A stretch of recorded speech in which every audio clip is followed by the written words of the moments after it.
Yo. How you doing? With your chin good or happy?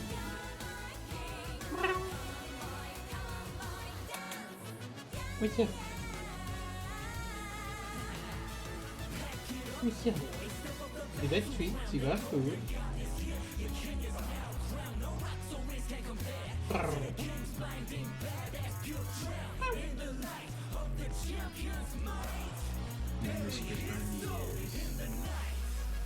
think she wants me to continue petting her, but I'm gonna have to stop shortly since I started the stream. How is everybody doing? I hope you're all doing well. I hope it's not a sad Valentine's Day for a lot of people.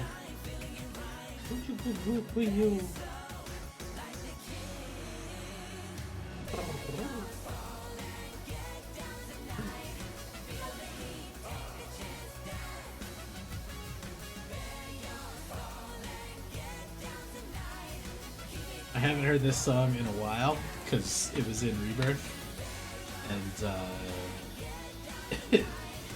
it's the song they play in Golden Saucer.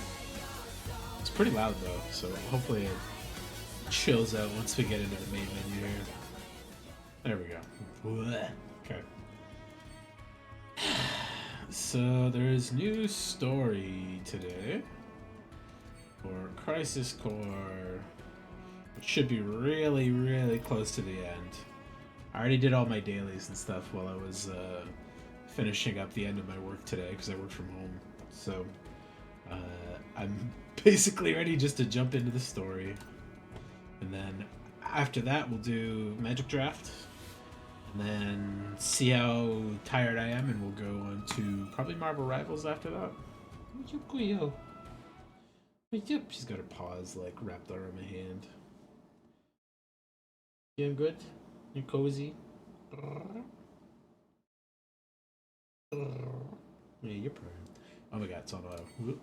After months of doing nothing with the Turks and constantly hanging around, his frustration grows. He decides to visit Costa del Sol for a change of pace, only for things to get worse. Oh, this is where his vacation thing comes in. This episode of Crisis Core. It's a good song. It's been a while, but no one ever mentions angiogenesis. Not even a whisper. Almost as if they never existed. That how little soldier is worth? What exactly do I have left to fight for? His soldier honor.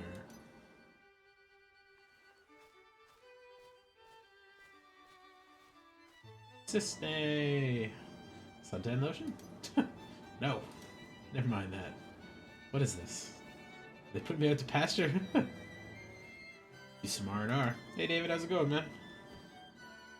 Bored, that's it. I'm calling him. Director Lazard's been missing for a while now. It was Lazard who was funding Hollander's research using the company's money. Waiting for the inspection. Inspection? Huh? Serious? We're interrogating Hollander now, but we should learn more soon. What's wrong with them? Oh, your apartment inspection. That's something weird. I don't feel like I've ever had to do that in Canada.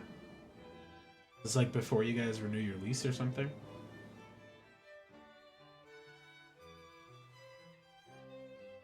People, what are they all thinking? Truth lies within each person, but even truth seems suspect once it leaves their mouths. Disney, go do something. Calling Aerith? How do you know that? Am I being watched? No, she's the one being watched. The girl's an ancient, the only one left in the world. You didn't know? She never said anything. Yeah, renewing in April or May. It's annoying. It's the second one within 9 months. Ah, gotcha. She's the only one left in the world, huh? One of a kind. Sing. Heads up. Genesis copies. Genesis copies. Rala. There we go.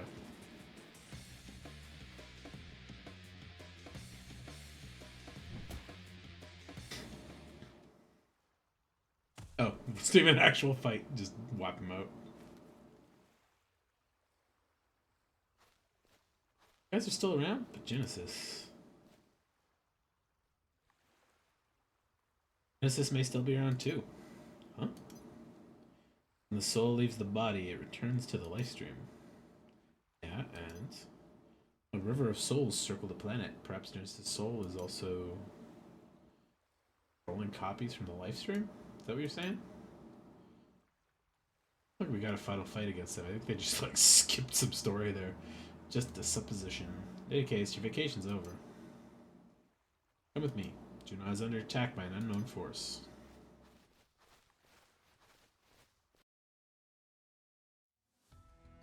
Okay. Speeding through this stuff. Yeah, sure. Auto cloud, whatever they pick. What you see, Cleo? You want to get those people down there?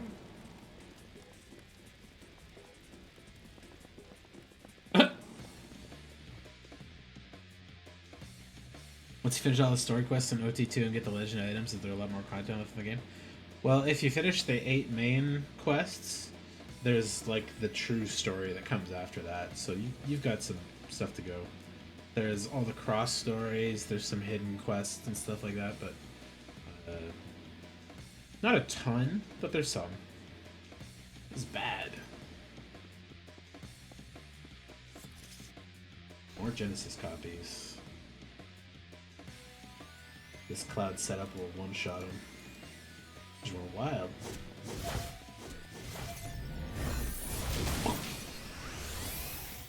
Wow, that feels loud. That down. That's a little better.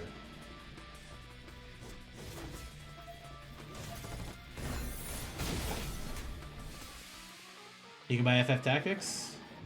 I think you can get that on Steam. But FF Tactics Advanced is the stuff they haven't ported from the Game Boy Advance.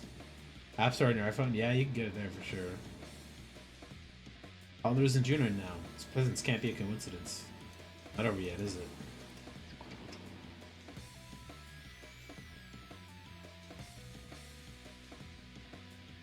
I would just emulate it, to be honest.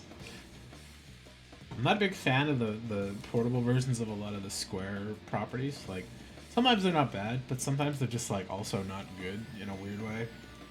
I don't know why they can't just port it and then put, like, on-screen controls for a lot of them, but they're always screwy in some way. Hollander has top-secret information. The President says he's priority 1. With Director Lazard absent, Soldier's chain of command is shaky at best. These attackers exploited that weakness. Still being interrogated. Can't fall into enemy hands.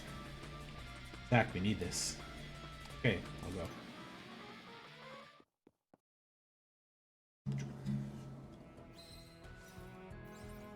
I've still got my FF Tactics PS1 disc, but it the PS1 had like really bad lag introduced for some reason.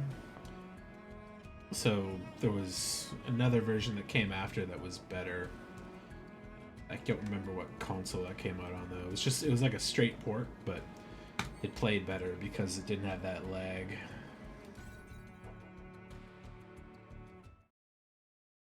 But I've been getting into the mood. I want to play a bunch more old RPGs after this. So once I'm caught up on Triangle Strategy and my other couple games like Vandal Hearts, I'll probably continue my old RPG playthroughs.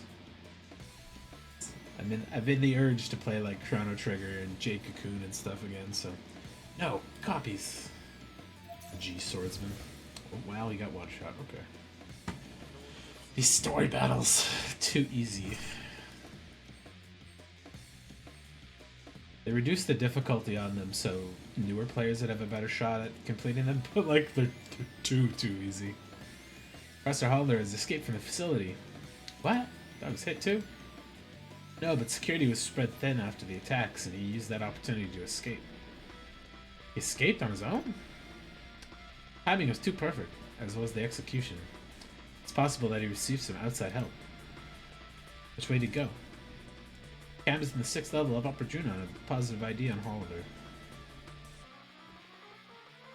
Follow after him, go through the such passage gate, and then go straight. Thanks. You look after the wounded. It's for Hollander, leave it to me.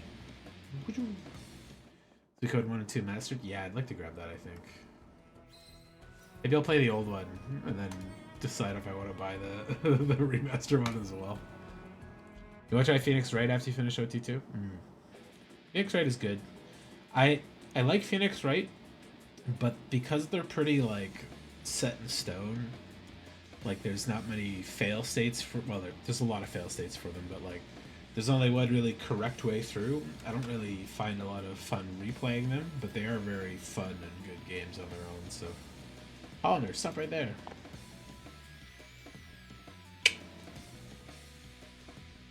Won't get away. This fat lad man in sandals. Oh, come on. Stop pestering me.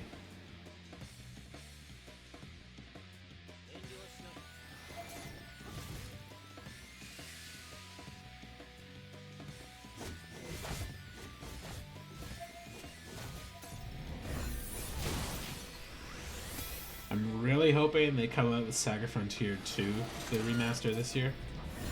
Because I love Saga Frontier 2. It's one of my favorite games. And they did Saga Frontier 1, the remaster, a couple years ago. 2 years ago now, I think. And they said they're working on 2, but should be soon, which means 2025, maybe? Because they gave an interview in, like, January.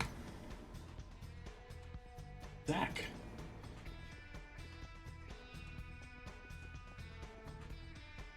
The area has most been cleared. We'll hold off attackers by locking the central gate. We can make this a place of refuge. Making progress, huh? It's for me. I still haven't secured Hollander. Leave the residence to me. You just hurry up and apprehend Hollander. I know. Hey, it's Cloud. Hey, you okay? Yeah, just got a little sick on the helicopter. What? Cloud? Zach, you remembered. Of course. Good to be working with you again. Yeah, although my job is kind of dull. Let's say that. Search and rescue is very important work. Hey, why don't we grab a bite to eat after you're done? My treat. Really? That'd be great. Once I'm feeling better, I'll go. Because right now, just thinking of food makes me ugh. I'm sorry, Zach. My bad. Don't sweat it. Hope you feel better soon.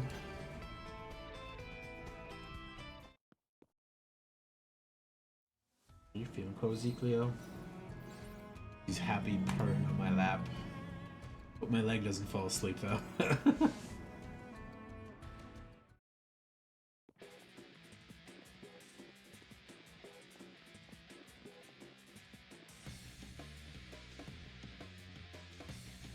Away. It's the airbase. Can I get away by air? No way.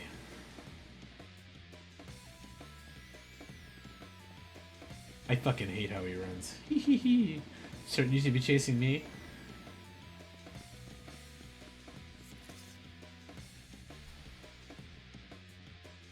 Got hair on my nose. What'll happen to Junon if you can't stop him, huh? You're gonna destroy the gate to attack the people? You won't get away with this. Hollander, once I catch you, I'll deck you good.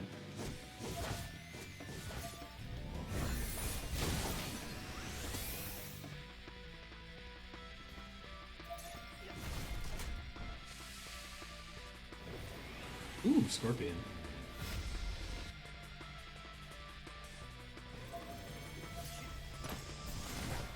Oh. I expected too much from it.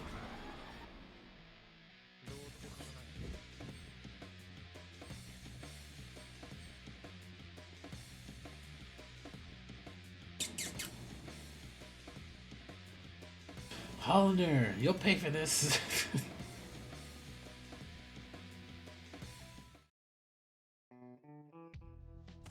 Up, Cisne.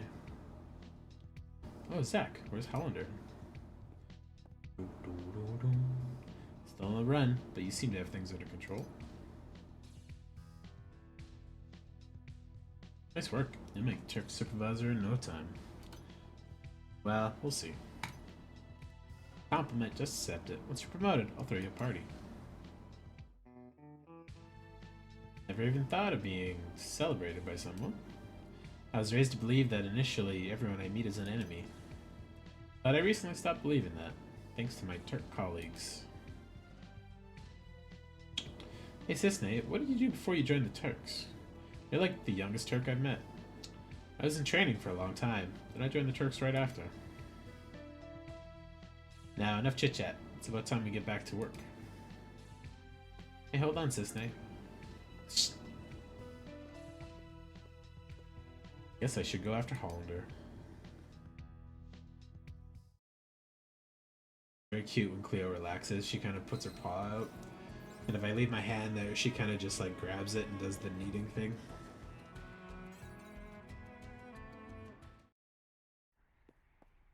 Meow. Yeah.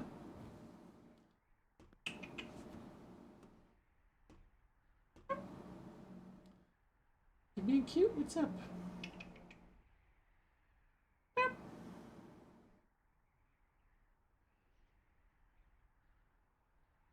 That's far enough, Hollander. Oh, my nose. Too much cat fluff. Really? You sure? Hey! What the? Genesis is gonna lift him up.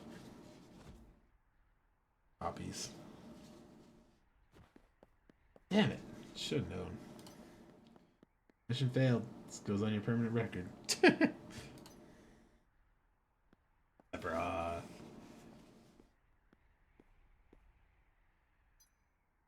I'm no C.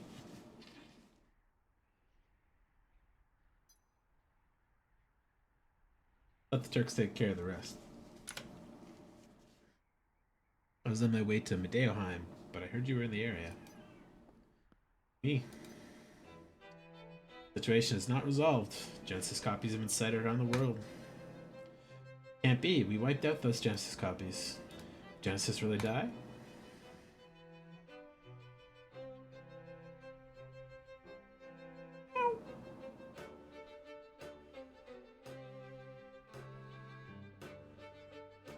You're so cute, Cleo. You want a bite? You just getting feisty? Is that what's up?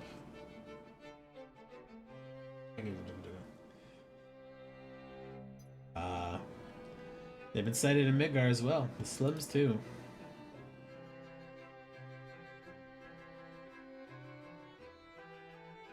Mission to return granted.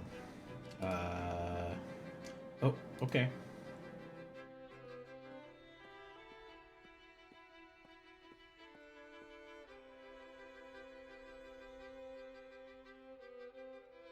What do you see up there? On the roof? He just like looks at me and then looks up and then looks around and then looks up again. Hey, what's going on, Modeheim? The device Hollander was using has been stolen. Genesis? Probably.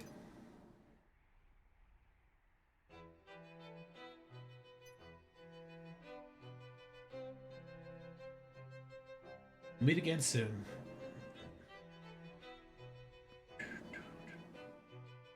Walk away, point to him. I'll hold you to that. Man, text just doesn't do justice to like Zach's happy-go-lucky attitude. Got a lot of like charm to how excited and like friendly he is usually. Oh, oh god, my foot went numb. My friend, your desire is the bringer of life, the gift of the goddess. Apple. Legend shall speak of sacrifice at world's end. Wind sails over the water's surface quietly but surely. Edgelord reading his poems. Romeo and Juliet that he finds his life's meaning through.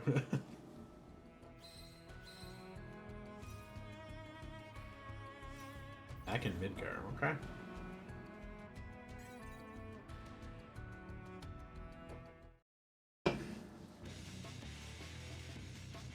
Zach.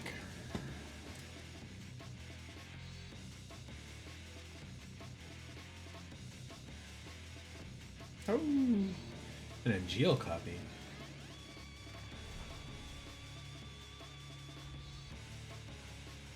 Robot. Oh, I remember those fucking robots. Having to snipe them a lot at the end of Crisis Core. Thank you. Was it protecting us? Yeah, probably. Bleh.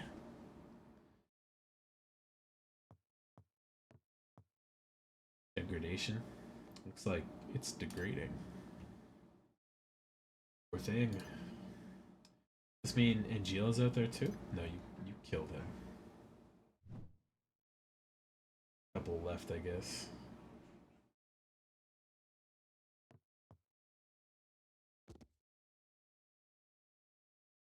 It was so, I don't know, sad. And I would love to see Angeal and Genesis in like Remake Part 3, but I don't know. I'm concerned in the direction that they're taking the Rebirth stuff, because I feel like it's going to be too much if they add a bunch of stuff that's not part of the main story in 3 now. What'd you do? Or what did you come here to do?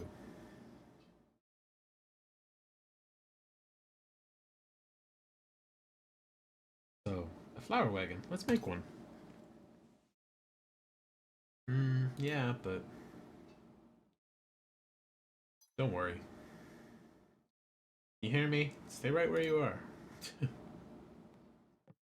I'll take care of things. The flower wagon. Let's do it. Come on, Zach. Come this way. Oh, yeah.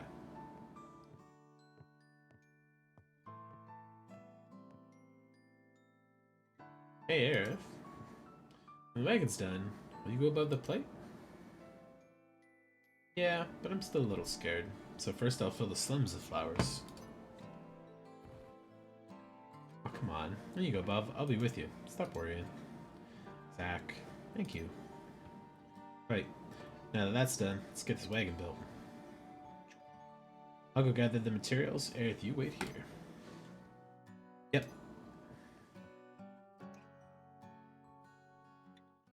I go around the slims picking up materials.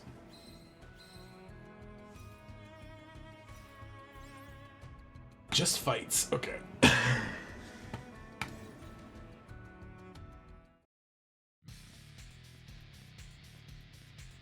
Bunch of Shinra robots.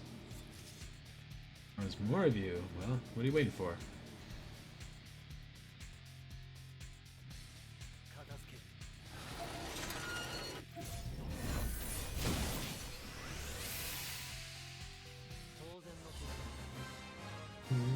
Whoop. See that.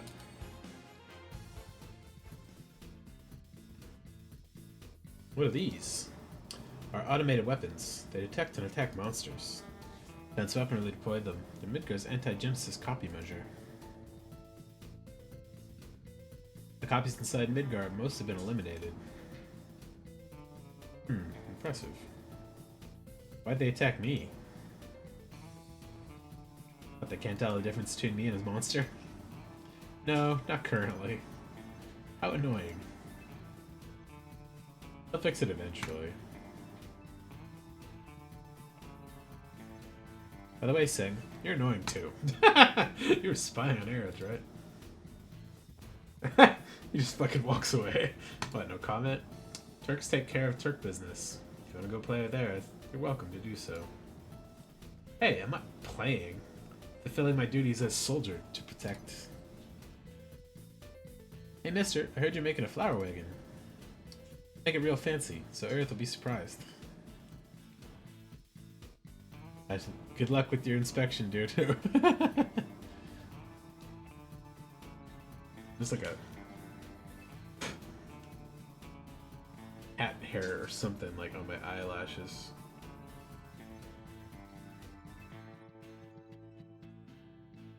Alright, checking if each of the stoves are working. Yeah, that's good.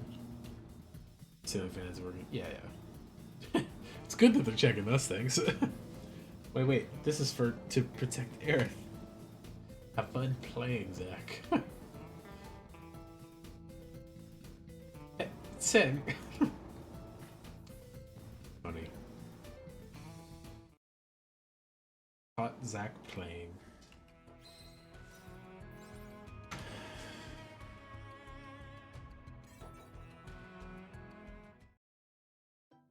I feel like this should have been an exploration thing. Not just story and combat, but whatever, it's okay.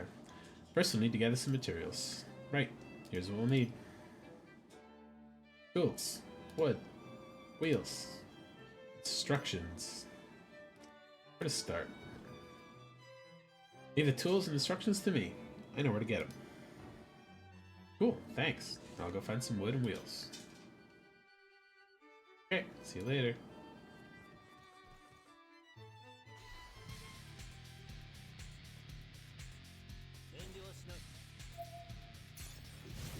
Ooh. Didn't die in one shot.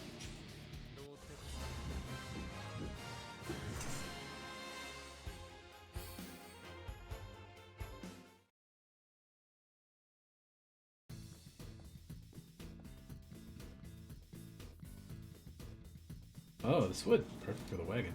Those are giant beams of wood, dude.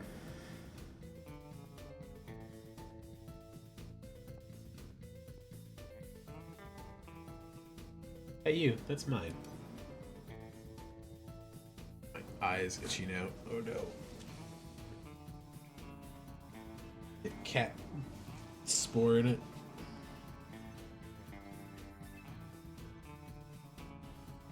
Got eye drops if I need them, but... Sorry, I was just lying on the ground. Thought it was trash. Oh, no. I'm rubbing my eyes. That's bad. Ah! I was lying on the ground because I placed it there. What do you want with it anyways? Building a wagon for my girl. You spare the wood? I see. So you need it for something important then. I'm actually a carpenter by trade. Came here from Section 7 slums to purchase some materials. I think I might be able to share some of my wood with you. Really? That'd be great. One condition. Currently building a bar in the slums. 7th heaven, yeah. Once I decide I can build a material image, or a mental image, then get to work off that image. Racked my brain for a while, can't come up with anything stylish. Oh, that's easy. Da-da-da. 7th heaven, paradise in Sector 7. Oh, that's it. Heaven in the name, people have to feel like they're on cloud 9. And it's settled. Down the basement will be a secret room, the HQ for an anti-Shinra group. Good idea. Envision the whole thing in my mind. Ah, my eyes. Oh, give me 1 second. I'm gonna go rinse my eyes out and put some eye drops in. Sorry, be right back.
Grab my extra Red Bull and my allergy med too, because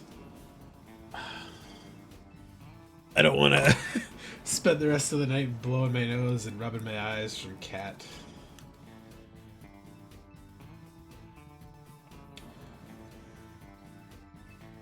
It's a long enough day of work too, so fuck.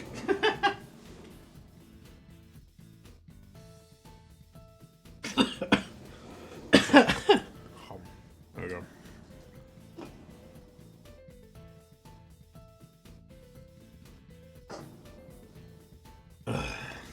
You know I'm a soldier, right? I'm a surprise. Anyways, I love the name. Days just keep flowing.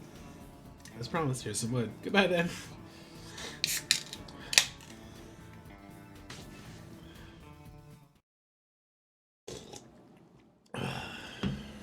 Alright.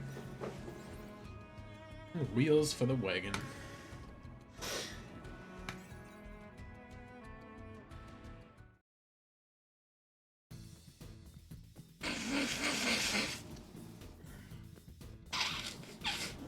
Oh, there you are.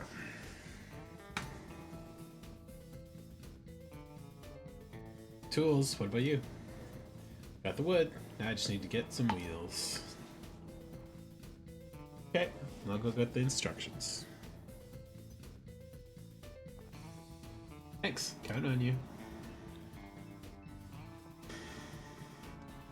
I don't really know what an inspection for rooms like that would really be, right? Like, it's like, okay, your window works, your light works, your heater works. We're done. Which asks for anything in work, resuming condition, AC fan, light, closed doors, yeah. Sounds right. Uphold your honor.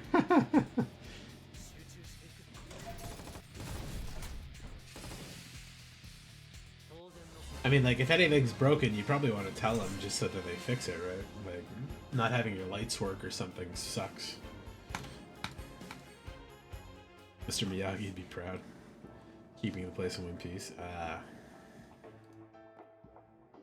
No way, I'm just gonna find some wheels lying around.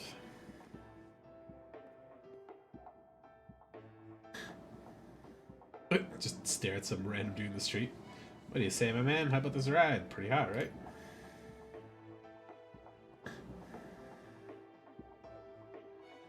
Yeah, I can tell you take good care of it. You wouldn't happen to have spare tires, would you? Of course. I have all sorts of parts on hand to keep this baby running in best condition. I knew it. Mind if I take some off your hands? Building a wagon. Just give me your car tires and rims, please. Promise someone special I'd go around selling a wagon full of flowers with her. Ah, young love. Alright then, here. Just gives him some tires. Cool. The tenants before you somehow put a crack scraped off the wood of a door. I have no idea how unless they unleash termites. I mean, stuff happens. It's from my secret stash. Some power what you got. Some power of what you'll find on Shinra's military-grade vehicles. Perfect. Thanks. It'll be the best wagon yet. Well, see you around. Just pay the guy for them or something.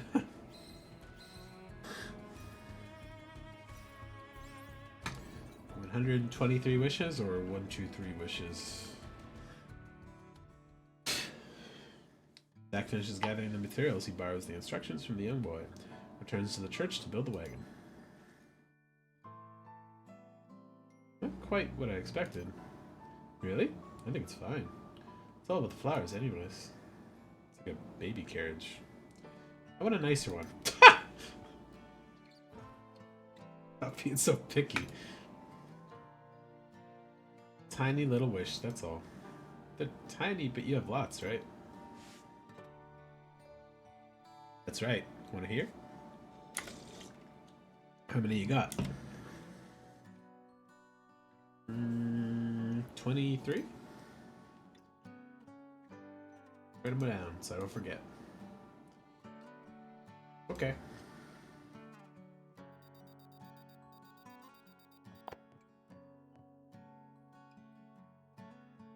new developments.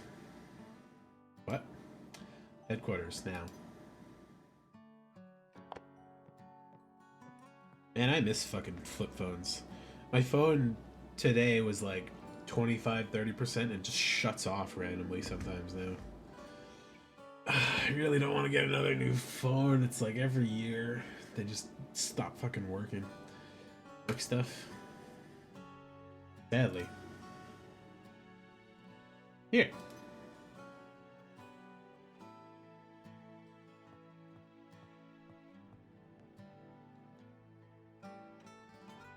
Stay put.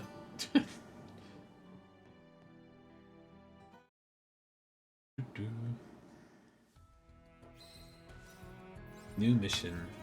Modeoheim time.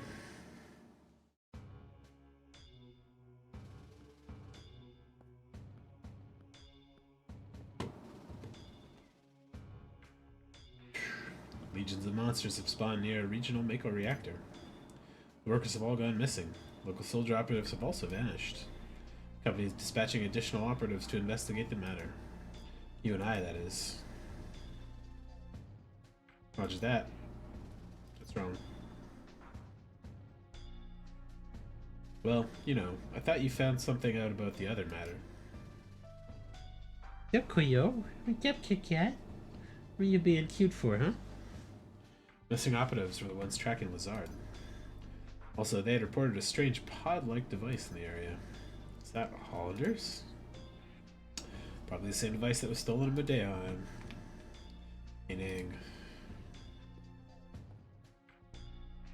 Lazard, Hollander, Genesis.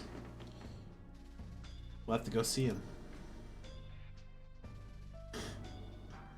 Let's go. We'll depart as soon as you and the rest of the men are ready to go. Understood. Zach.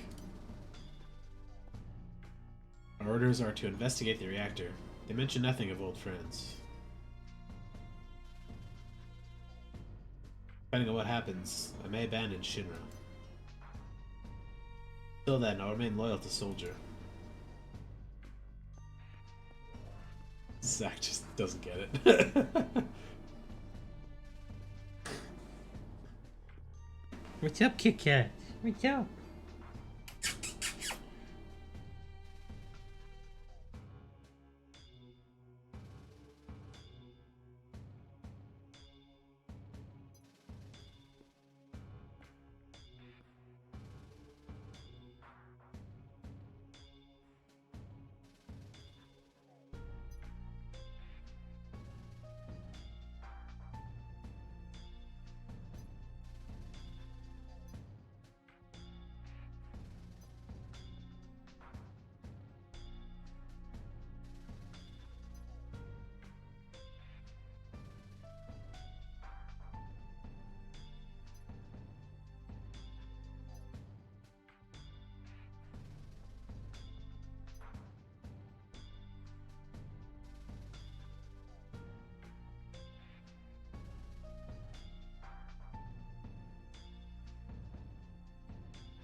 There we go.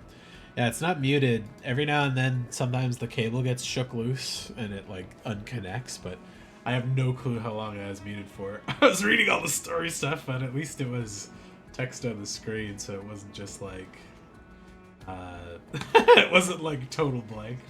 And there was game music at least. But yeah, I was saying I feel like I'm missing a chunk of your story there because I don't know what you're referring to about how they didn't give you notice or what got fucked over. So getting in our way. Straight up battle again. Ooh, fuck. Mind.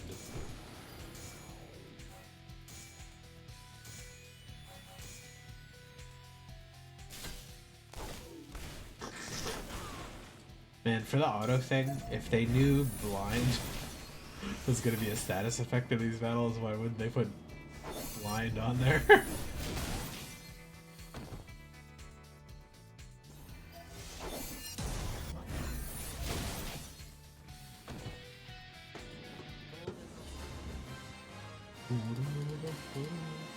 Yeah, the auto build are fucking so terrible for these.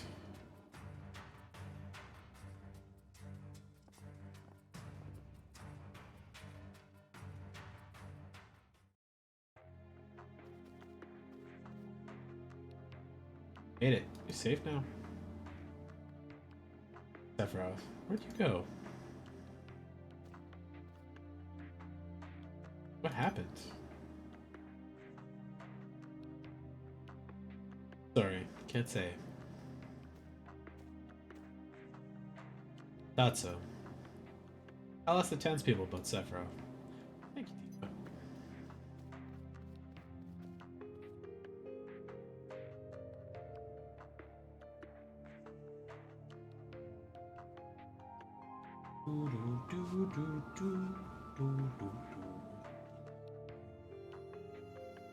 Tifa's safe, don't worry.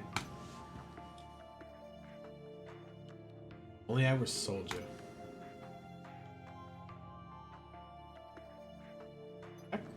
Soldier is like a den of monsters. Don't go inside. What happened? I don't know, man. Thought I knew, but... Ah. By the way, do you know Tifa? Sort of. Talk to her? No. Then some issues here. Shouldn't you do something?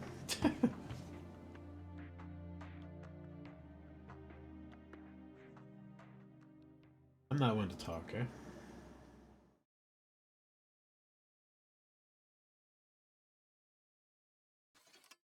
I feel like it's just popping into his hand.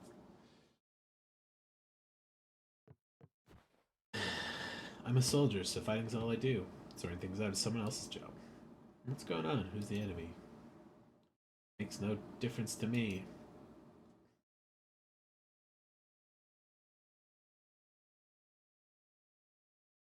I really like that sword. It's impressive. Flashback to Edgeo with the sword. Use brings about wear, tear, and rust. That's a real waste.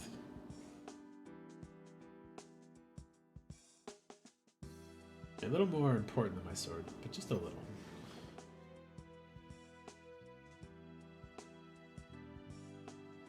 Brace your dreams, and whatever happens, protect your soldier honor.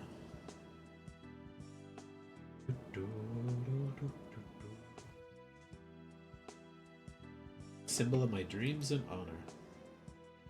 No, it's more. That's right, I almost forgotten. Thank you, Cloud. Huh? Right, I'm gonna crash. Night.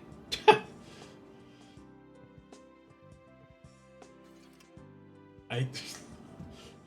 You could do the single effort of turning the wrist joint and putting it down, not like pop it. Sometimes they do a really good job with making the animations like really animated, showing some good emotion, and then they just do something like boop, and it flips into place.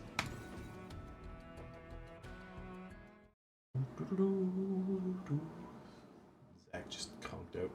Can't sleep. Hey, Cloud, I'm gonna go get some fresh air. You get some sleep, okay? Okay. Go find Sephiroth. Beep, beep, beep, beep, beep, beep. Hello? Harris. Finally got through. Yeah. Listen, that's not the best time. I'll call you later. No. You don't have to. Okay, I'll come visit. I'll be here. See you, I promise. Earth, I'll be back soon. Whoops. Some people saw Sephiroth at Shinra Manor. In that big mansion? Yeah, Shinra's been here a long time. Got it. Thanks, Tifa.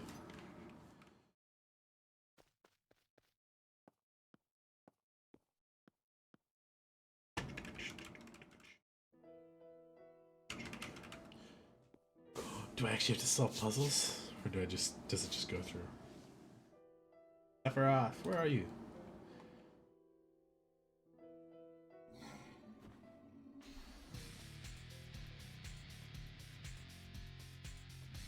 Whoa, why are there monsters here?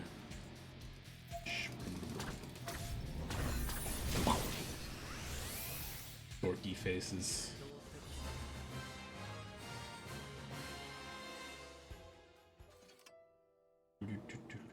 What's Sephiroth doing in a place like this?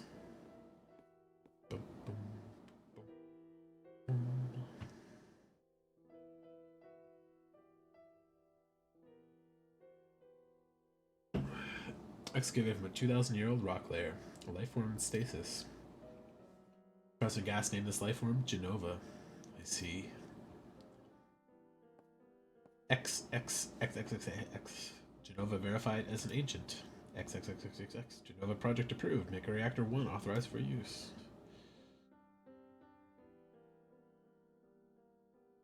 My mother's name, Genova. The Genova project. Is it a coincidence?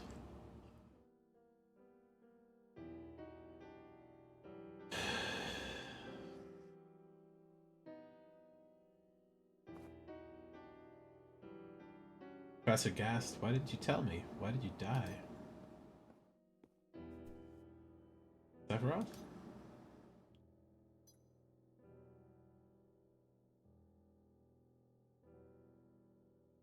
I just fucking... It's like he does, he just walks off.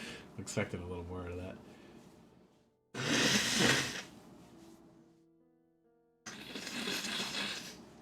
And that day, Sephiroth shot himself inside Shinra Manor.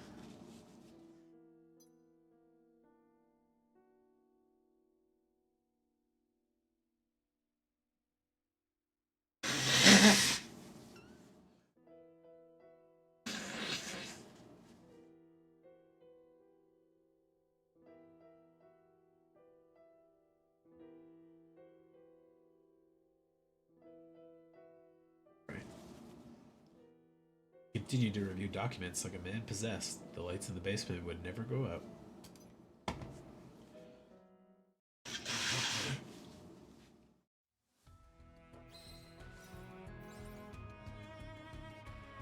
Sephiroth, a flame.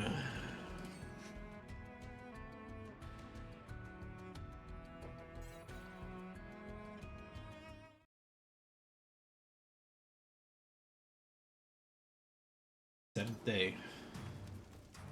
Oh shit. All dead. She's breathing though, I can see that one moving.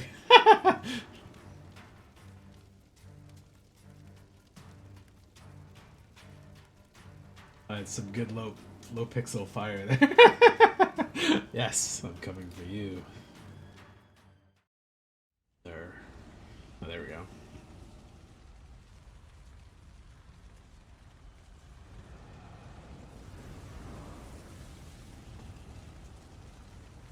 Still pretty low res, but it's okay.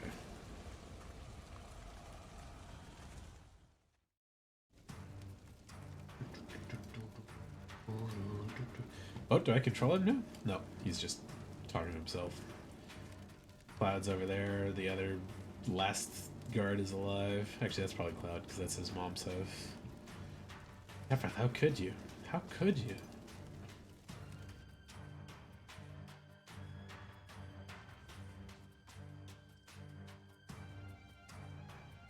Ooh, he must have gone to the reactor, but why?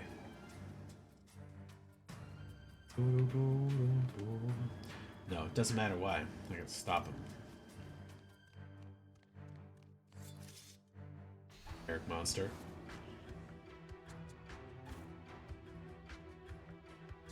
Really don't want to mess with me right now. Why is that separated? It made me really weird.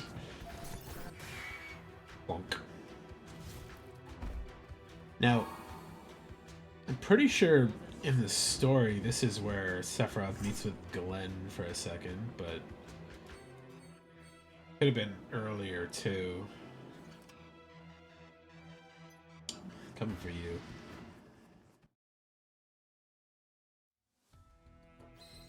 In the Ever Crisis Soul story. Oh, is this Sephiroth fight? I see circle triangle X. Tifa. Sephiroth did this, didn't he?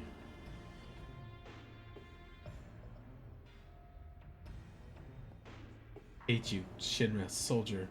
And you. I hate you all. He's bleeding out from a completely, like, cut in half sternum right now, almost.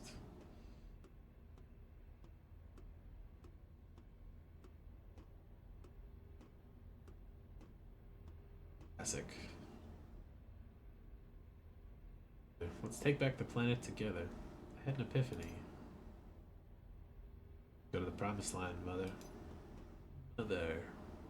Sephiroth. Why'd you kill the townspeople? Why'd you hurt Tifa? Answer me, Sephiroth.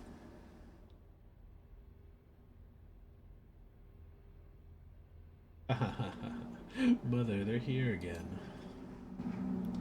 You should have ruled this planet. You were stronger and smarter, but then they came. They're dullards that came and took this planet away from you. Don't be sad, Mother. I'm with you now.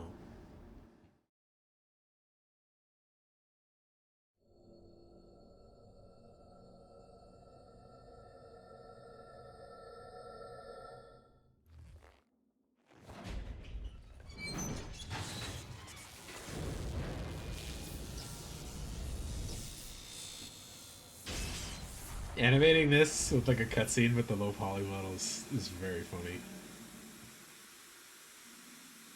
It's always pretty creepy that she's still got like a live eye that looks out.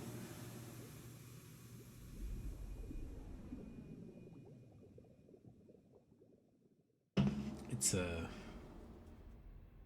little odd too that they made her slightly more womany in this version as well. We meet at last, Mother. Sephiroth, what happened to you? I trusted you. They have a fight. No. No, you're not. You're not the Sephiroth I once knew. I am the chosen one. I have been chosen to rule this planet.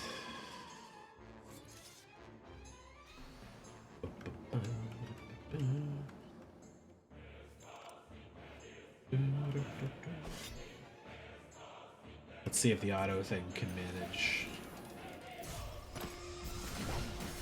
Oh yeah, no problem. Okay. Blah.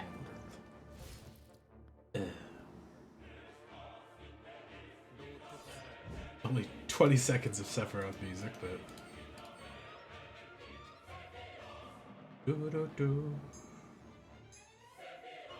Blah.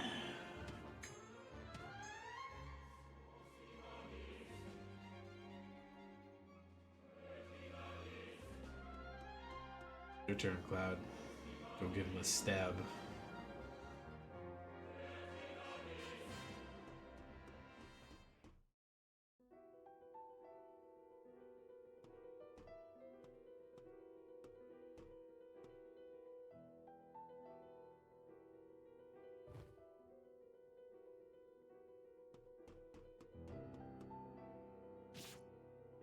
I did it the right way. Don't yell at him that you're coming up behind him or anything. Just get him.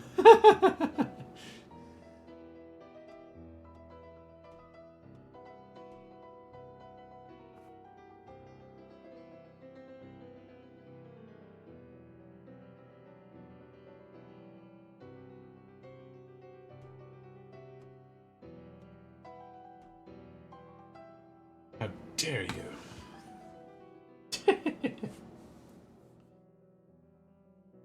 Cloud, finish Sephiroth off. Sephiroth. Bitch slaps Cloud, basically.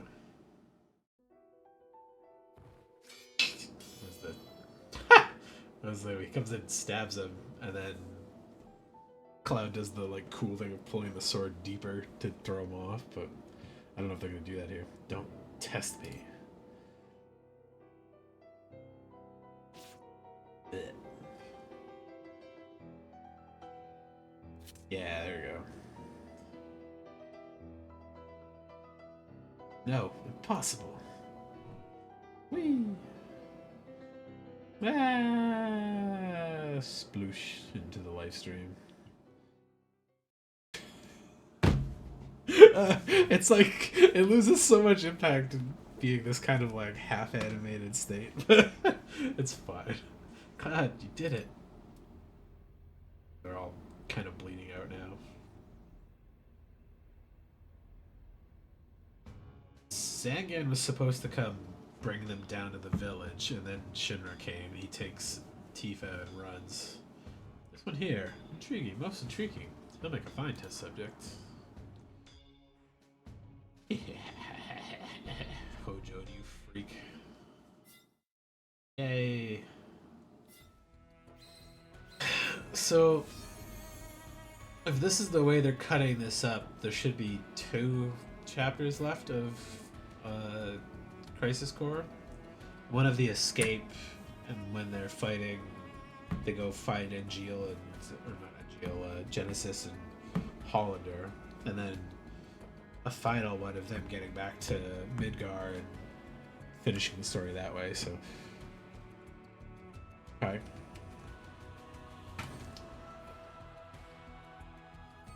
Alright, let's see if I can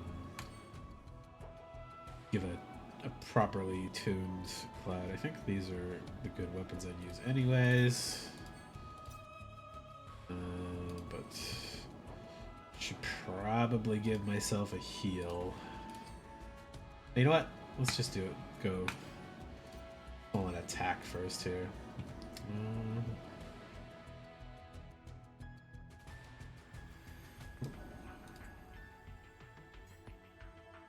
That's a good one.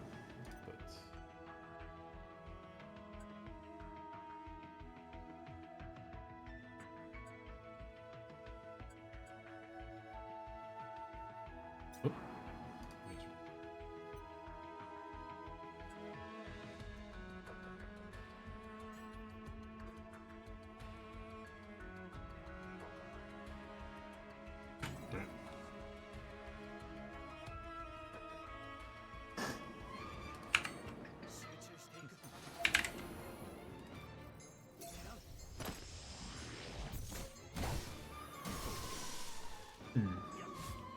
Shouldn't be too bad.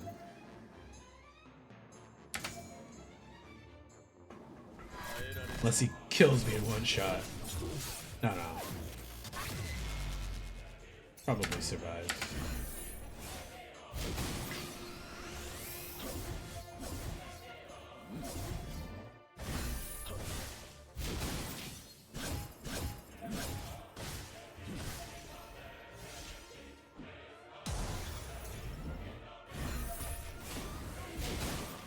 Yay. Way Sephiroth.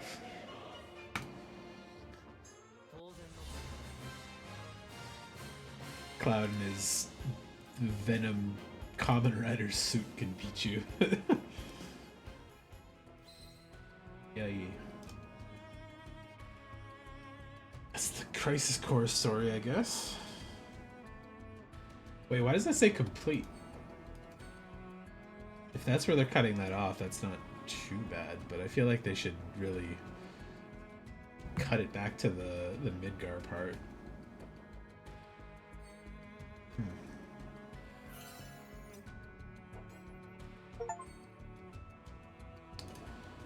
Ooh.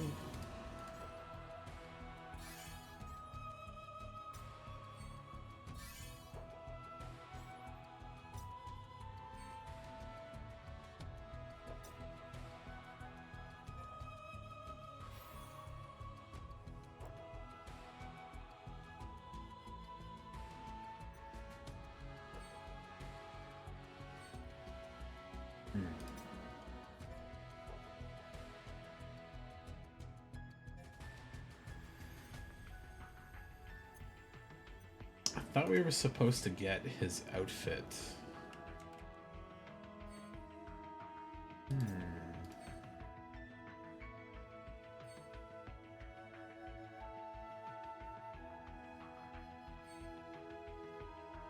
His first class outfit with his cooler hairstyle.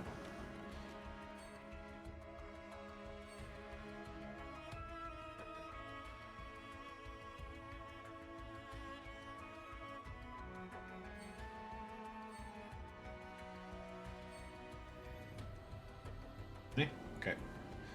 That's fine for now. Alright, I'm gonna switch to magic real quick. And I'll take a quick break.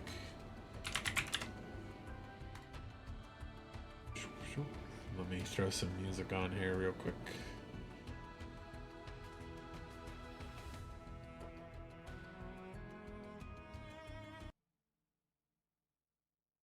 Magic.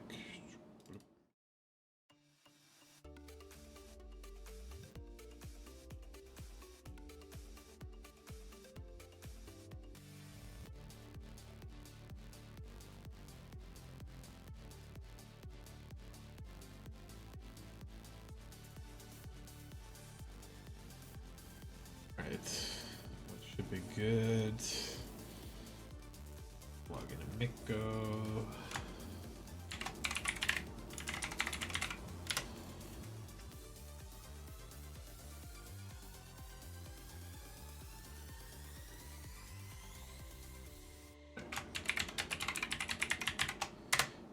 Okay, I'll be right back. Couple minutes.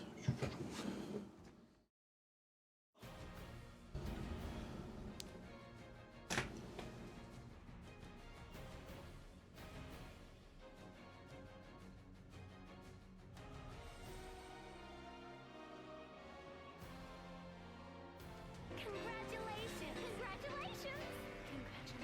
Congratulations! Congratulations. Congratulations!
problem. I kind of broke my Evan King. What? Wait.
Alrighty, I'm back. Also, I just saw a follow from Speed00, so I'll add that to my exercise list there. Thank you very much. I apologize that I don't have the space to do it on stream anymore, but you'll have to trust that I will be. Yeah. Whoops. There we go.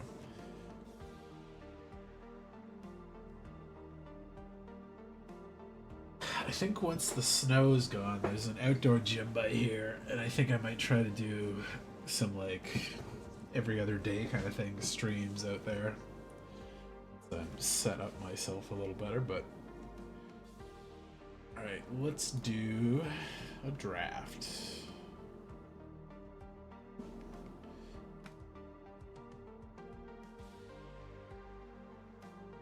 What of 8? Oh, fuck, just fired. Okay. Surely that means there's some people on playing this today, and it'll be okay.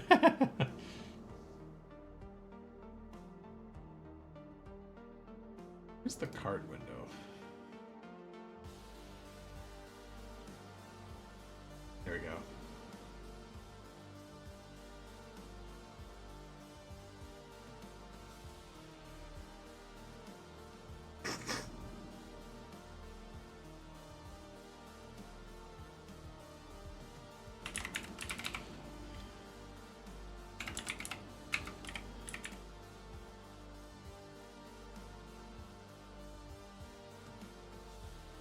Okay, let's sim a draft while I'm waiting.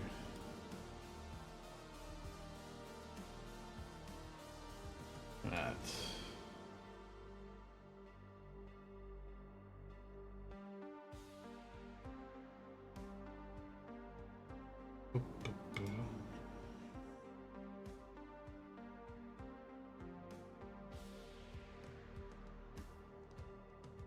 I mean, if that's my first rare in the pack, I'm absolutely going to take that.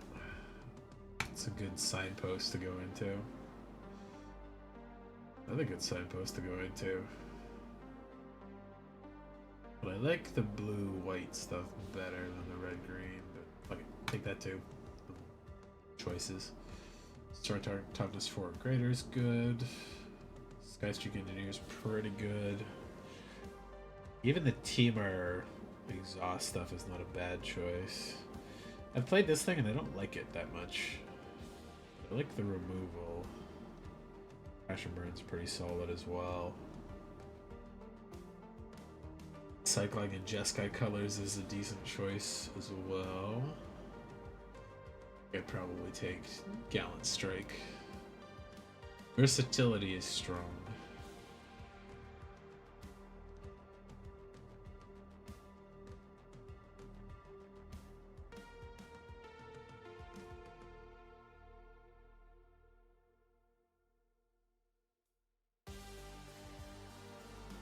rises in too, or rides in.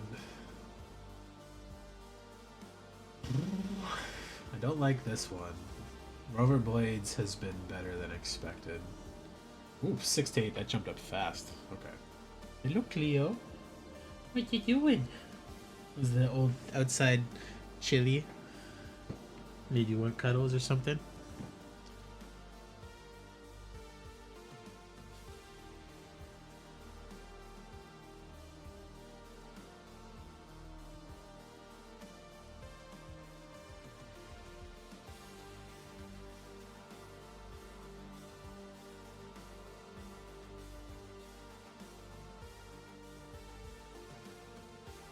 I quite like this.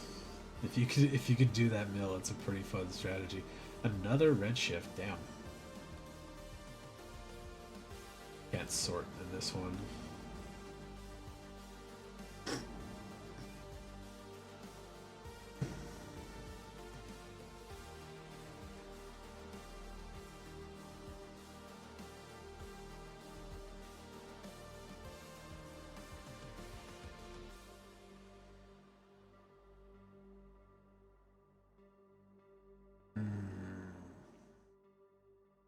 Thoughtcast, that's actually pretty nice.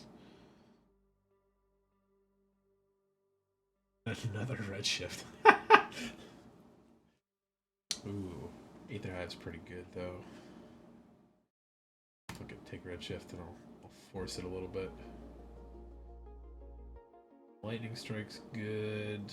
Running Mako's real good for the cycling stuff. Cloud Spire. Blood the Edge and a Lightning Strike. I think Lightning Strike.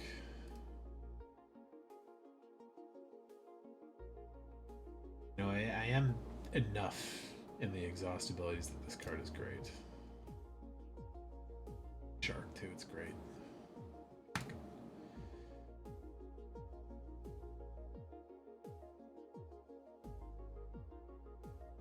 Like that thing a lot too.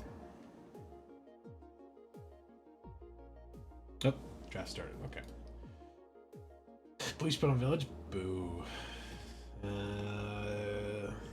Grease Wrench Goblin's pretty good for a 1-drop. Overblades, Burner Thing.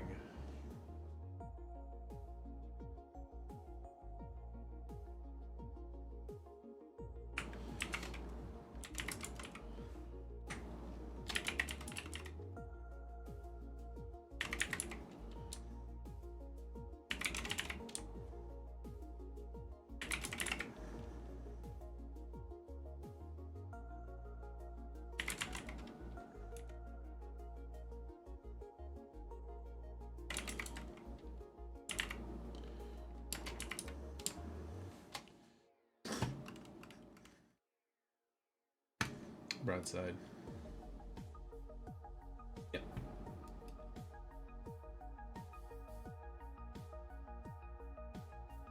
Oh, and Captain Howler right there. Ooh. I like Captain Howler a lot. I'll take it.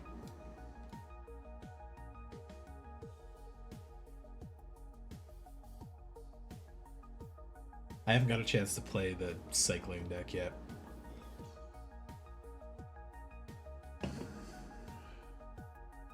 Ooh, Aether Siphon's pretty strong in that deck as well. But also just heavy cycling. And having a 2-drop 4/1 is pretty nice too.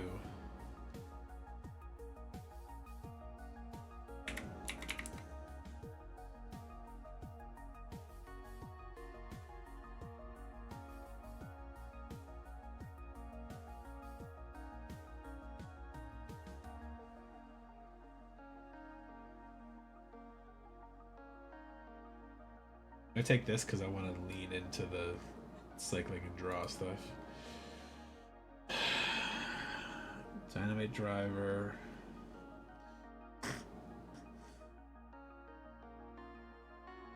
Jinrat. Keen Buccaneer. 3/4 Vigilance pretty decent. Drawing discard's not bad. Thunderhead is pretty strong.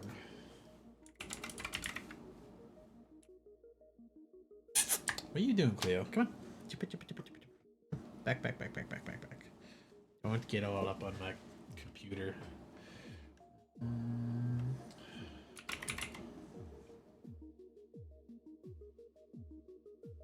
I'll catch her.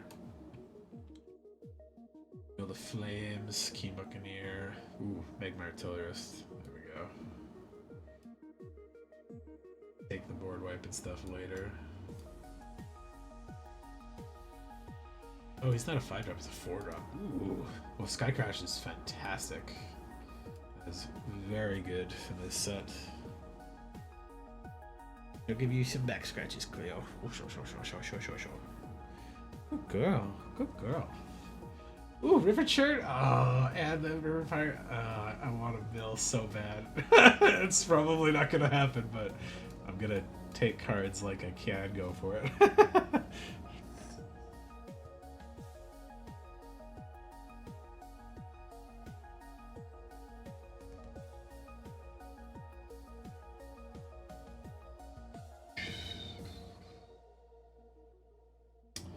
Aether Jacket's pretty good filler.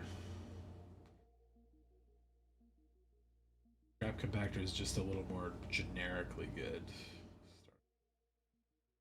I don't know if I'm going to be in green yet, but if I go more exhaust, that's not a bad way to go. Okay, I'm taking Aether Jacket for now.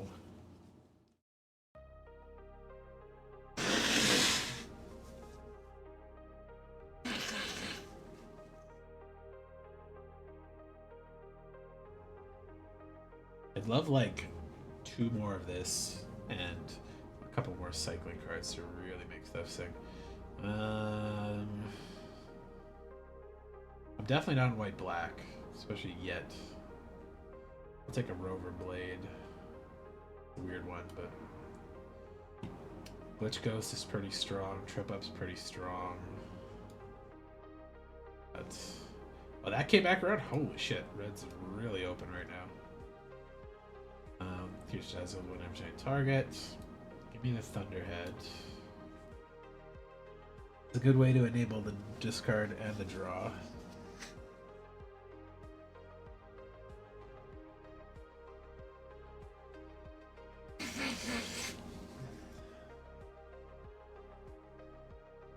Probably take this if I'm gonna take anything that's not my colors. Cycling is okay. Oh, is it fucking glitched out again? It does this so often lately. Oh, there we go. Never mind. Ooh. Okay. Memory Guardian's good. Hull Drifter's okay for a common. Another Magma Can. I'm not in green white, so.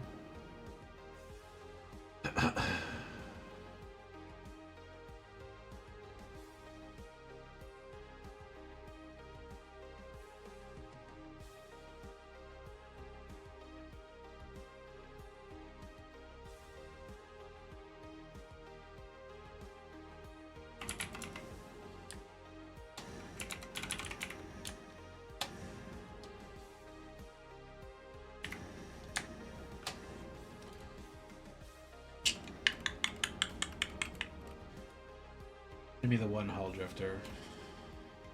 Oh my god, the God's here too? I can splash green. The card's fucking insane when it goes off. Sky Streak's good. Don't need another Hull Drifter. Spike Shell Harrier is probably the better of these ones. Look at Raceway's pretty nice too. Like the Spike Shell.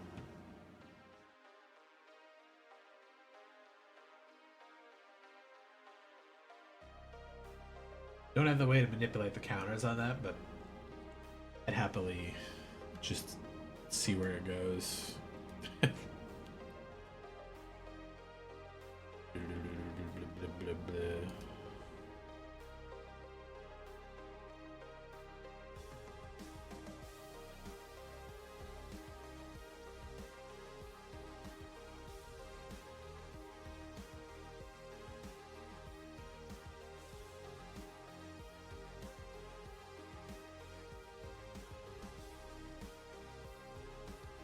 Holy fuck, Catcher Moose went up quite a bit.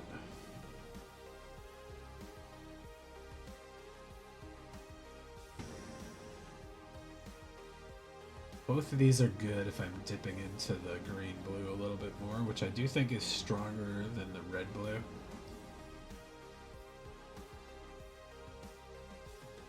This is like less important, but I'll take this.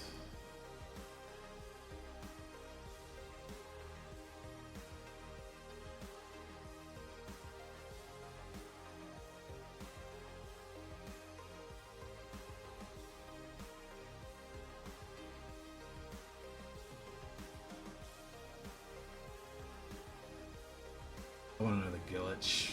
I like those quite a lot. Probably too much, to be honest.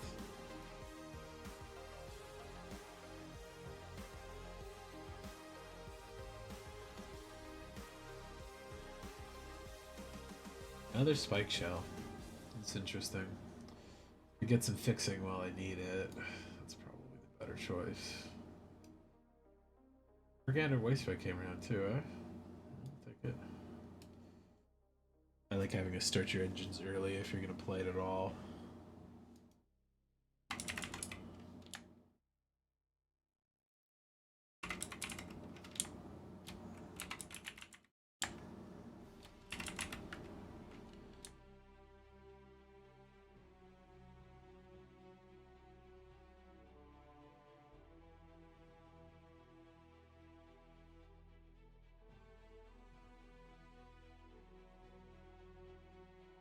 The worst I'm a teamer deck.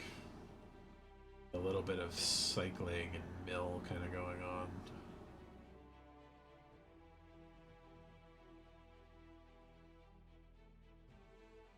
I could lean into that Sepsin and I'd be real down for it. I like Memory Guardian a lot.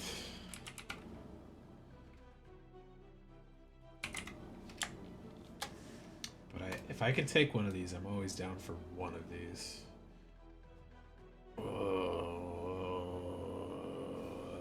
Fuck it, taking it.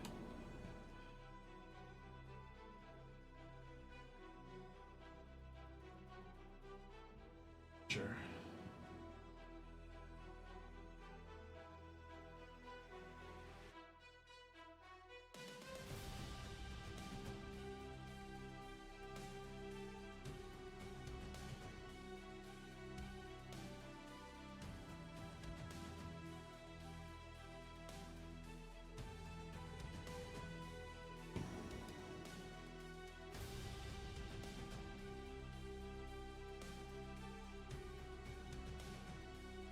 Bootmobile and another broadside barrage. 4 mana of any one color. Spend this mana to only activate abilities.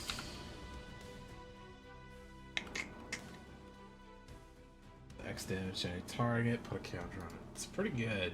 It replaces itself essentially immediately. I'll take it. That broadside brush, probably the smarter choice there, but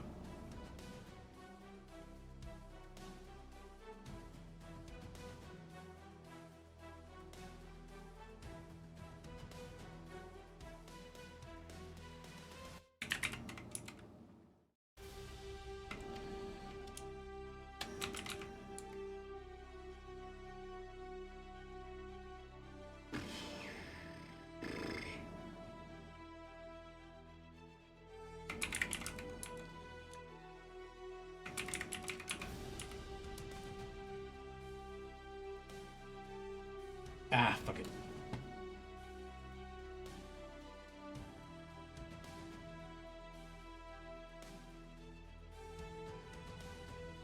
My curve's a little fucked right now.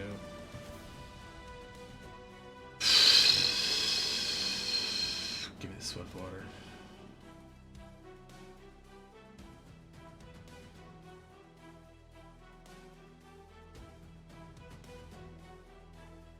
This chance of fixing my fucked up land if I get a chance. Ooh, bounce off.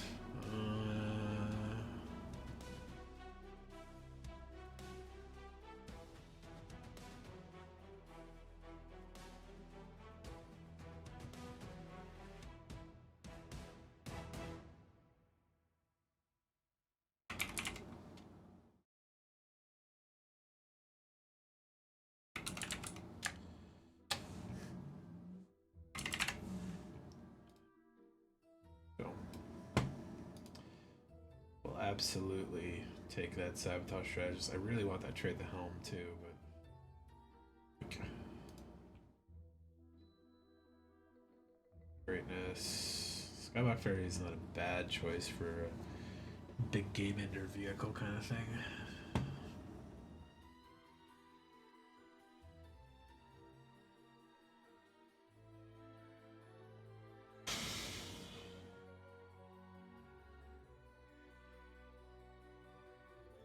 I'll take another prow catcher. Whip up, please.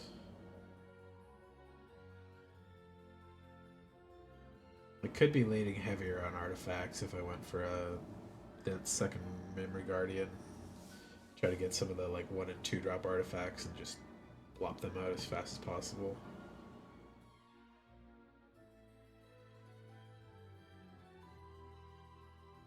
I think I've slid out of the cycling deck.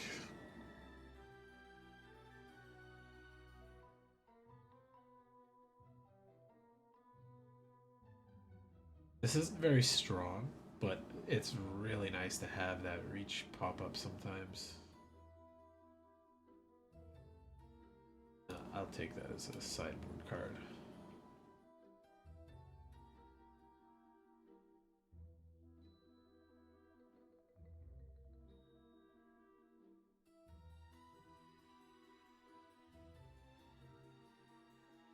Oof, another spike shell.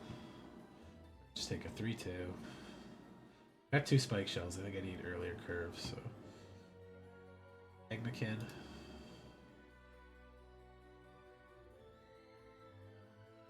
Yeah, give it to me. Spell Pierce, Asian Jacket. Give me Spell Pierce. Off. Yeah, nice. Is that the last booster? Shit, that was, that was like too fast feeling. I don't know if that's what I want here.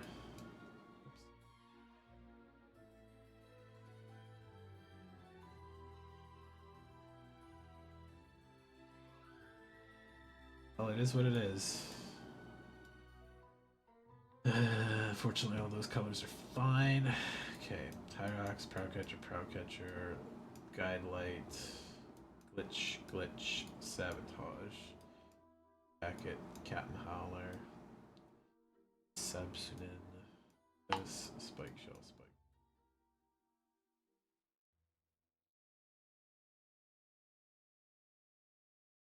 Probably don't want that in there by default.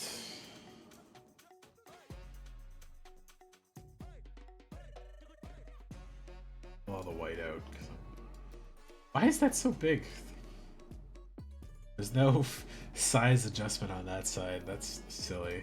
Alright, well, whatever.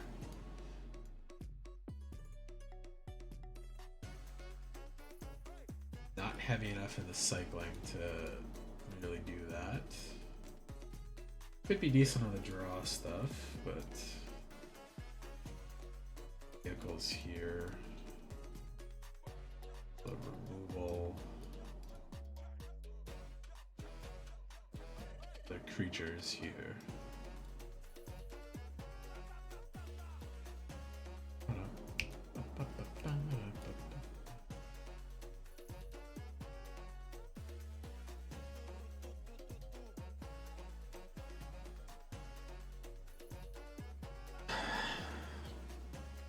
That's one of my only green cards. That makes that a lot easier to play. And worst comes to worst, I could side in some more of this. This does work pretty good because I have a good amount of exhaust abilities in here. Let's see.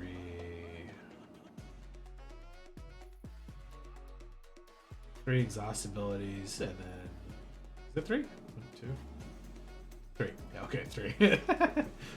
And then 3 other abilities that need to be paid for, which this can pay for. This doesn't trigger on as many of those, but Crew is easy. It's cheap for what it is, but Sky Crash goes in for sure. Bounce Off is okay. Take Trip Up. Broadside Barrage.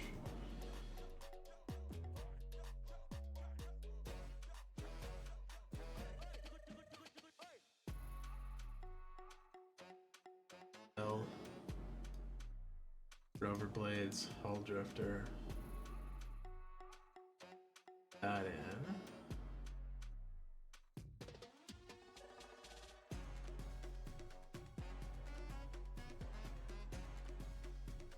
If I was going in the cycling deck a little harder, I think I'd swap in those.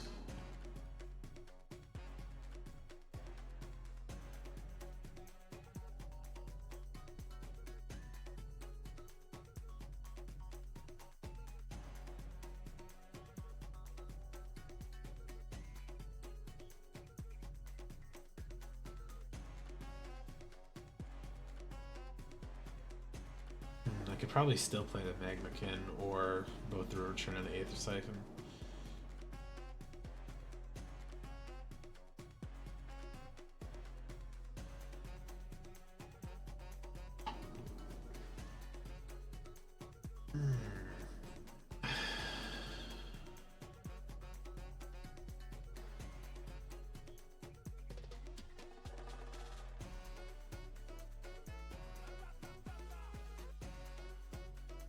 Now let's do that.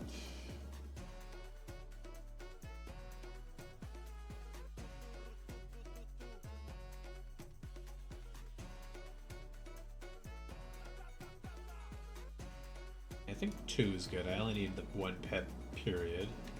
Mostly blue, secondary red. I got 2 of each. 8 and 6 is not bad. Save that deck. Let me make a side one.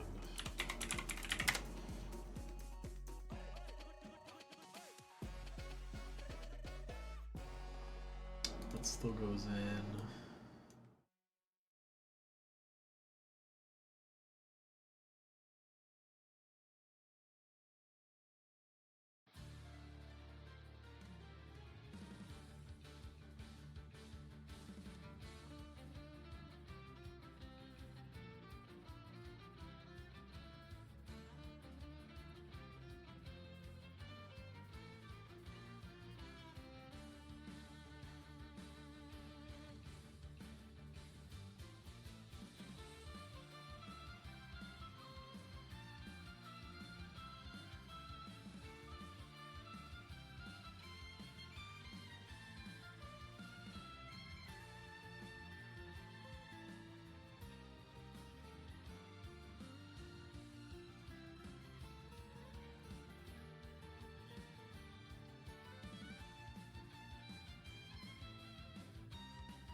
I think this is cheekier, but I do like it more.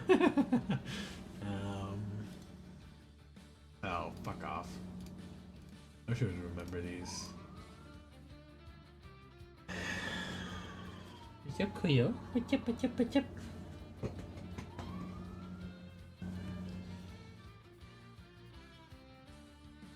I think that's perfect balance land-wise.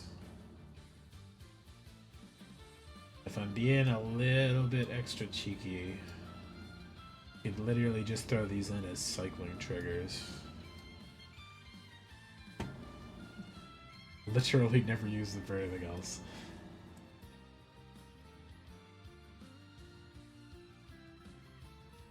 I feel like I want to play that deck first. And try and then cycle back to this one with swapping in reach, counter spells, the mills. Ooh, I feel bad not playing those. I know it's like less good, but it is just so fun to succeed with.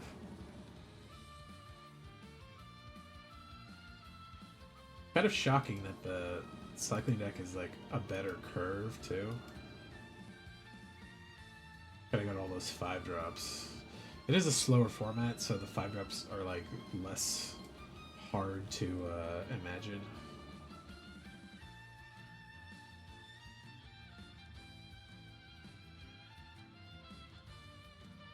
Definitely. Let's start with that one first, and then we'll see how it goes. Might be good, might be bad. I could always swap back to the aggressive one, decide what cards I need. What you doing down there, Cleo? Got your belly.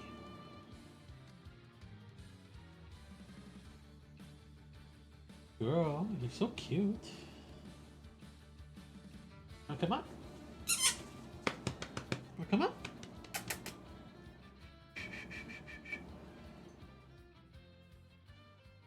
Come on.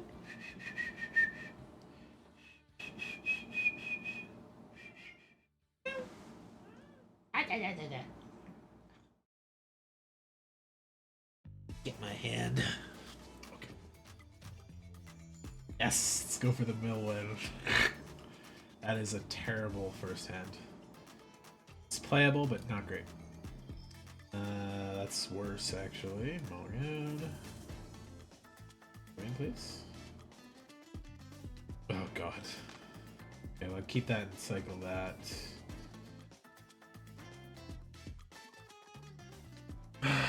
Thunderhead down.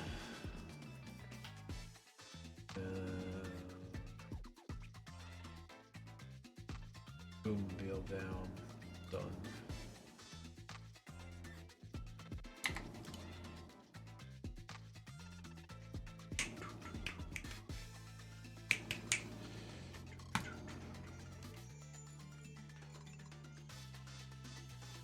Let's got haste, right. Yay! Or to pass the turn there. What is that? Oh, that card's good. Annoyingly. But I'll happily trade on it if he wants to.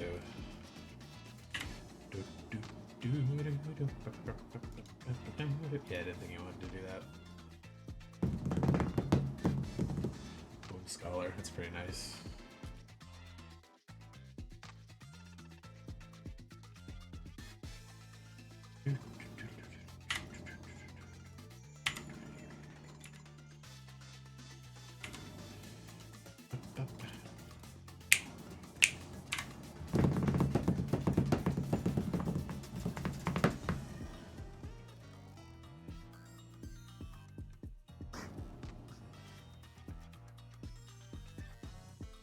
He gets a land. Actually, he can do that now with 2 mana. Ugh. Like, terribly good value to be able to make a 4/4 dragon for 2. You could even give it haste if you wanted to. But a counter on that would be a 3/3. I could bounce the 3/3. I wouldn't be able to block both 3/3s. And I wouldn't be able to block the dragon.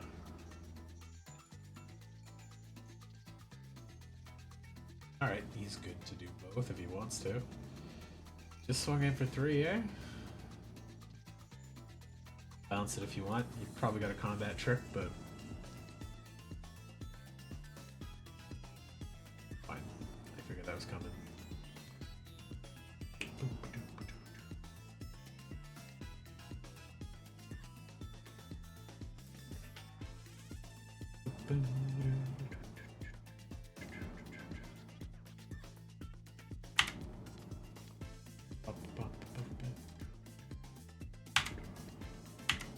He blocks the flyer. He gets the graveyard and I can do a draw. Yeah, I knew that was coming.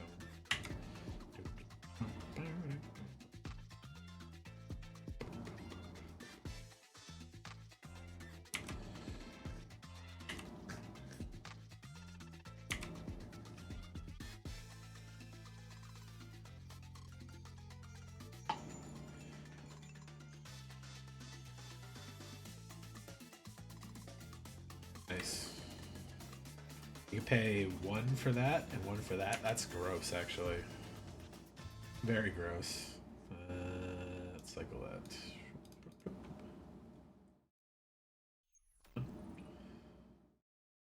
What's going on there? There we go. Yeah, that's not enough. I'm probably dead.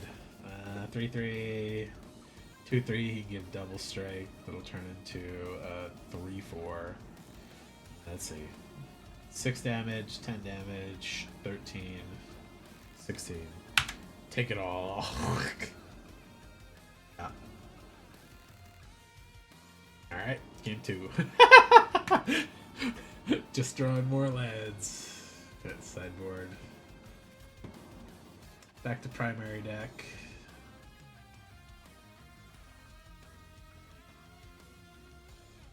I think I'll cut that. Didn't play any non-creatures.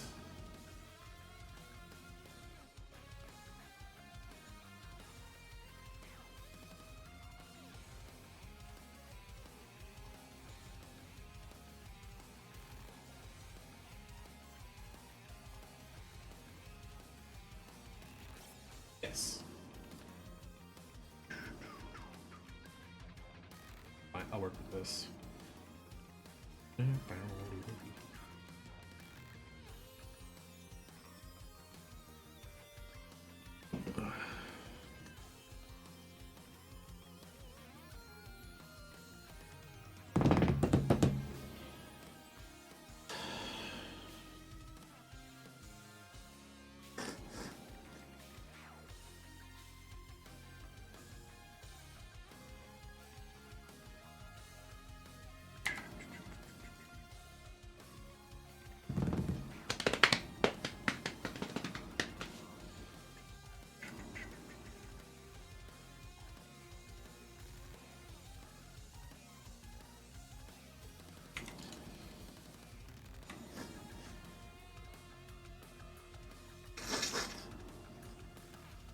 This should have reprinted the Kaladesh 1-drop haste guy that you could get a card off top of your library with.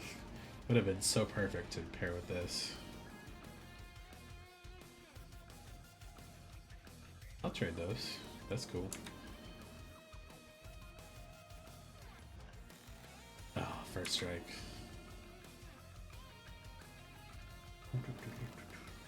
Those have cycling.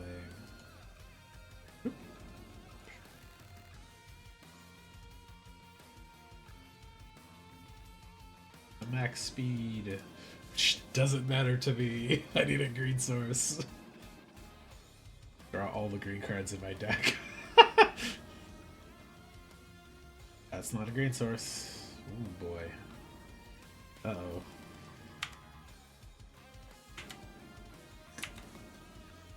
Comes the dragon. Oh, that just turns into a creature permanently. Yeah, that's a problem. Dragon.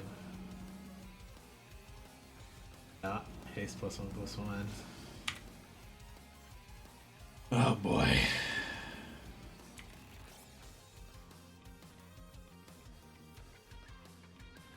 Killing this is important. Still taking 11 on that side though.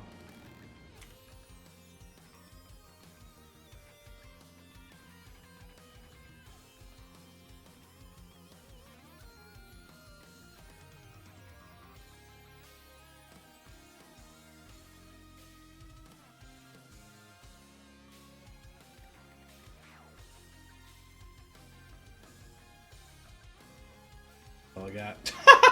God damn it. Deck. Right. Let's start the second one again. It's like less green. Come on. Very disappointing instant first match, but man, when I play 16 lands in a heavy draw card deck and I kind of flood, I'm like sad about it. The stats shouldn't work out that way, but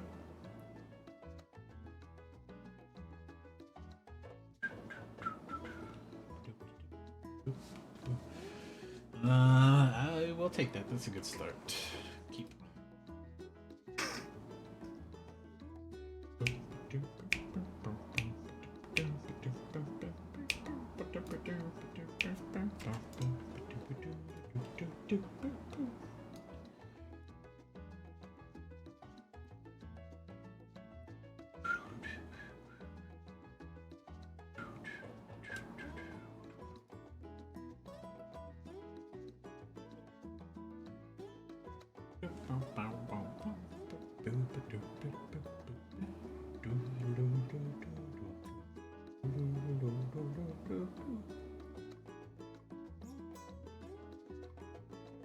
Nice. I'll trade with that.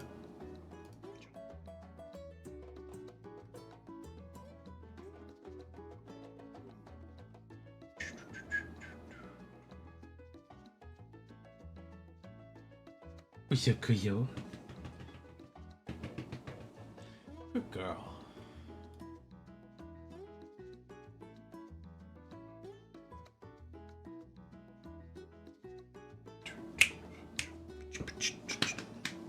It's funny when I pat her butt and then I go to scoop her up, she just fucking tears off.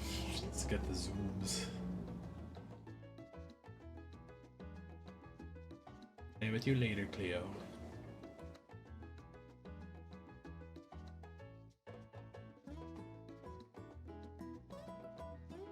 Man, my hair has been getting curly lately.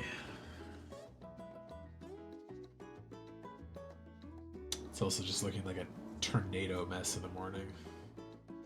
May pretty soon go back to throwing my hat on for a while, or the toque if it's particularly cold out like it's been. Oh, this guy's stall out.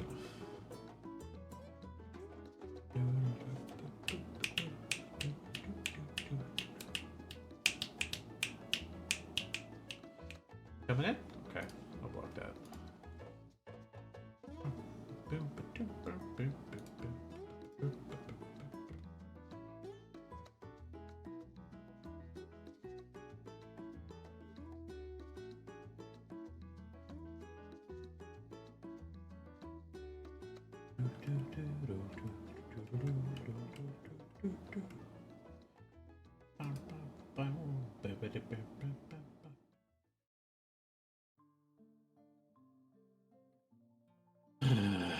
Do I want to kill that thing, or should I hold that up?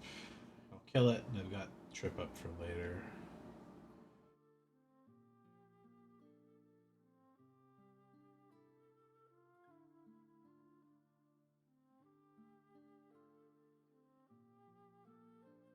I still haven't started my speed yet. Yeah, I'll discard Light Shield Parry, the uncastable one of those cards. Whoops, that's not what I'm trying to do. Tech phase. Yeah.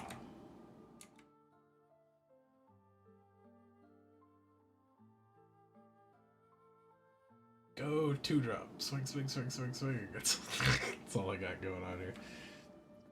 So if I play this, he maybe blocks and trades with it. If I don't play it, he probably would just let it go by. But I get that speed started. Trade it? No trades? Why don't you trade it? That's good. Doesn't want to let the speed go too much faster. He's a little stuck on lands.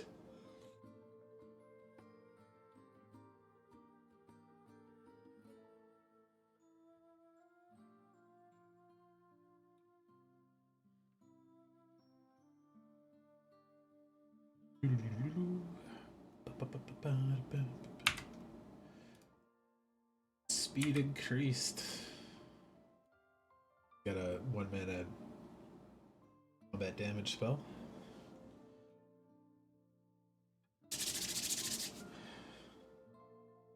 Oh, he killed that thing? That's funny. Alright, well, in that case, let's play this. Hold up Sky Crash or cycling if need be. And can't swing through that, so pass. Block. Get a land yet? Statistically, you should. You've played like 6 cards. Ooh. What's he going for? A scout? Cat? Cat. Oh, he's got a lot of these guys then. I mean, there are some decent scouts in there, but cast this and kill it.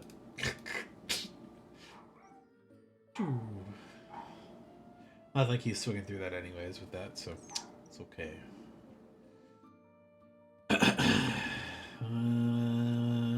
That doesn't work for either of those. I could cycle it though. First things first. Combat. Swing. Lock it. Take that. A turn only. Okay. I can hold up on the other ones. Trip Up's still an instant cast, but I can pitch the Ketrodon for a card. Ooh.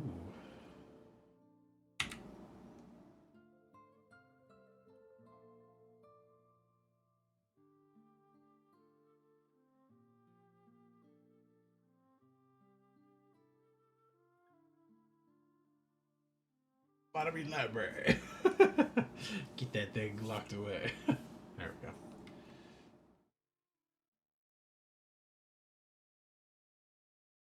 Yay!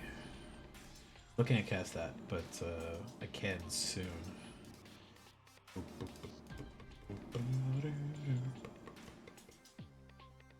Combat. Swing. Max speed, which barely matters in this context, but you know.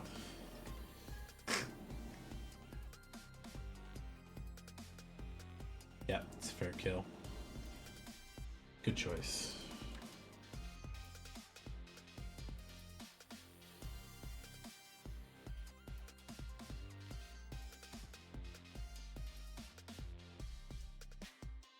Cycling deck kind of operated better. Annoyingly. It's like 4 card swaps out.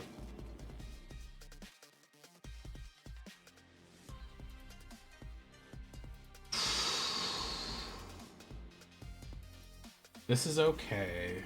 It's not ideal, but I should be able to get red pretty easy. Worst things worst, I can cycle this. I still have a creature to drop on turn 2. He's got turn 1. Ooh, Bassery. Nice.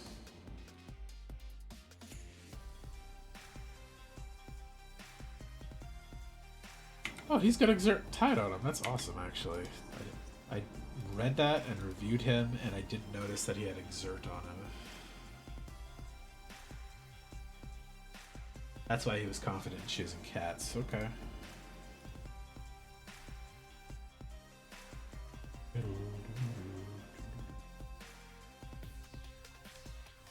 I'm not blocking the first striker.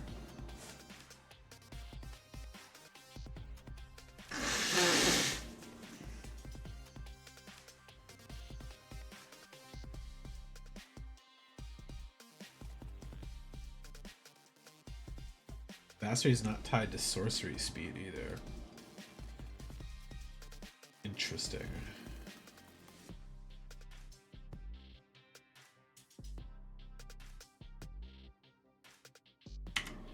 Okay.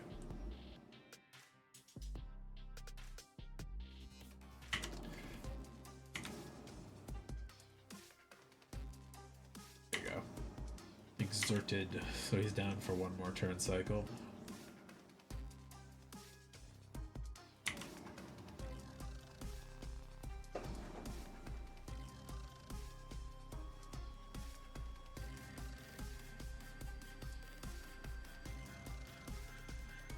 Oof.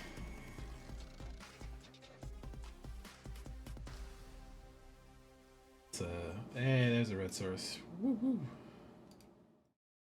Okay, now what do I do with this? He doesn't have an artifact to kill yet. Probably the best body. I could chump something with the Guide Light, but he does have pretty easy removal for the big bodies in white. I know he had at least 2 of them, so.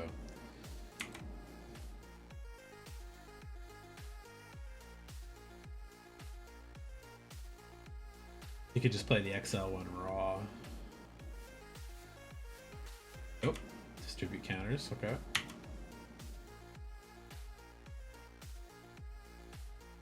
On the first striker, okay.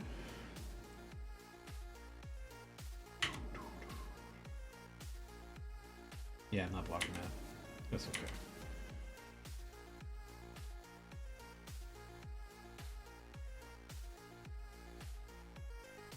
Oof. Oof, oof, oof, oof.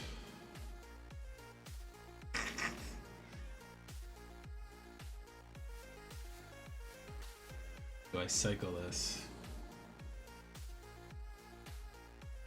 I could get a land. Wouldn't really help me though. Or I play one creature, but it's not either of the two best ones I have there. Hi, Koyo.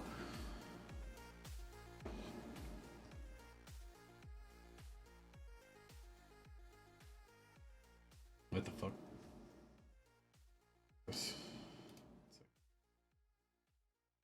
Put that on himself.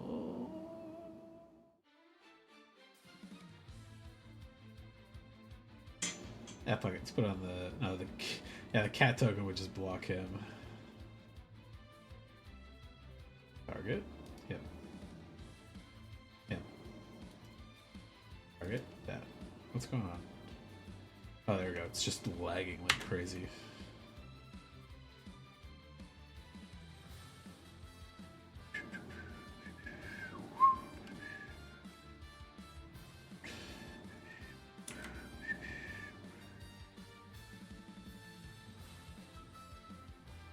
God damn it. Uh-oh. Well, combat, swing, lose Fowler. Or hold back and he swings in with a flyer and a 4/4 that I can't block.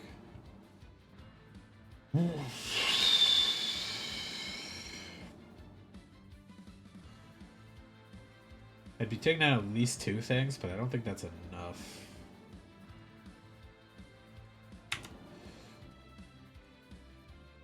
Probably have to throw the guide like underneath the bus this time.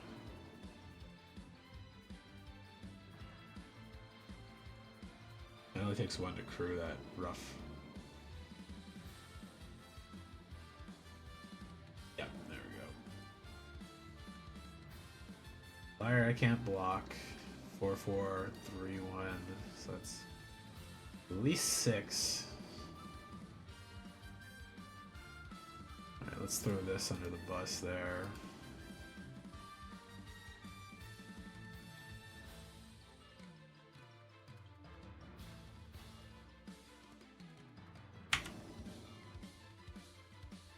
A land, yay.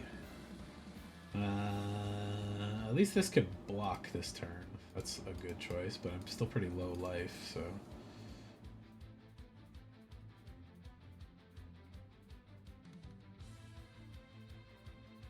If he's got the exile thing, I'm actually fucked.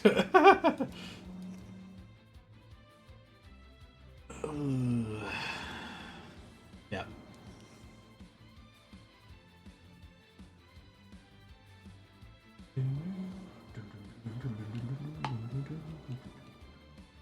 I hear he should swing with everything.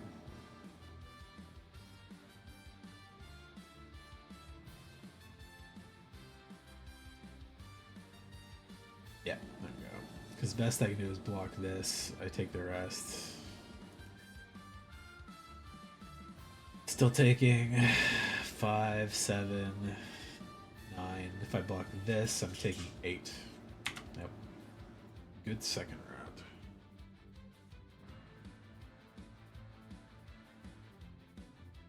Ooh, I want to swap it.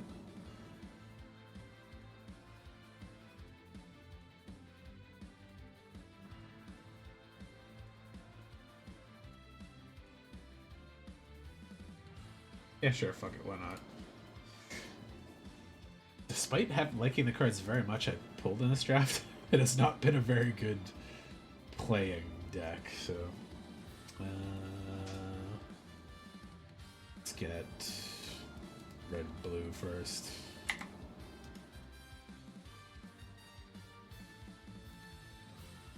It's funny you're watching Octopath video because I'm playing right now. It's just the music.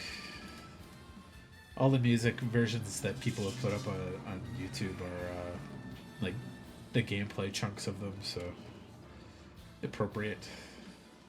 Okay, that's not bad. We can drop Captain Howler right on curve.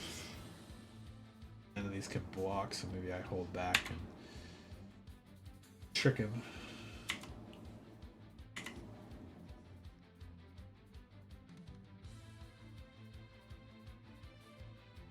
Ah, cats again. Okay.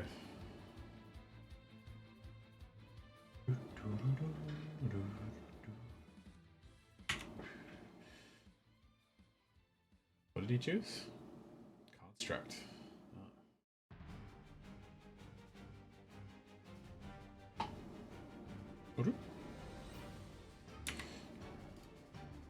Dead thing alive. Nom, nom, nom, nom, nom, nom, nom.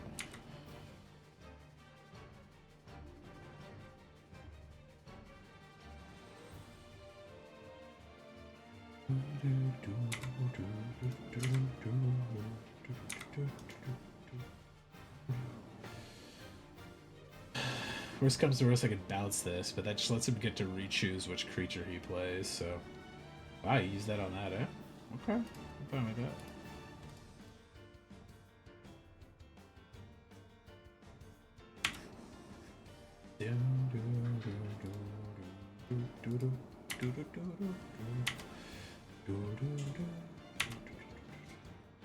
Seven's not an insignificant hit. I could save one of my things probably if he has removal again.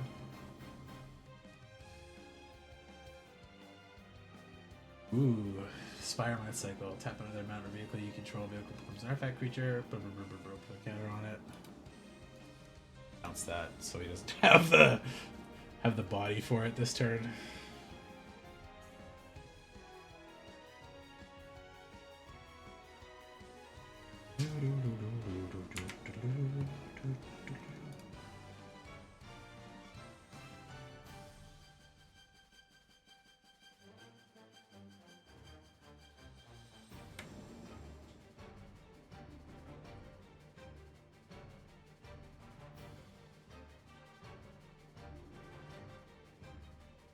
How much does this cost to cast? Oh, it's still full price. Yeah, I have no artifacts on my side of the field right now.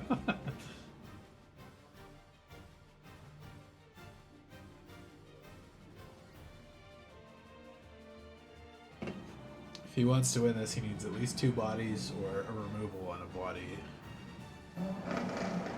I guess let's just say win. I should say survives the turn. Ooh, interesting choice. Exile something to the end. Okay, that's a decent choice. Oh, he didn't want to pay 2 life. This is the better one, but he couldn't pay it, obviously. And he could still tap this to make it body. So, let's do...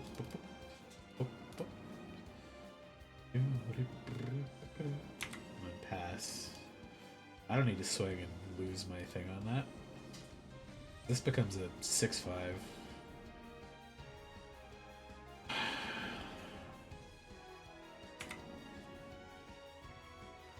But a flyer, I don't know if he's got the stuff to deal with it right now. Yep, good choice. Tap it while you got the chance.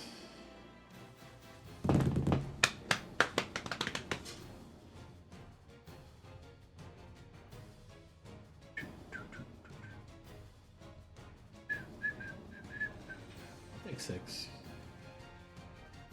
Yeah, so you probably don't want that. You gotta be able to block Howler if you're planning to go through.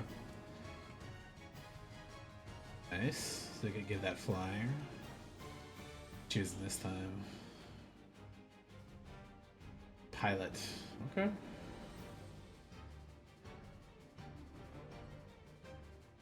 Oh, I don't have double red. Rude. At least make this a 5/5.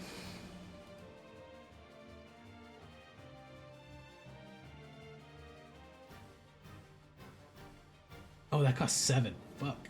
Oops, cancel. Okay. And regarding it is...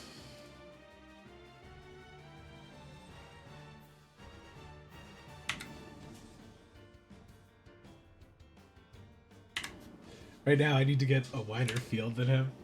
If I had 3 red sources, I would have played Boomobile, pegged him for 2. But I don't even have the 2 red sources right now.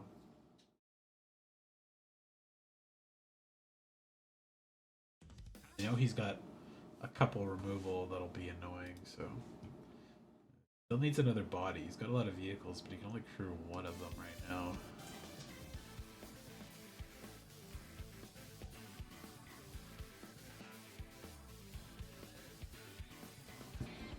Making them bigger doesn't help you too much if you get hit, period. Ah, there we go. So you can crew it. Fine. That'll still die.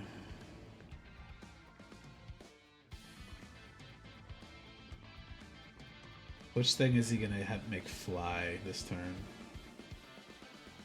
6x? Yeah, that's fair. Ooh. Boomobile is the worst one to take here.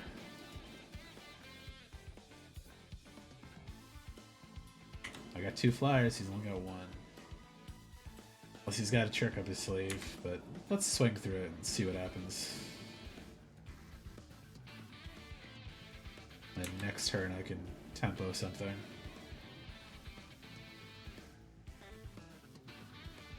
Ah, nice. Good choice.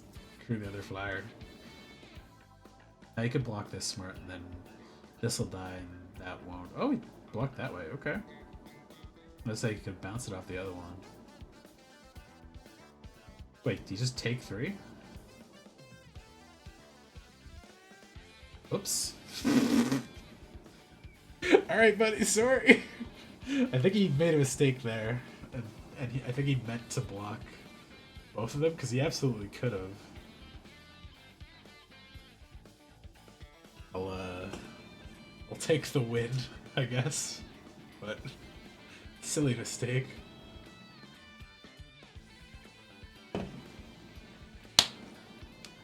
That cycling deck. Prove your worth. Get me the mill cards. Get me the god on the field. On curve this time.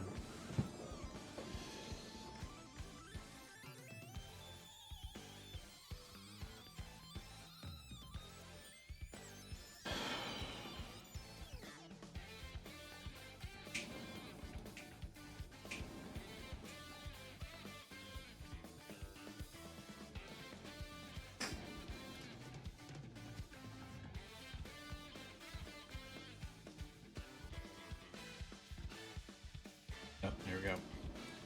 Yes, I'll go first. I've won every die roll. This lets me play the stuff in my hand. I'll keep it. Okay.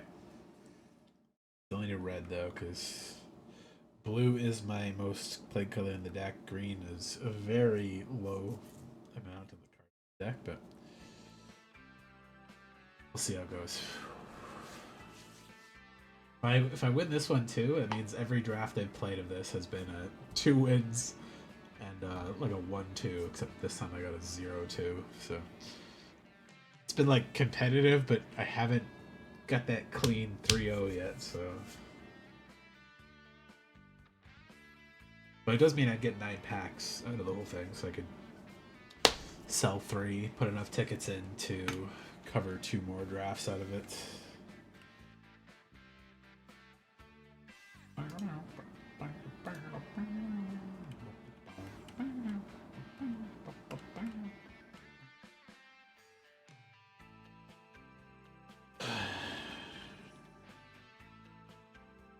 Okay. Feature first, because it's technically kind of a mana dork. I could do start your engines. Ooh, yeah, nice. There we go. Good removal. Decent choice too. Ooh, red black. I haven't come up against one of these yet. Oh, everybody's got this fucking Dragoneer card. I never get the Dracononyx Engineer. God damn it. Card's fucking good.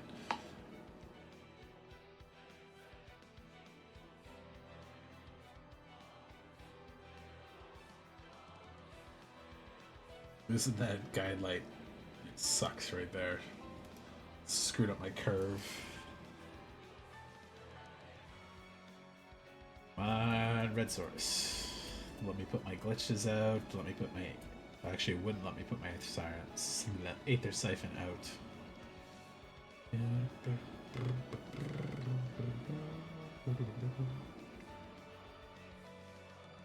But let me play all my creatures, and I'll take it.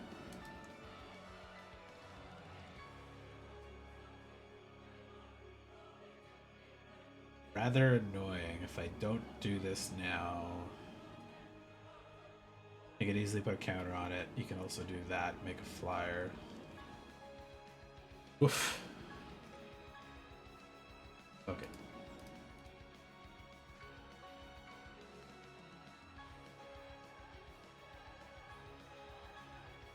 Let's go all in on the cycling.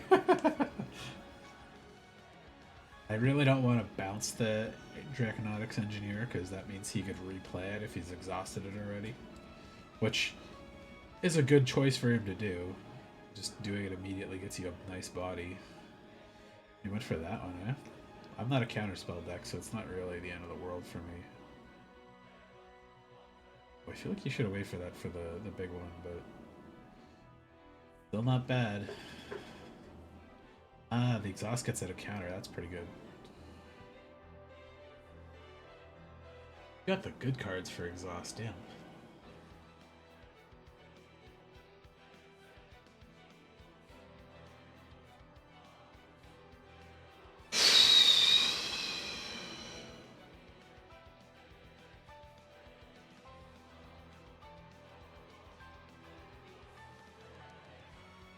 Basically, I either bounce this now, or I throw a body out and mill him for 2. Body wouldn't be able to block any of these. I'd be taking 7. If you could put that away, make some body, you could pump that up, make that there. I still wouldn't be able to block that properly. What a pain in the ass.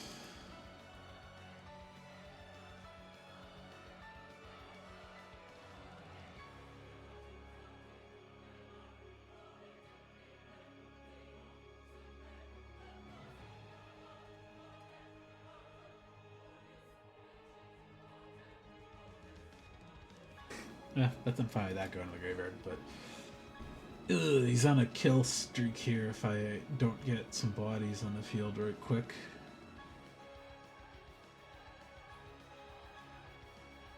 Yep. Bigger, get the dragon. Can't do the haste now though.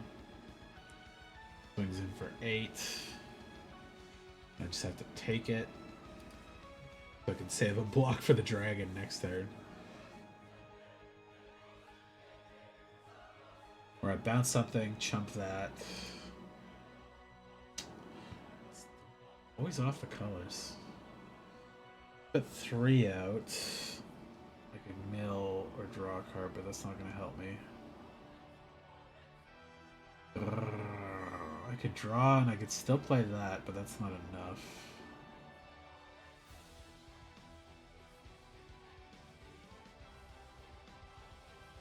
I'm still dead after this.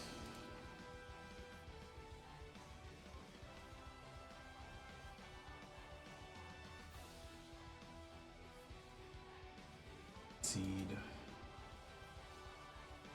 Headboard.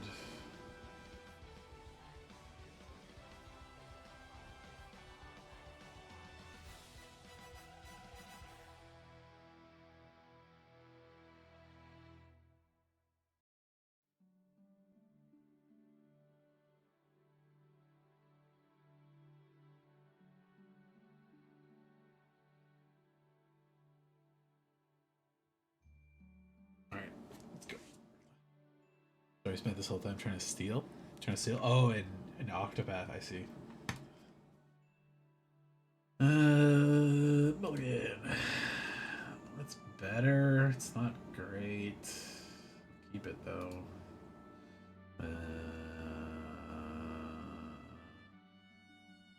I'll catch her to the bottom. Playland. Pass turn.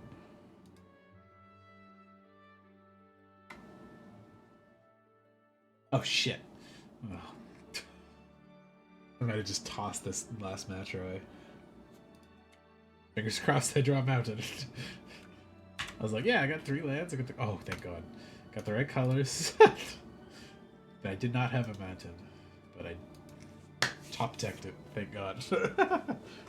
Man, I haven't like hit any of the tablets, and I've got 3 in there for all the color combinations. So okay, that's fine. That's fair. Yeah, let's go for this so I can play the next one in there. Let's look at mine though.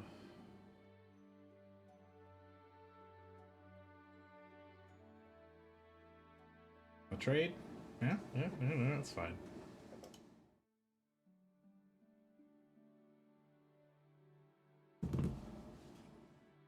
That was the worst RNG I've ever had in this game. What was the percentage?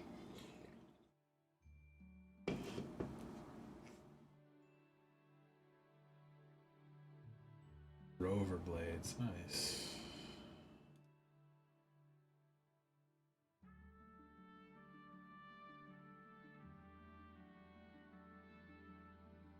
Yeah, you can crew that at any time. It's a pain in the fucking ass. I can't swing through it.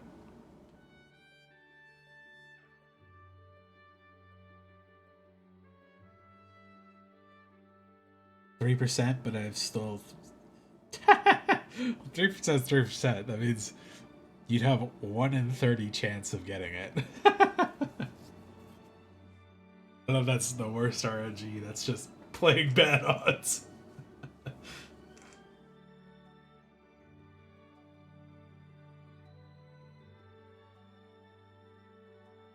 Oh, you got Hell Squad too? That's a good one. Fuck. Swing with the Goblin? 0-1? That's pretty funny. Okay, let's throw that in the way of it. Kinda surprised he didn't crew that and swing it with that as well.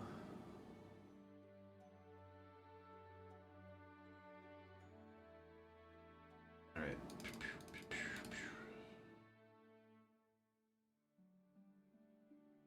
Oh, cards. Please give me something good. That's not the worst, not the best. To combat.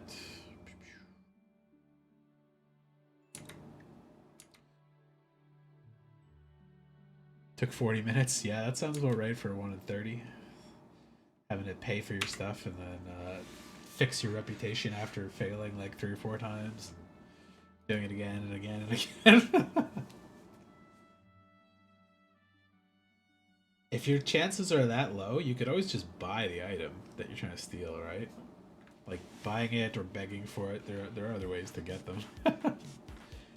Whose gameplay am I watching? What gameplay?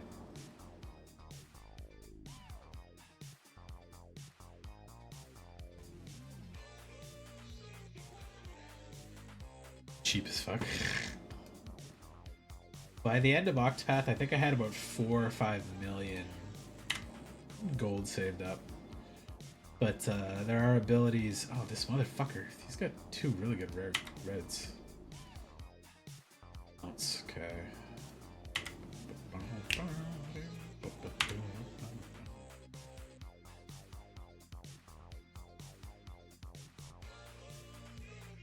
But he's got to swing at the Goblin token, which I'm gonna consume.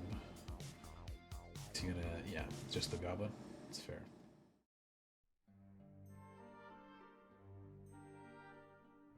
Oh, this stuff? I don't know, gameplay. It's just somebody uploading the song and putting game footage as the backing video, essentially, rather than like a static image.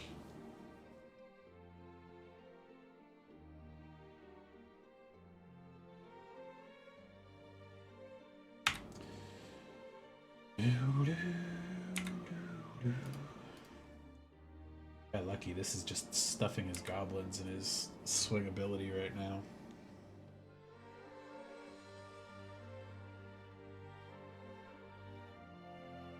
I could play the 4/5 reach. Got enough to do it. I think I just have to play into these.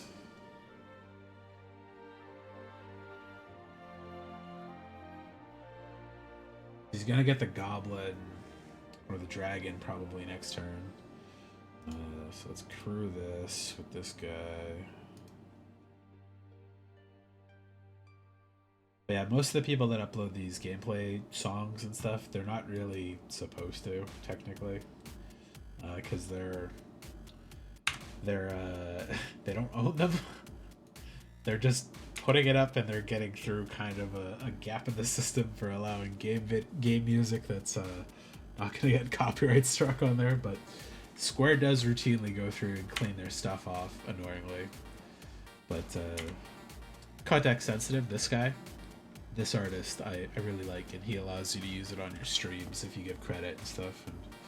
And I put the link in my videos for whenever I use his music, I should say. Might have to go through. I think that link might have got swiped off right now. I can do that on YouTube pretty easy. Select, select, select, select. Paste, paste, paste, paste, paste, paste. Goblin. Yep, swing in with the goblin.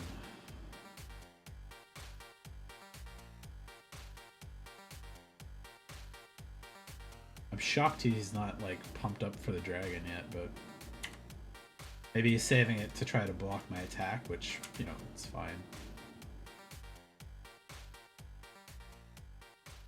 Not going to swing when I know he's got the ability to pump a dragon out.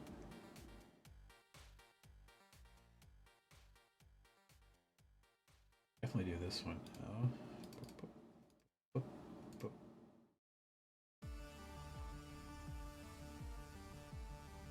He's got removal. It's gonna be sad to dump 7 mana into this, but now that can block the dragon. You can also trade with the dragon if he decides to block with it. But I feel like he gets the dragon out, then he gives it Rover Blades, and I'm trying to block it essentially an 8/4 first strike, which is not as good, but I could double block it and kill it, or wait till I get my tempo removal.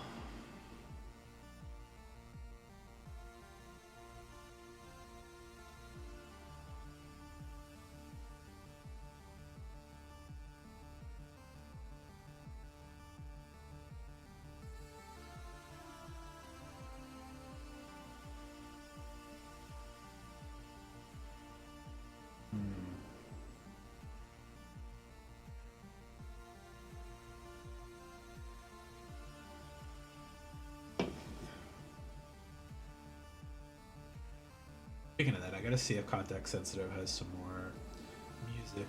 I think it's been a little while since he posted them, but he usually posts songs pretty quickly. Ah, there comes the dragon. Go out of the bus or just take 5? Hey, take 5.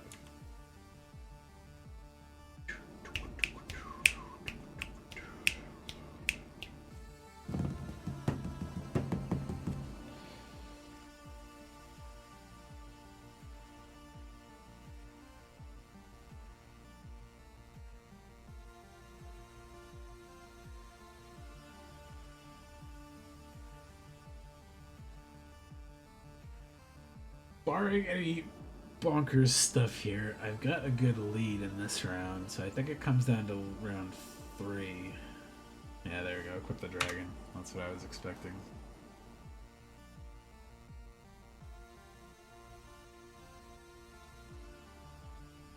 Yeah. I was like, barring anything here, I've got that round down. Please, good curve. Please give me good curve.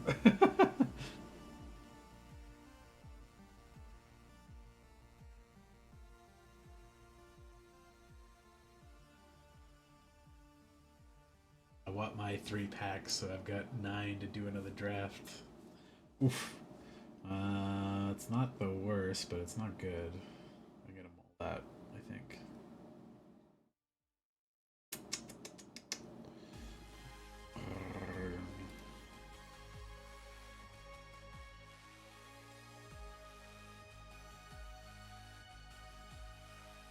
But yeah, game music on YouTube's always been a kind of iffy spot because he disconnected. Uh-oh. Alright, well, I'm sure he didn't do that on purpose, but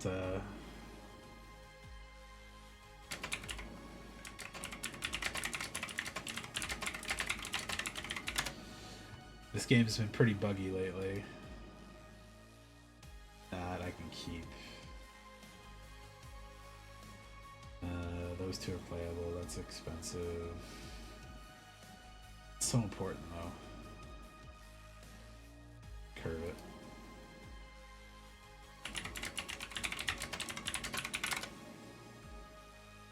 Alright, there we go. You made it back quick. Good. I wouldn't have turned down the win. I can't turn it down anyways, but I prefer to play for it if I can.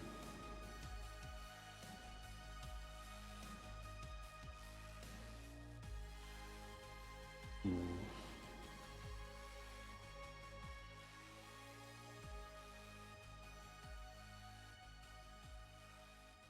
Spinning. There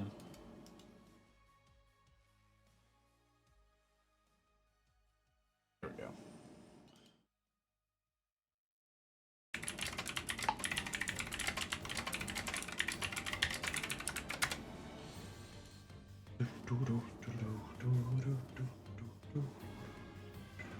Fuck that Draconautics engineer.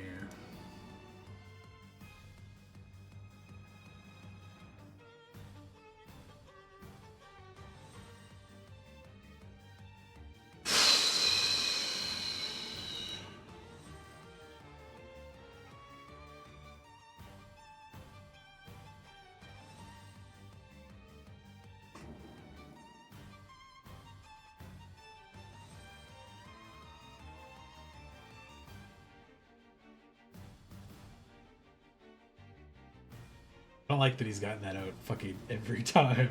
It's so mean.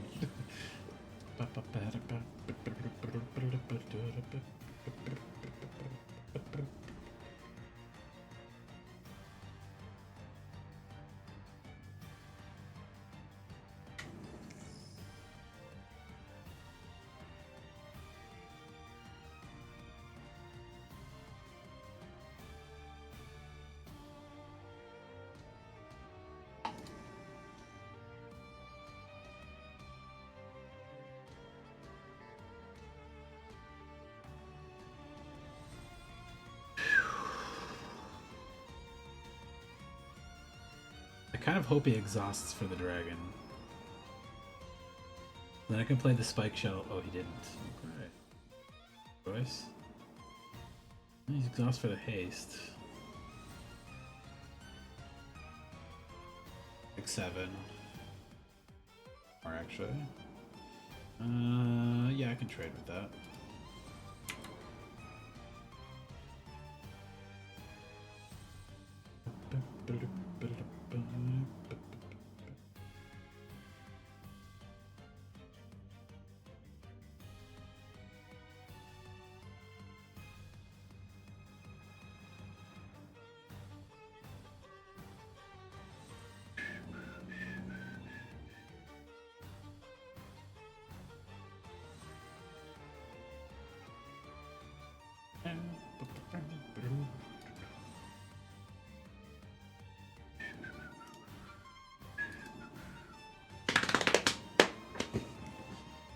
I want him to Draconautics engineer the dragon so I can bounce the dragon away. Kill that fucking engineer. I don't want to bounce that ever because he's going to get the value back from it, but bouncing the 3-drop when he's only got 4 lands I'm okay with. He'll just... Ooh, nice kill. Good choice. 3.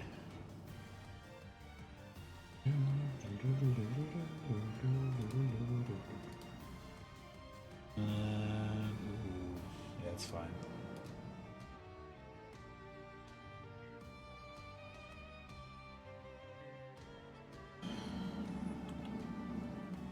I could trade that for the Draconautics engineer. I'll hold pull back from blocks.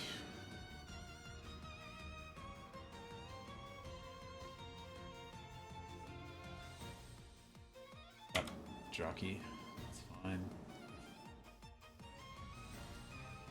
Yeah, I didn't think he'd swing through that.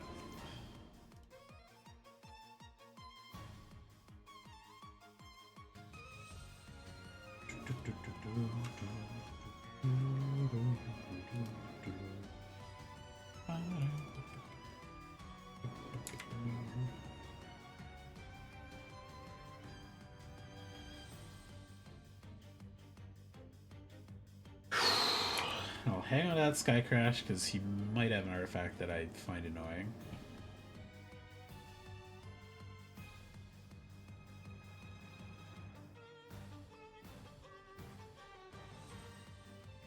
Dragon, okay.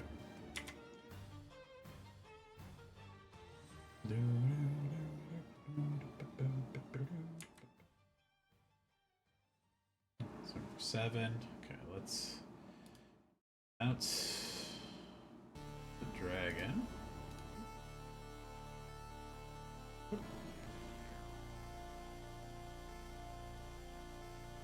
Go.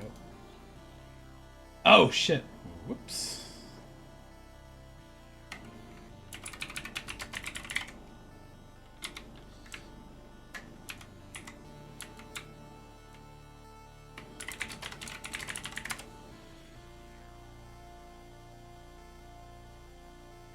That thing hurts. Now I'm nearly dead, so I gotta cycle this because this is not casting a spell. I'm gonna take the 7.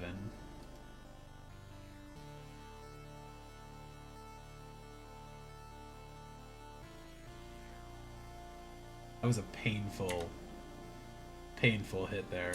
Extra 4 damage on top of that. Ugh.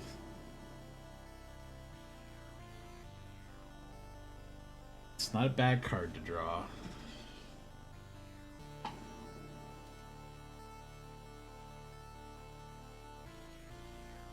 Not good enough, but it's a good start.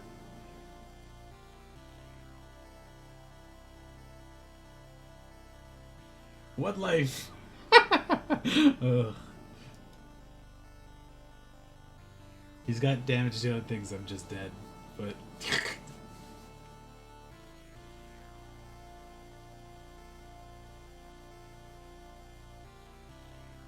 nice. For a draw. Oh, he does have red in there. Oh, or maybe he's just playing that for the cycle. Which is fair, I'm doing that too. It's for some cards.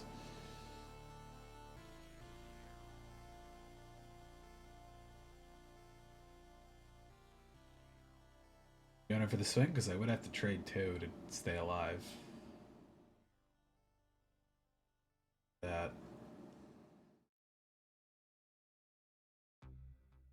Yeah, going with it. Okay. That trample.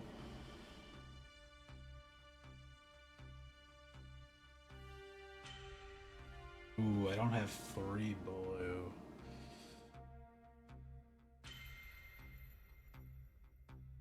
I feel like this is still better to play first.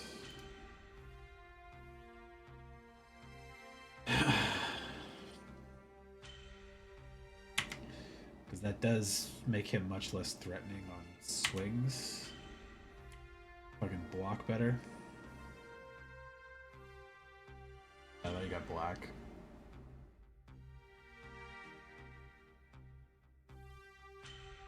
Tempo him by bouncing the Thunderhead Gunner.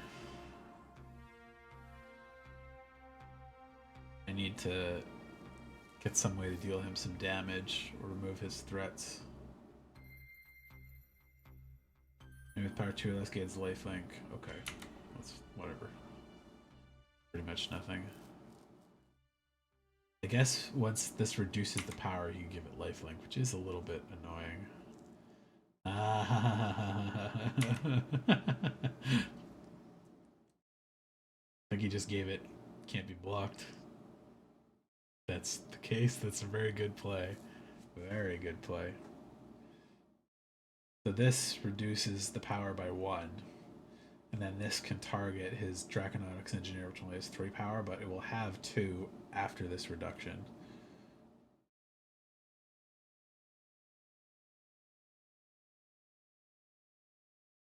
Yeah, so you should be able to give it thing in lifelink.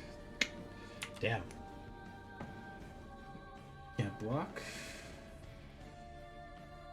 No.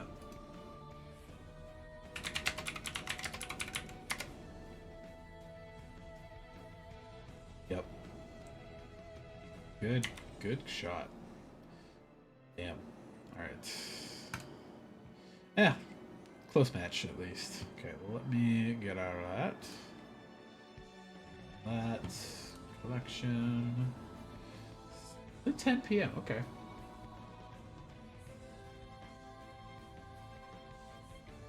Play another one, I think. I'm good enough play points to do it too. First, let's go to my trade list.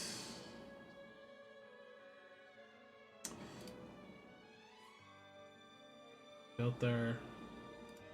Look at the Aetherdrift set. Scoop out any of the extra ones I got here. Okay, by name first. Take one of those out. Those. So I don't have to keep too many extras. These ones, the regular versions, they're worth more on here because when you collect a full set of regular cards, you can pay like $30 and they'll send you a play set of the cards. But so these versions tend to be more valuable than like the fancy art ones because these don't have a full set that you can redeem. So usually slightly these end up being worth more, which is pretty funny. And it's good for me because I can buy this card for cheaper for like 20 cents or something compared to like $1 that this one might be worth. It does create some really weird stuff though because you can get foil versions of these redeemed as well. So the foil versions can be exponentially more expensive if they haven't been printed very often. But not normally too bad.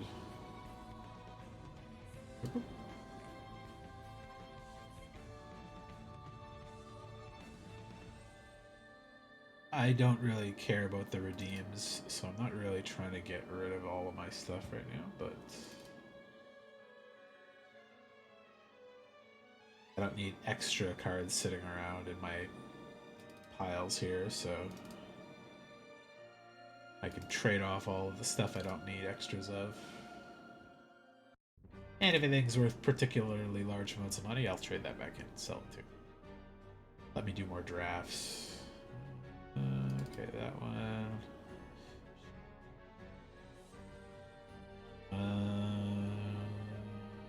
That's good. Alright, let's take a look at the price list real quick too.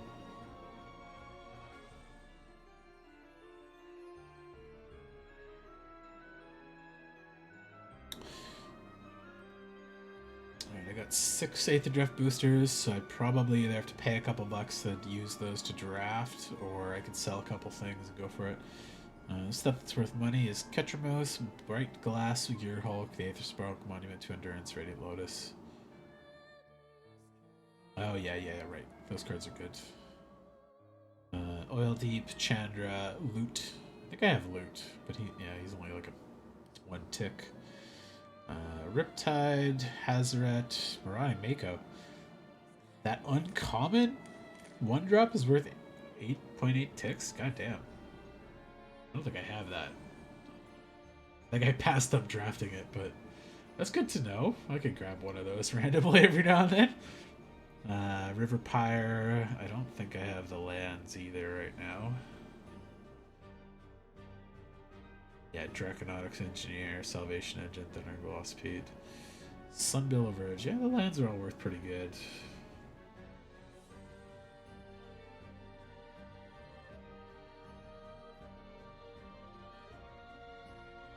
I think I have 2 of the rare lands. I'll throw them in and see if they give me anything for them.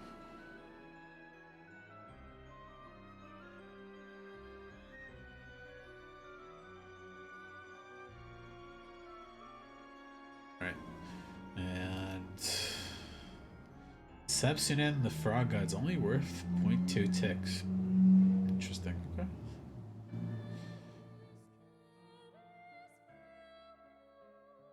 You ran away from a Kate? Oh. That's pretty funny. Okay, let me take a look at the promotional cards too, because I might have some of the decent ones there. Bright Glass, the Gear Hulks. Don't have the Frog. Ooh, those two are cheap. Oh, damn. Okay. Of course, Ketramos. First place cards, I've got Thunderous Velocipede and a Debris Beetle, which I think are pretty cheap.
Oh, I want Agasth's Soul Cauldron, but that's $13. Goddamn.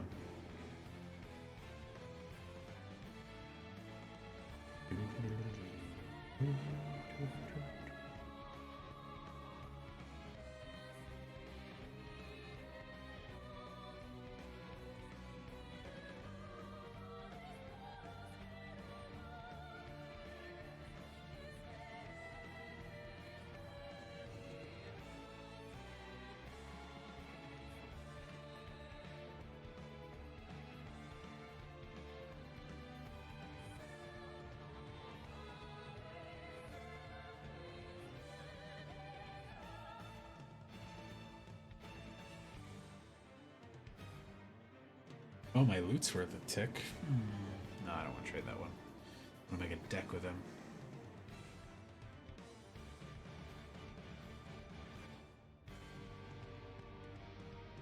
Yeah, the rest of these are pretty cheap, so not a big deal there. Shoop.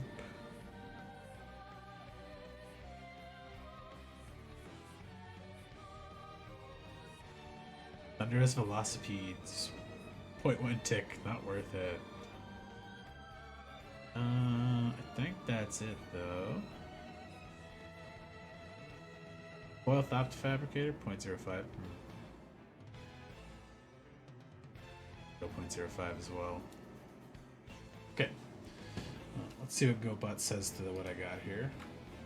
Actually, I should see how many ticks I have first, but...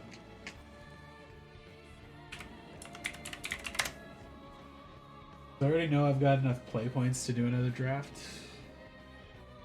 But, getting a couple ticks would be nice, then I wouldn't have to buy a tick or two to do 2 more drafts. Buy.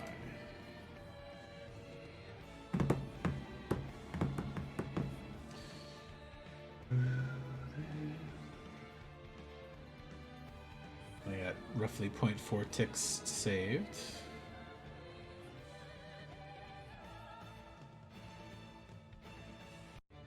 Goes up to 0.5. Okay, so not enough to do anything special, but I'll take those.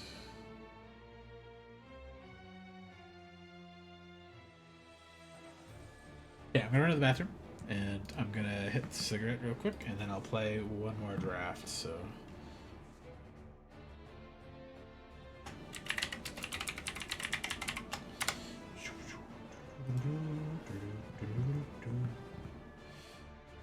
Did an ad just start or something? What the hell? Or just end? Oh, either way. Okay. I'll be right back. Give me a couple minutes in the bathroom real quick.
Alright.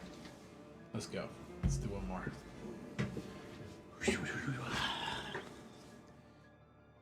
I do enjoy drafting this set, but I find if you fall behind by like a turn, it's very hard to come back.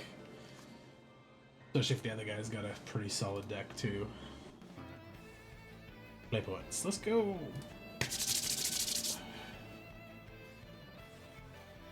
You just, you know, enjoying my good old doom scroll of the fucking fall of the United States here.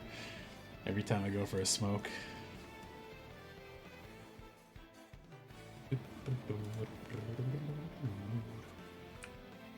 Oh, 3-day players is fast already. Do I have time to pull up another draft sim? Let's see. 4 of 8 already.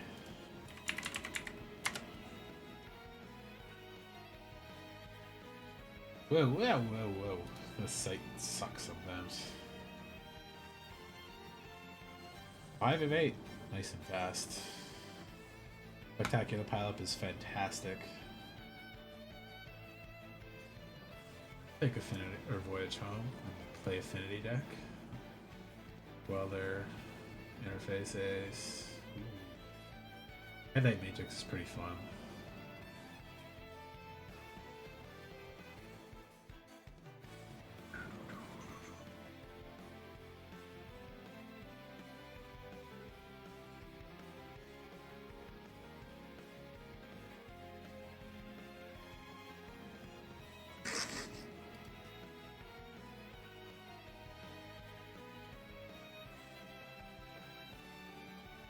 Oh.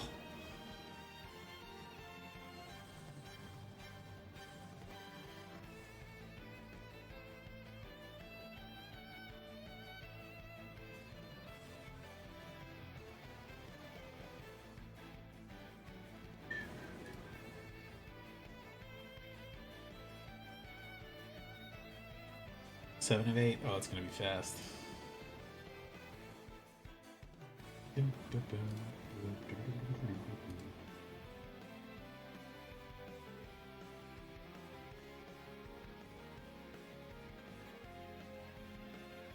Sitting on 7 of 8. Okay.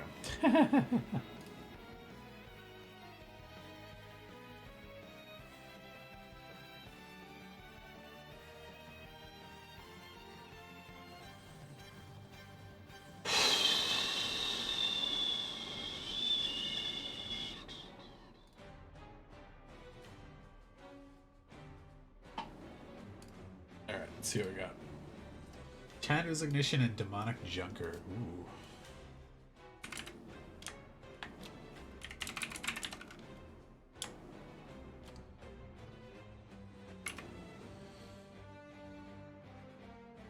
Oh, that's triple rare pack. Is Canon Luck is not as good. It's very hard to cast. Junker. Any if artifacts enters destroy.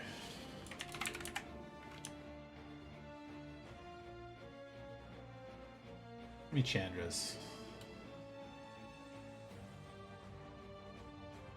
Rotted Mako and Lightning Strike. Both those are very good. I would love it. 1, 2, 5, 6, 7.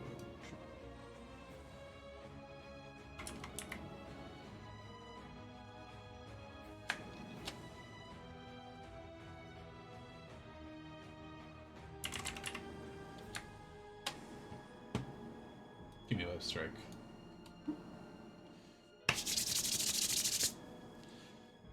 And Green Exhaust. Let's go. Or Cycling. Could do Cycling. Teamer Cycling Exhaust. Let's go. Oh. I would really like 2 or 3 Marauding Makos. A couple good cycling things. 2 or 3 of that sideboard 3 mana spell. Draw, discard, deal 5 damage. I like that one a lot.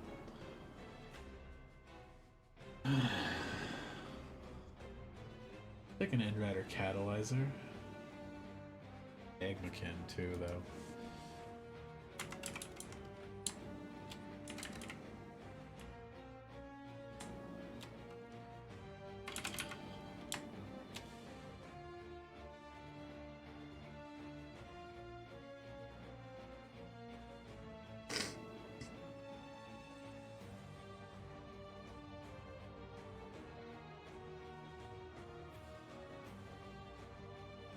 I really love the art on that Chanda's Ignition. It's very good. Amioplasm. Ooh. I could tilt to that. Not a good pick to take, you know, but fuck it. Let's take it. Let's see if I can tilt to that if I need to. I like Spire.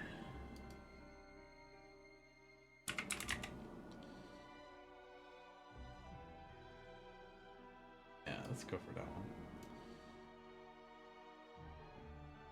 Put that over here. It's not a creature. Another End Rider.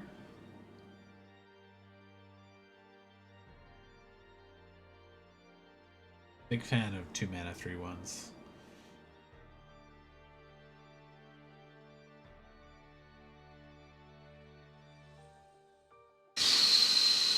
I want the Magmakin, but I can't turn down the Rover Blades. At least one copy of Rover Blades. Just a nice vehicle / equipment to have in the deck. Costed well, pretty easy to crew, especially if you've only got something cheap out early. Equip's a little expensive, but that's a finisher if you got it.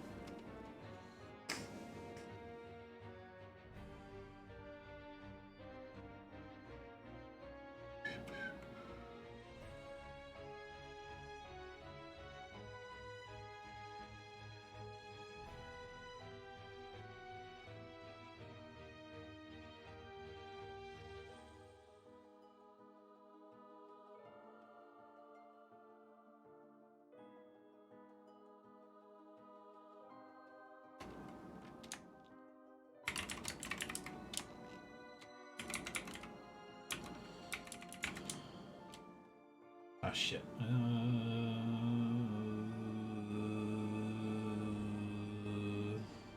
Grip Claw. Ah. Ooh. Hey Cleo, what's up?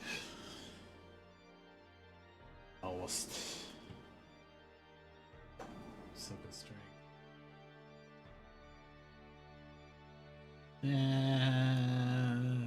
Not really interested in either of those, but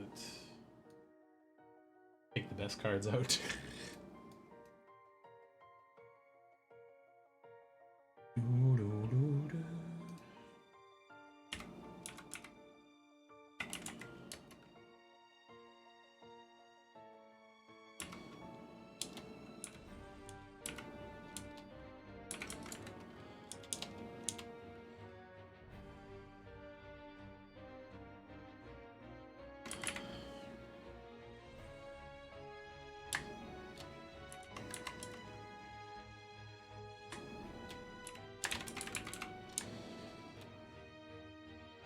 Mako.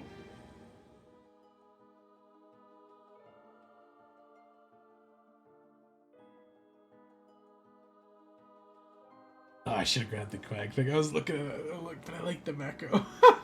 I should have grabbed the Quag Feast.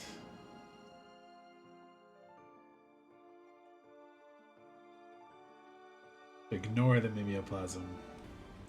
It's not going to be viable, probably. That's how I should treat that.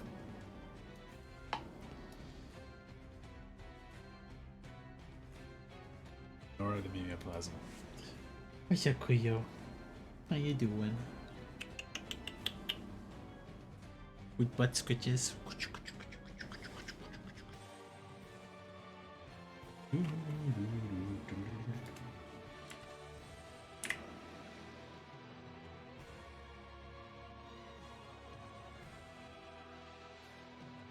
Oof.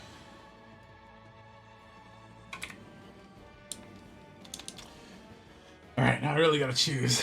Stick to red or lean harder to the black green. Because this is a pretty good card. This is a pretty good card too if I go for that. I'm closer on red.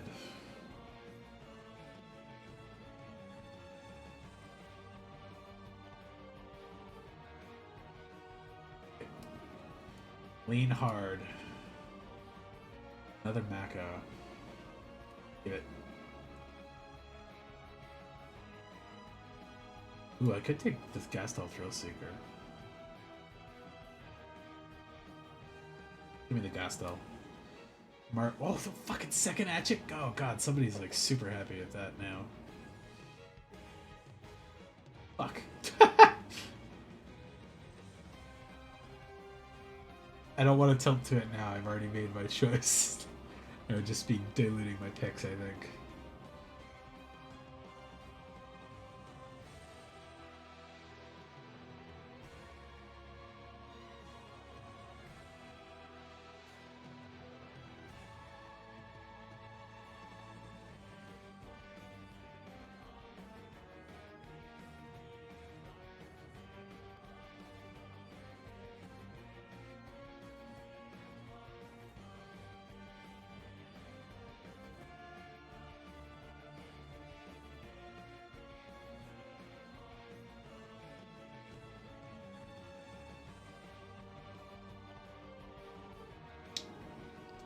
I think for the moment, Web Strike's probably getting pulled, and they might pop back into full Mardu. Damn it! Should have taken the Quake Strike, should have taken both the Atchicks, and I would have been very solidly in those colors. I could toss the first 5 picks, it would have been okay. Fuck!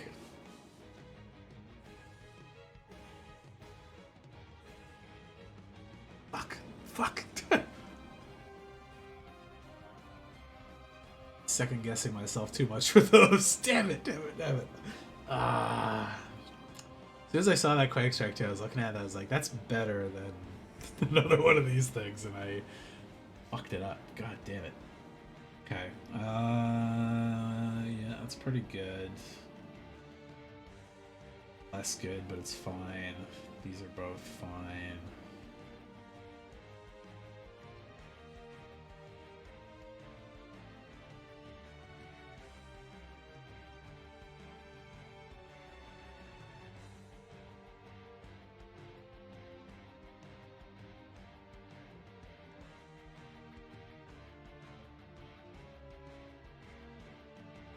One Mako is good. I probably would have liked that trample 3-2 though. Ooh.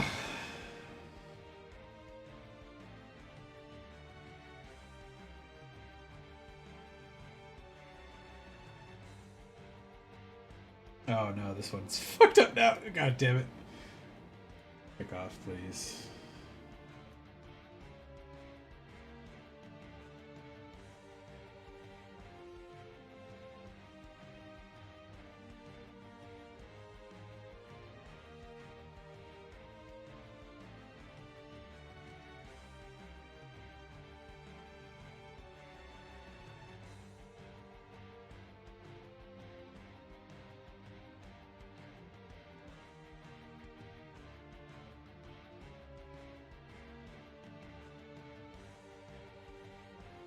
God damn it.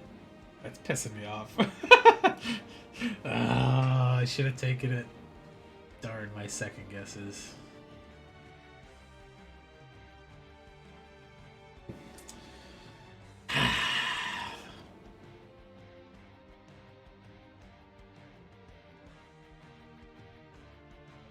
Well, Booster 3 still got a chance to come up here.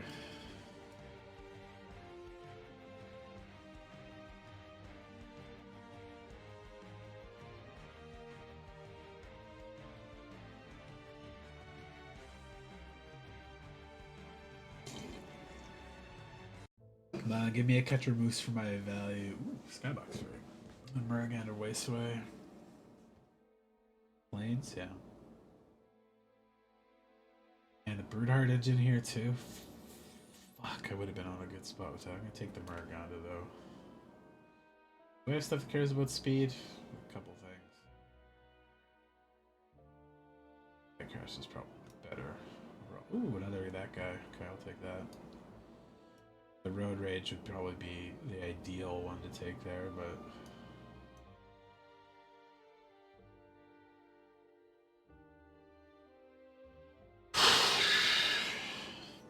Fuck.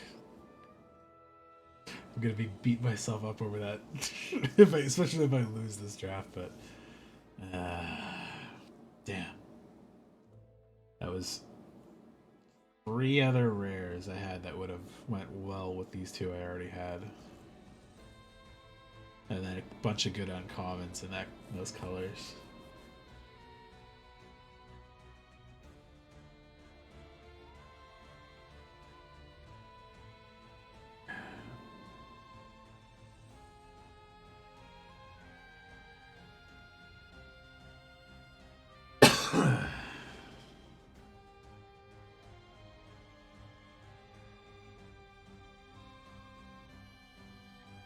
This is a good pick. This is a pretty good pick. This is a pretty good pick. Got 1 Mako already. I kind of want the Cloud Spire because it fits real well with my stuff. But Spin Out's probably better to take here. Not that heavy into black though, so...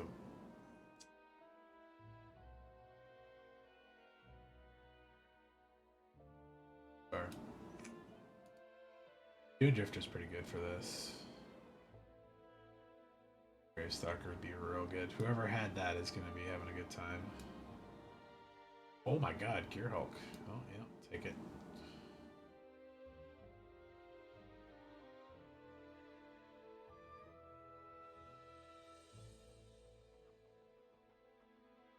Not the craziest thing on the out of the Gear Hulks, but I'll take that and be happy with it.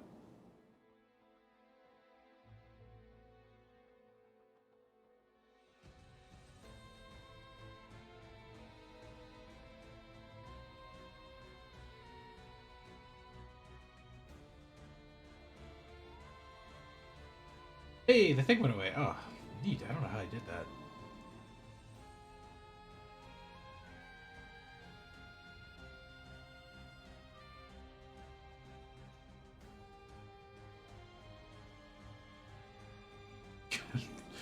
I kind of feel like the interface ace is the one that gets pulled because I have a lot of stuff that can crew, and most of my crews aren't that big. Best thing it does is for that. Response unit might not be bad here. I don't think I have enough for the Magma Kid to be real great. But I kind of need the cycling to get some stuff.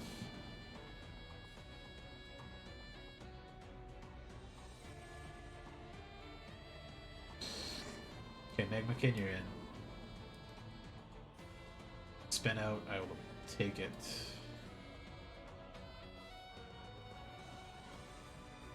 Out on luck, eh? I don't think I could do triple red. I want interface ace. Give me the fixing. Especially for this fucking thing.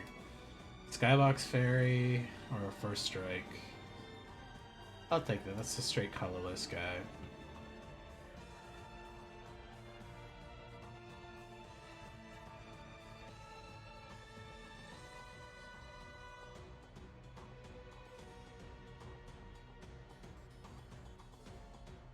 A little bit of cycling.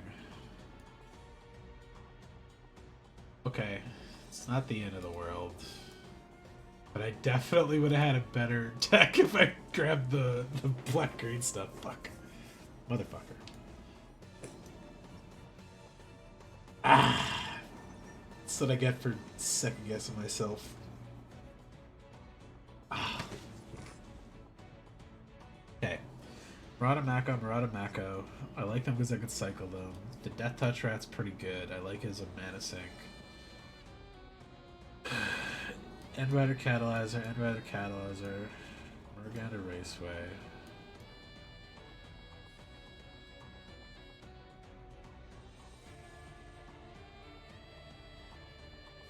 Call it in. Stuff has haste. This guy can tap for more pilots. Gastal does start your engines, immediately puts the speed up to 2. And at max speed it has Death Touch and Haste, so if it comes in later it's good. I'll have to choose which one of these 2 I think I want to keep, but it's probably going to be the Prowcatcher, I think. Magma Can I'm taking because it has the extra cycling ability. This one, drawing a card from the graveyard, is not the end of the world. This is decent removal, and this is also good for stuff at the back, so maybe I'll hold that off. I like that guy for max speed. I like this for the discard and the reach. A good top end. Just like that for now. Okay, and for these, I'll take kickoff. Kickoff. Pull that and that to the side. They go out. These. Bloodfell goes in. Okay, whoa. For vehicles, I got 2 Clamorous Iron Cads. I like those for the cheap cycling. They're very easy to get rid of. I've got lots of ways to give them haste, though, so I think both of those get played. If they enter as a 6-3 Menace,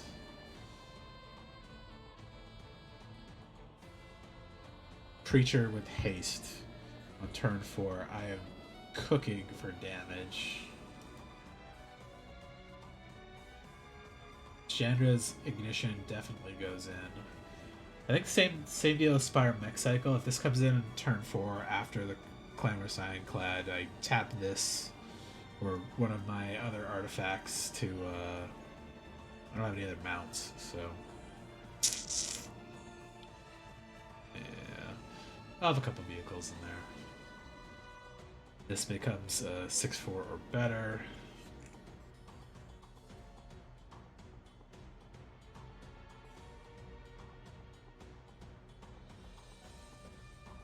I like Aetherdrift for the scalability. I don't think Repclaw makes it in. Spin out, Collision Course, Chandras. Do I just chuck Rover Blades on top? Let's see what my curve's like. No, I'm okay with this. So let's go.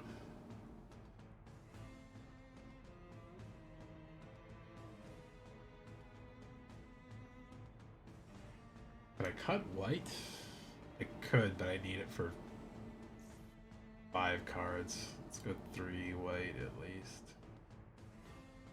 I don't need that much red. I need 1 pip for almost everything except for these 2 cards. So with 6 there. 5 for 4 for black. This is 10. It's 15.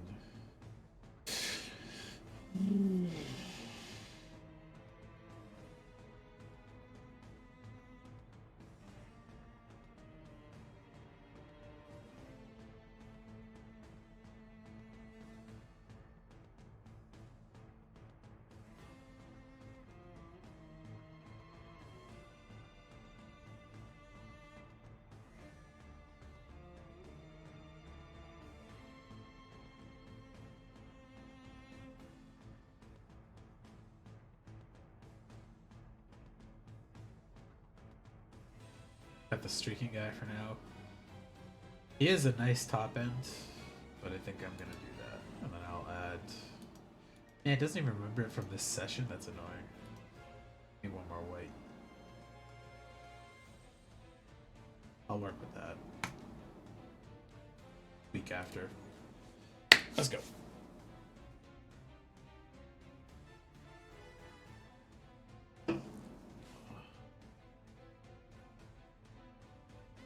I've thought about playing the Champions of the Continent, the Octopath Traveler like mobile game, but I just don't want to get into another gacha. I don't want to pay more money to play different Octopath Traveler.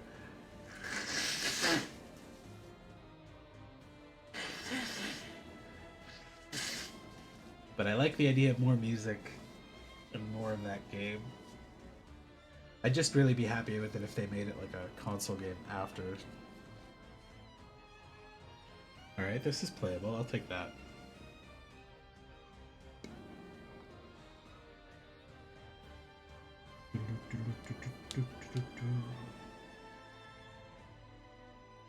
Guy reminds me of like a human Optimus Prime for some reason. Ooh. Which I just tap scroll 1. Tap 3 other creatures you control. Becomes our card's going to form long term.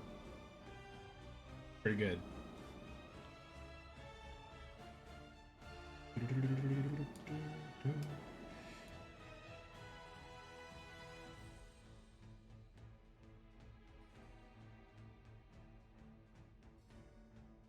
Another vehicle, yeah. Is he just all vehicles? That'd be cool. That's going to be a very strong one sooner than later. But I think I've got a full turn cycle before this can turn on. Unless he's got 2 more like 1-drop vehicles next turn. I'll chance that. Wow. Literally like all of my planes. Alright, cool.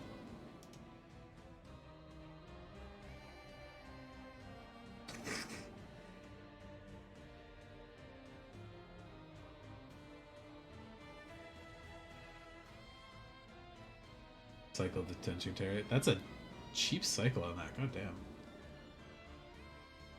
Right. I'll hold up the mana for now. Swing.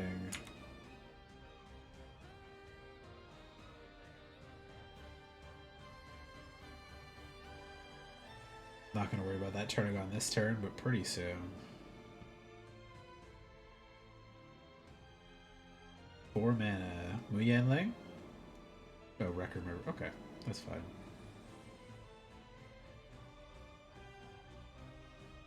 How the fuck do we do? You mean Robert Kennedy Jr.?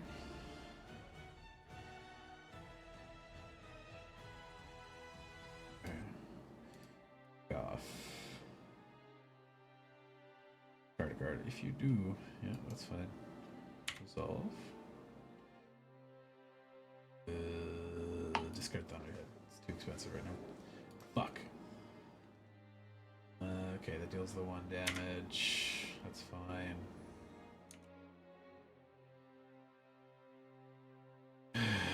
This is Sorcery Speed, Destroy Artifact. This could crew either of these. And they both... Well, one of them trades with this guy, one of them doesn't. Blow that up now.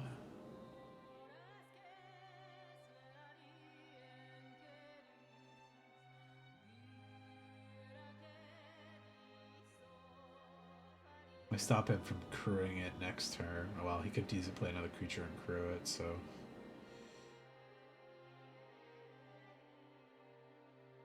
Yeah, I figured he crews that. I just swing with both. One of those bounces. I guess he could still crew that if he wanted. He didn't. Okay. Like, pump that speed up.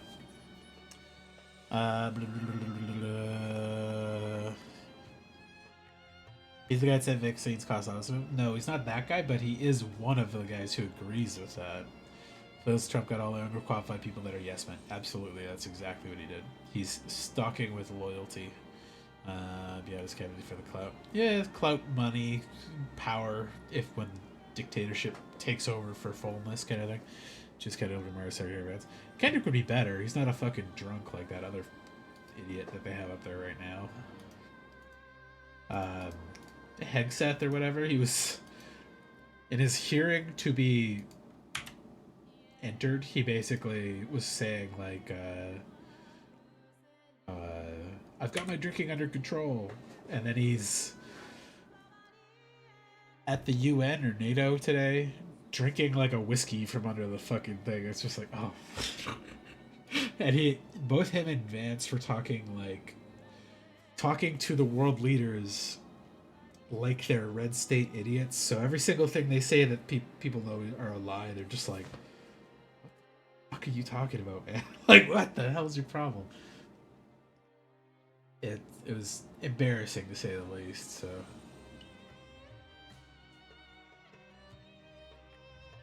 Do I want to throw those light shields in? Maybe.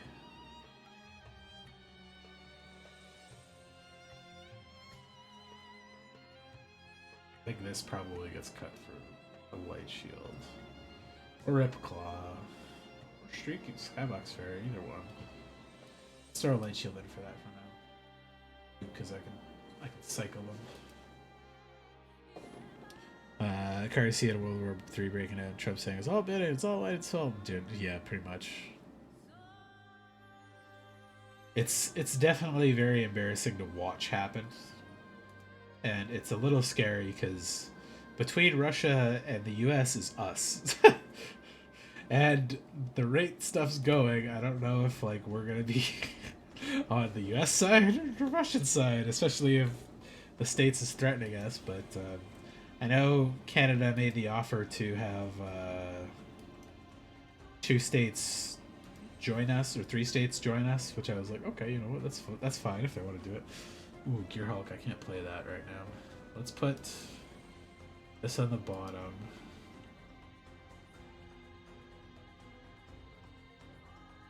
Oh, I don't want to put that away though. Put that on top. I can discard it to the Thunderhead later. I should have put that one. Fuck.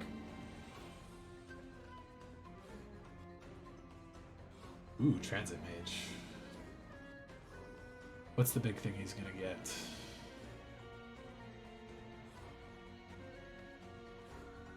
Light Synergizer? Okay. Not a bad choice. Okay, so I got 3 mana. Do Rover Blades. Can't swing past both of those. He'll trade with it, so let's do this. Guy.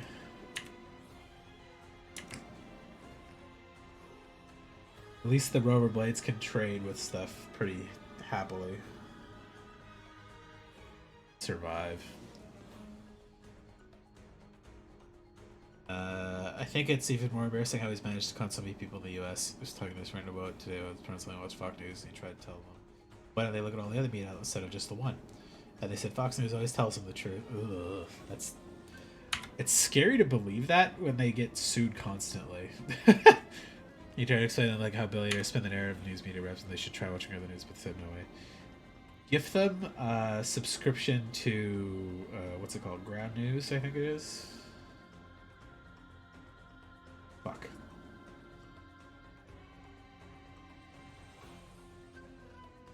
Oh.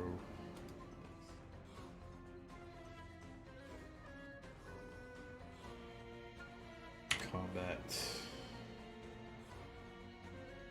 Watch out.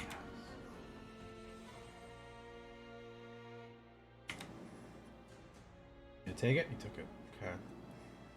So do I cycle that or play the rat? I play the rat. Can't cycle it now. Come on, 2 red or 2 swamps. That's what I need both of. Probably the swamp first. I can play spin out when I need to.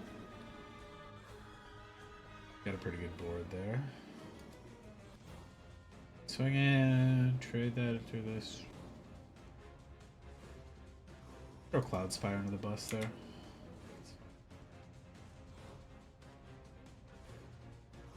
Okay, that's not bad. Can pop that or kill that. I could still cycle that.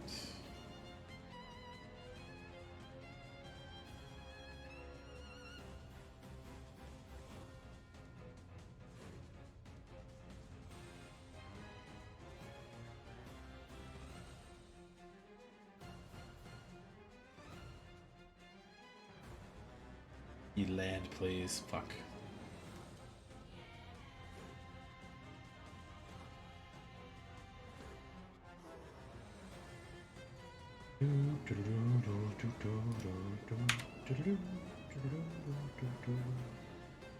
Alright. It's a good start there. He hasn't dropped so many vehicles down this turn. I know he's got that Guidelight Synergizer in hand. And he knows I know it's there. Yeah, I can't block the flyer. That's fine. Swamp, please. Fuck!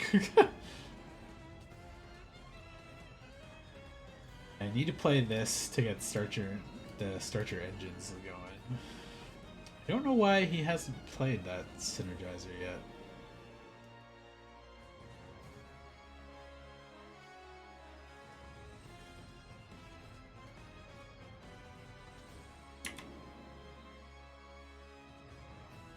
I mean, he's saving up for big removal right now. Oh, he's just gonna trade. Okay. Choo. Right. Blah, blah, blah, blah, blah, blah. Relation to his parents is soured real bad right now over politics, how he's living his life the way his parents want him to. Friends pretty successful financially, I'd say, but yeah, absolutely, I understand that. Like, he owns a small startup, but he makes really good money. Married, bought a house. His parents are content, like he's the most like. Yeah, at a certain point, you have to decide to cut that off one way or the other. Like, if your parents aren't. Ooh, that's a rough one. Yep. That's why you didn't play that. Okay.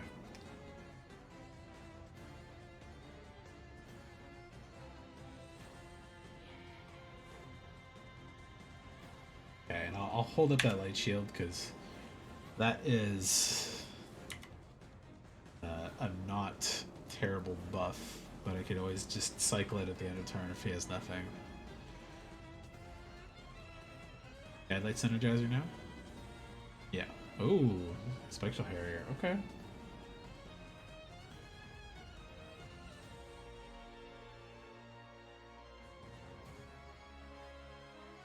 Ah, Mountain. Okay, that's helpful. I've got almost got castable cards now. Okay, so Marauding, cast, boop, and kick off.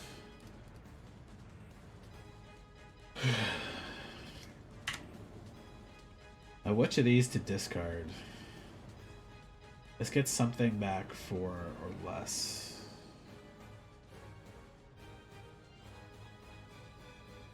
This is just scary, but this helps feed the Mako. As soon as I discard Spin Out, that's when I'm going to draw a Swamp. And I really don't want to do that yet, so Mako goes first. Okay, that's not bad.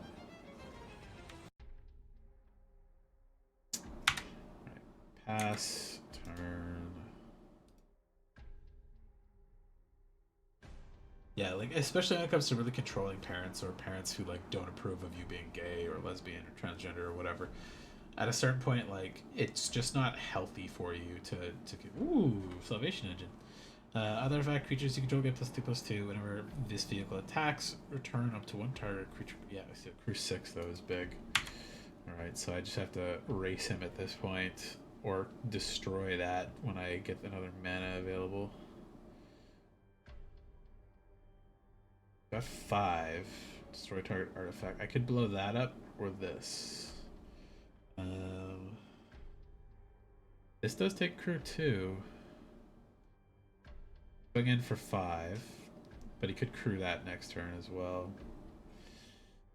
Okay, let's go to combat first. Swing for 2. Then I'll play...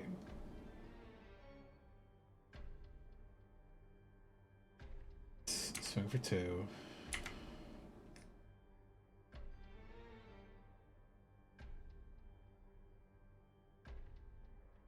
Up. Play Gastel Blockbuster.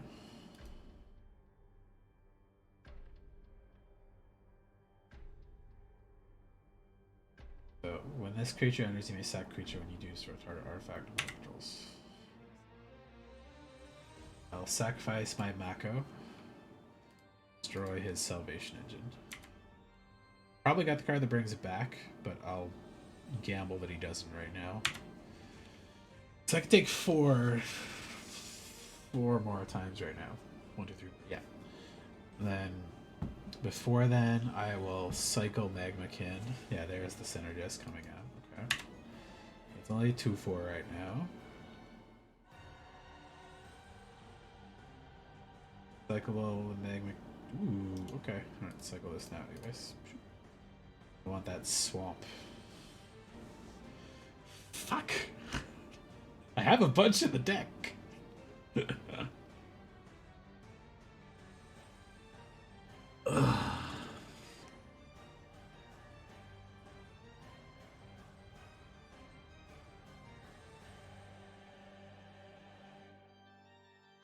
think I cycled the Mako.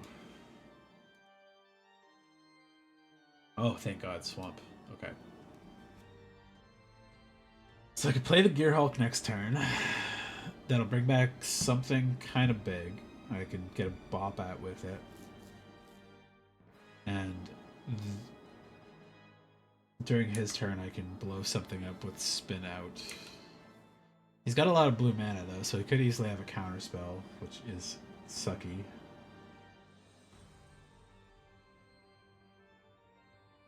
That's nice. Good value. Ooh, Gear Seeker. Doesn't have haste though.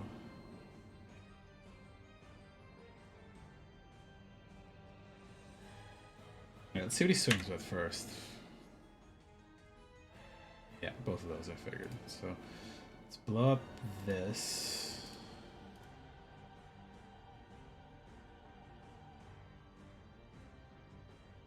Take 2.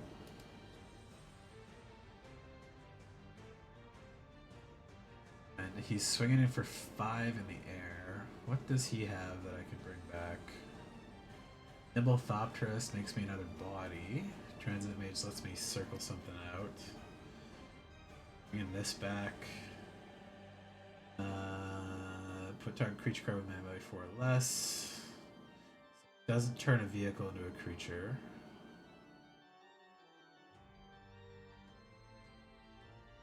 And Gastel. That's probably actually his Nimble Thopterus that I take.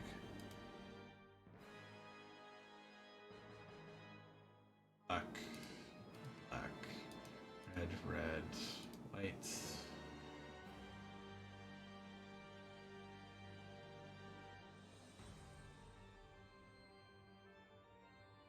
Yeah, Nimble Thopterist comes in, gives me an extra body.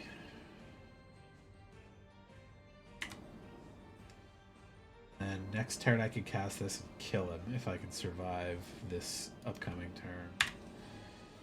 Swing for 3.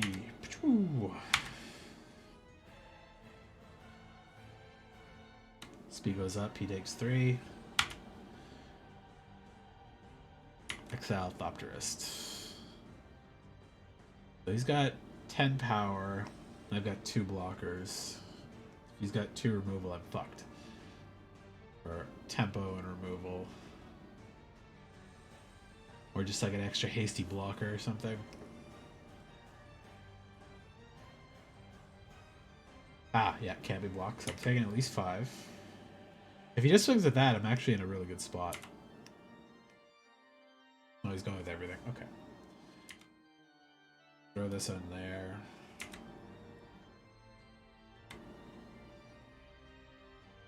What? Oh, 7. Oh, fuck. My life. God damn it. Ah, if he had 1 less. Fuck. Bad math. Yes. Red-black is good, but it's also real hard to play with what this is.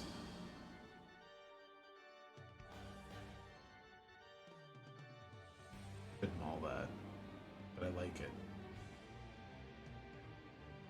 Well, okay, that's better. Keep. I can throw 1 Colodon down. Maybe I'll top deck a Plains or something. Or a good vehicle to drop on turn 3 or 4.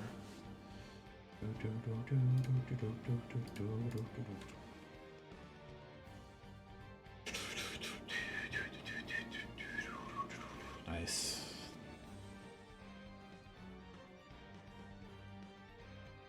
Nice.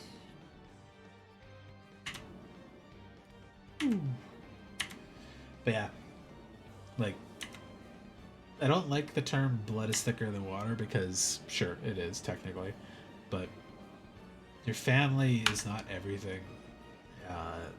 And, like, there are family members who are detrimental to your, like, well-being.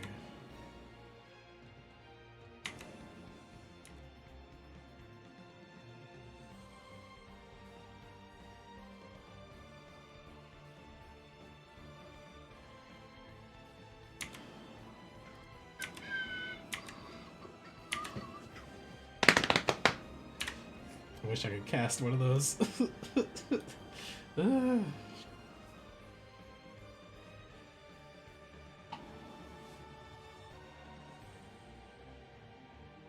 Ooh. Oh, he's got a nice curve of bodies right now. Nice cheap ones.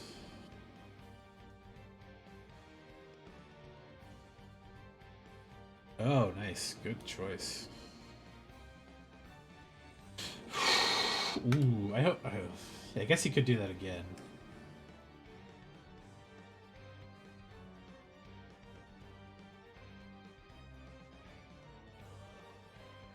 Oh, I could Cold Stoke right away. That's pretty good. Alright, I'll hold one guy back to motivate him to tap out for his flyer again. And then I'll blow it up once he's tapped out.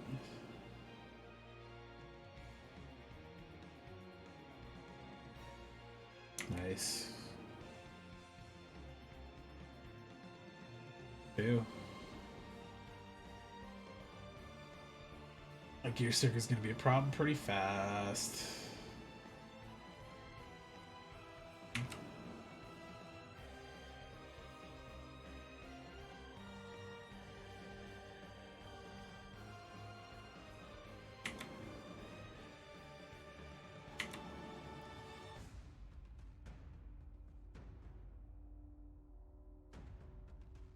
Gear Hulkle doesn't do anything for me here other than just be a good blocker. But he's curved out better than me, and I'm in very big danger of getting killed by this. The flyer in a couple turns, so I think I need to do it, just hold back.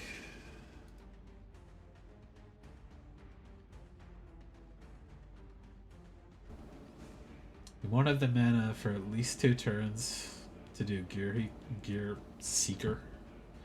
Ooh, that Guidelight's gonna be a problem too.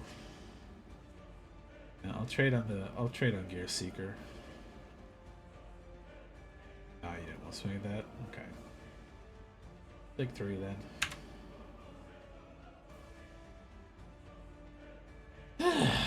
Ooh, now I'm drawing every swamp in my goddamn deck. I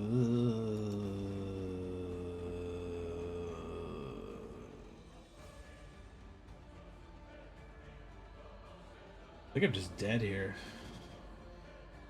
Next turn he'll hit me for 8 in the air, and he can swing for an additional 10 on the ground. I could block most of that on the ground, but the 8 in the air is pretty close to lethal.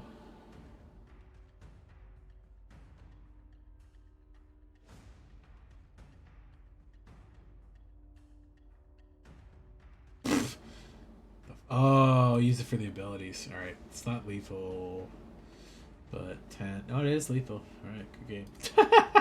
Fuck. Yeah, I can see. Sure. Can't block none of it. Let's see, do I want to adjust the deck?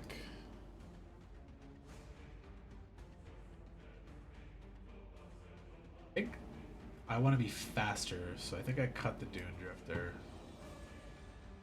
I like the Colonids, but I might need to tilt more white in there.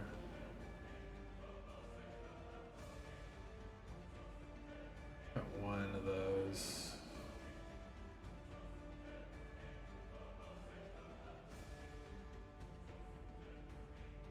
Rat, Colonid, Cloudspire, Gastel, Kickoff,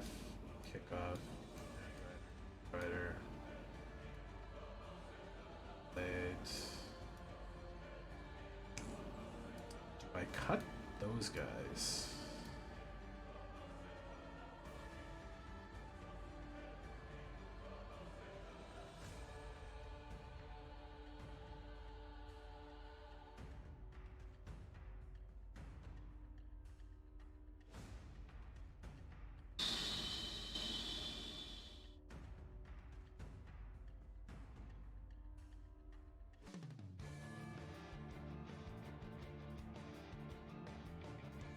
Alright, let's cut that guy, the Surveyors.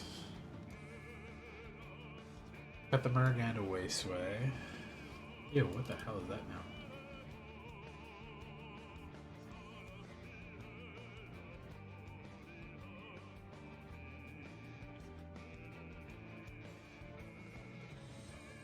Colid and Cloudspire. Oh, what the heck is that swamp too? What the fuck? Oh, it keeps trying to add a secondary one in there as well, so that's why it's like that.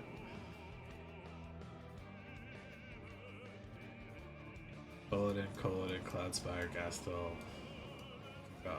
kick off. Endrazer, Collision, Magmakin, Gastel, Gearhulk, Thunderhead, Spire, Clamorous,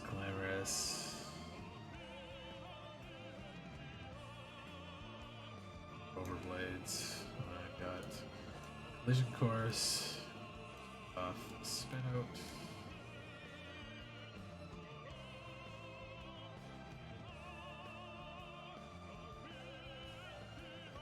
$17 lands I think is too much.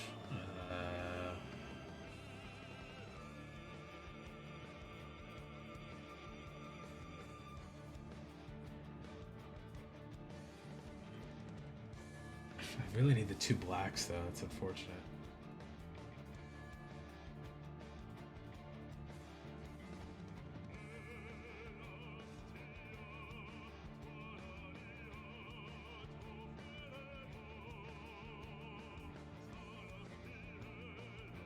What? Oh, that's in there too.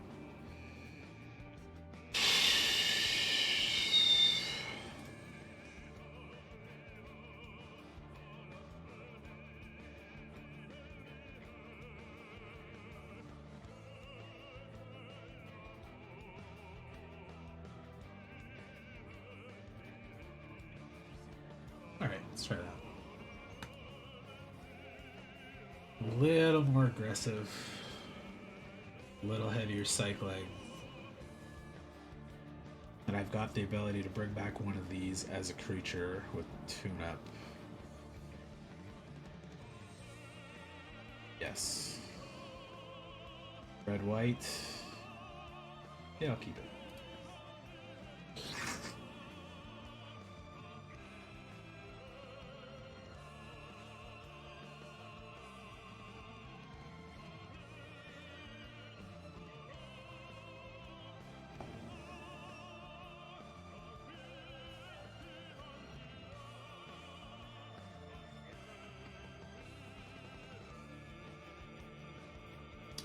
Ooh. I want that on top first. Oh shit, I fucked up the order. Okay, that can go to the bottom. Did that stupid. I was gonna put the light shield underneath that, but I want the land first so I can continue curving out properly.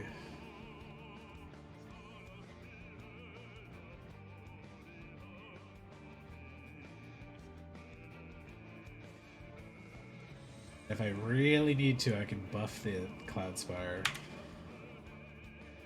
to keep it alive. Yeah, I figured that was coming. Past targeting this guy.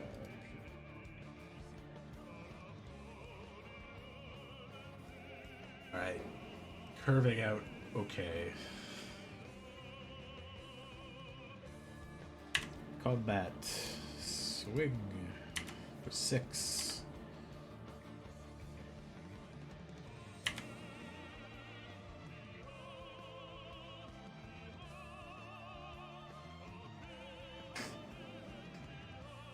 Keep that spin out handy. Ooh, not a second creature. Ooh, that's spicy.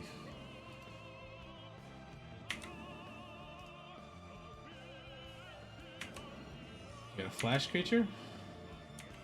Oh! Oof. Hold on to that spit out.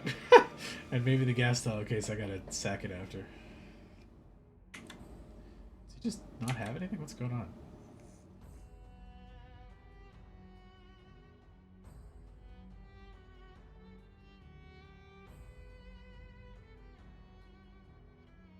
Got a board wipe coming in next turn? Is that what he's waiting on?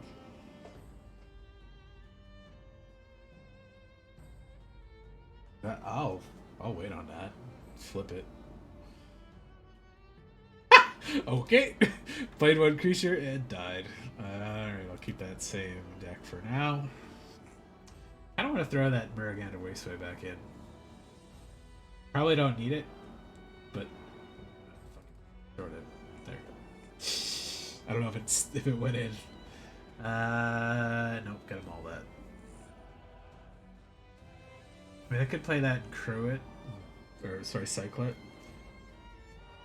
but I don't know if that's enough. I'll mull it to be safe. That's better. Still not great, but keep Thunderhead away. Done.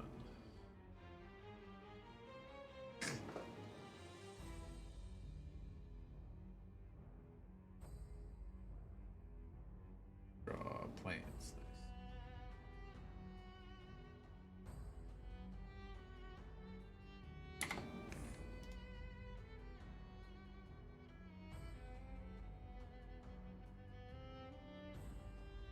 Nice. Ooh, is he Esper?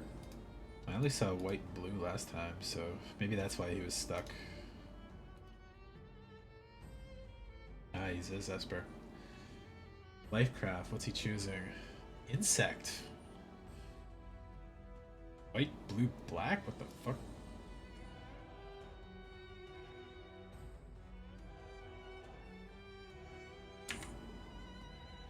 Crew 3 is a little hefty too.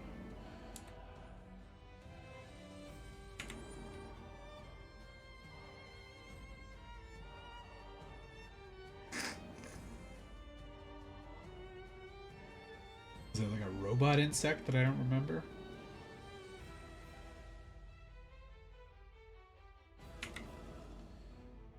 Yeah, fuck it. Swing with everything. Let's see what he's got. Game up, I can afford to be aggressive right now.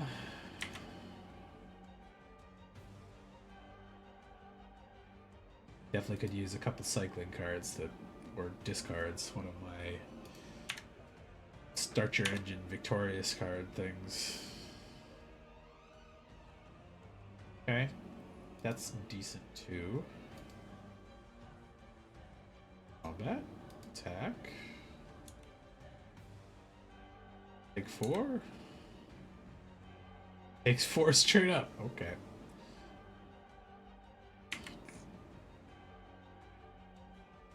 Okay. Hold on to that Light Shield parry and discard it on his turn.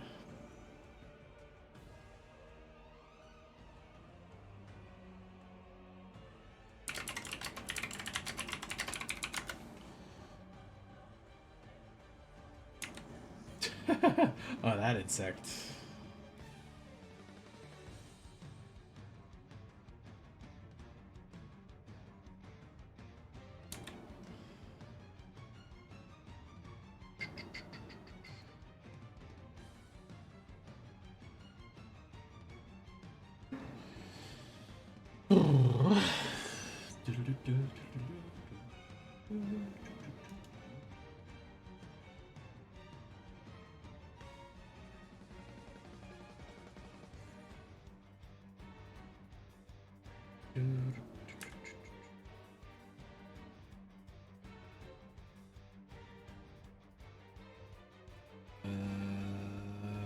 Tap 3.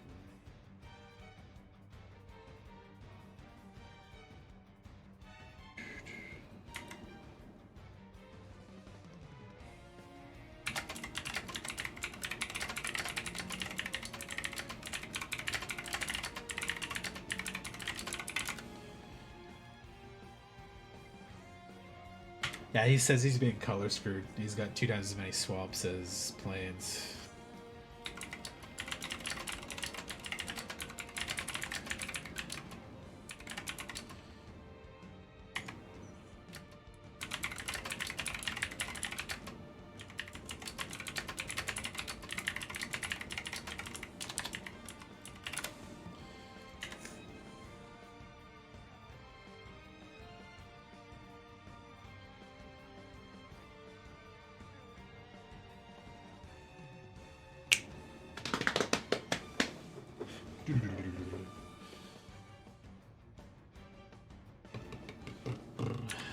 It's Eat the Jacket.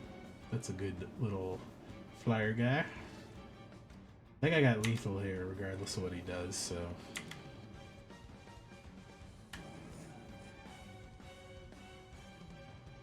And go to combat, swing.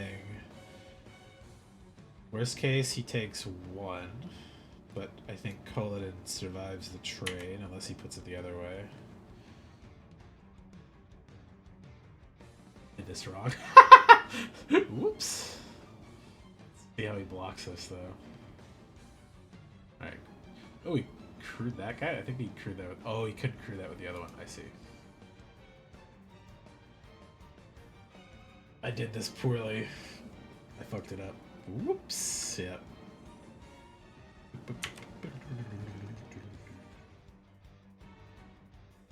Just giving him a chance to come back because of his thing. Oh, nice. Blew up the whole field. Good job. Alright, so I need a creature. Take any damage. He might actually come back because I fucked up. Whoops. Ah, no.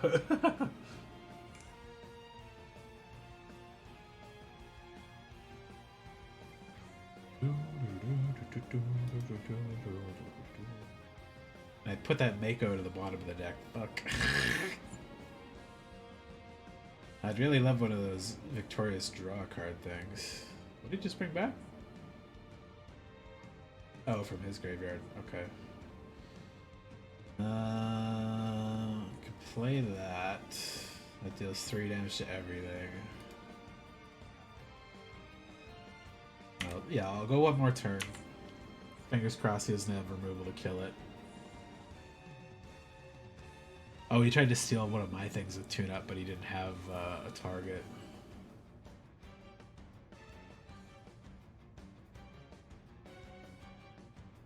Ooh. Search your library for an artifact card, reveal it, put it on the battlefield. If it's not, it was 2 or less, otherwise put it in your hand and shuffle 2. 6/5. What's he getting? 6/5 vigilance for 6 that takes 2 to cruise. Pretty goddamn cheap.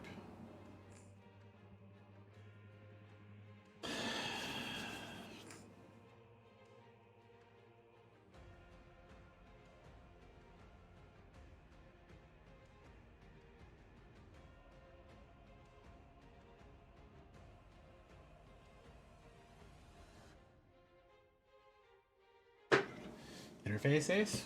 Okay. The crew guy is good. Ah, crew that, yeah. 4/4 coming in.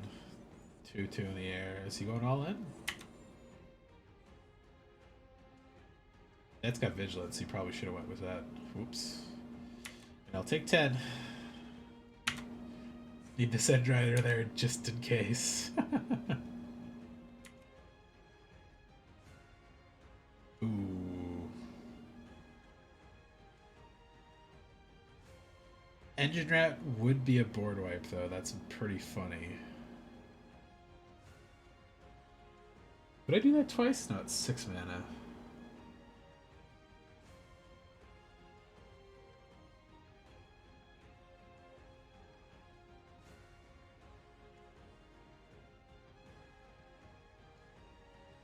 Could play a trick here. Swing with End Rider, make him crew it if he wants to, or he trades it or takes life.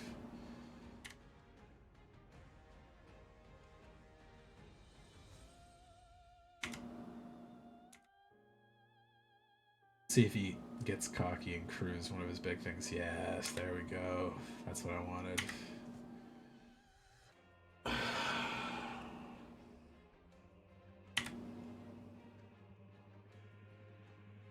Play the rat. Play Chandra's Ignition. Engine rats. Boop, boop, boop, boop, boop.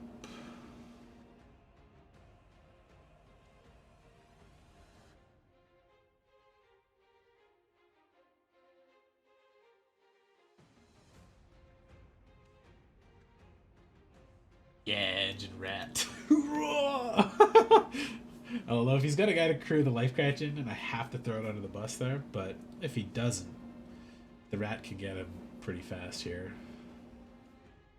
You could drain him for 2, swing, and he'd have to block it. Nice. Oh, he doesn't have speed yet. Good. So he'll have to block the rat. I've got 7, 8 mana. Oh, he's going for the swing right now? Okay, I'll trade on that. That's fine. I'll trade the rat for a lifecraft engine. Okay, since sorcery. Okay, block. Does he have the indestructible thing? That would be rude if he did. Oh, okay. Oh, okay, cycle. Boop, boop. Fuck. Fuck.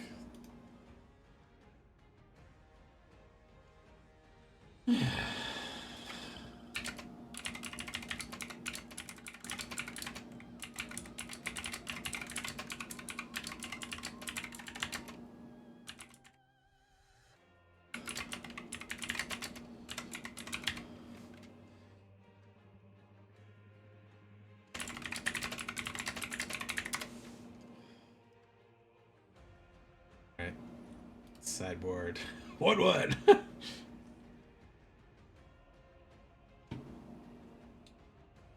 you have anything I want to side around? I don't think so. Battle of the Metal is not a bad choice.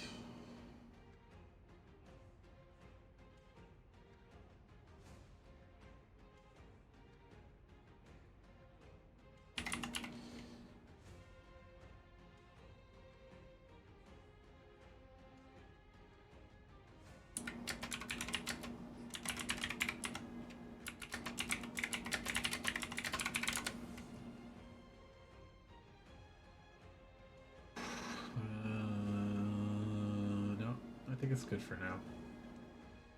Oh yeah, Murgan is way, so I was gonna throw in. Is it worth it? The extra speed to get that little bit of mana earlier. Throws my colors off though. No, fuck it, take it out. Yes.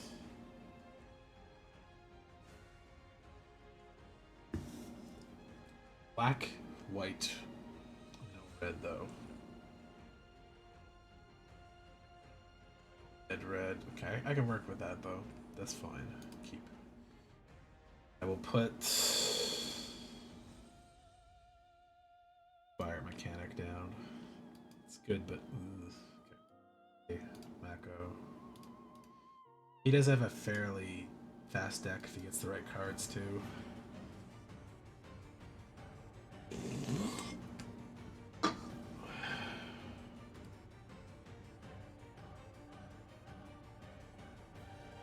Speed.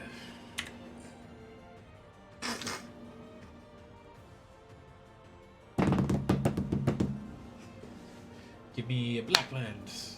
Ooh. My opponent sacrifice a creature vehicle. Buy and razor. Nice.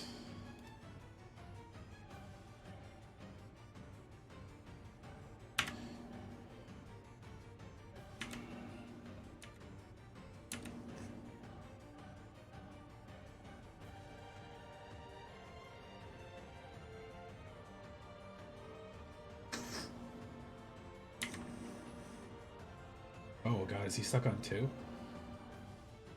Cycling. I'll do the same. Ooh,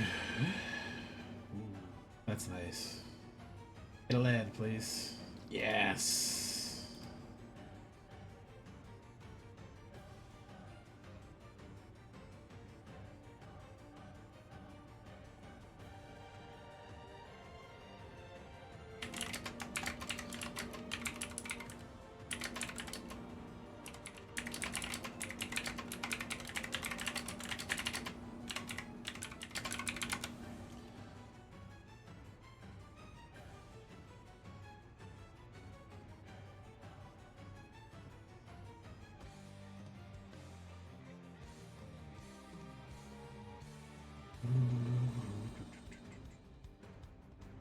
life equal to your speed. That's a good choice.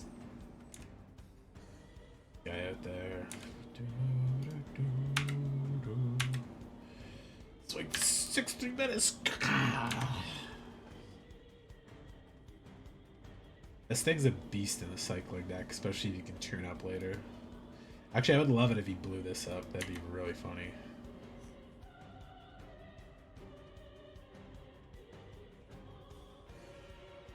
Okay, that's good.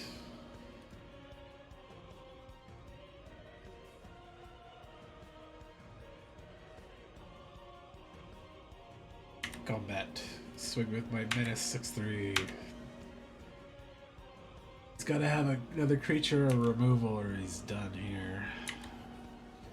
And if I get one more mana, if it's a black, I can bring back Coalstoke and bring back whatever I want, basically.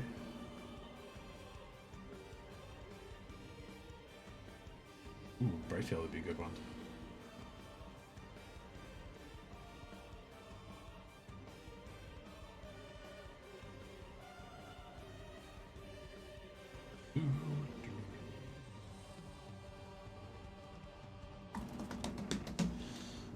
I bet he got something he could play, but he has to tap the Guidelight to do it, which is obviously not great.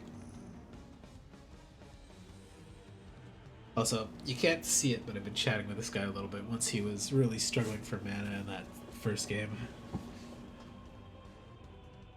Ooh, nice, make a zombie. So I can at least block.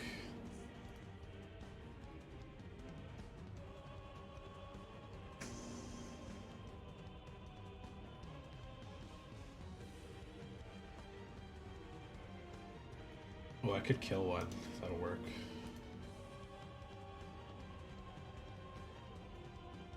There we go.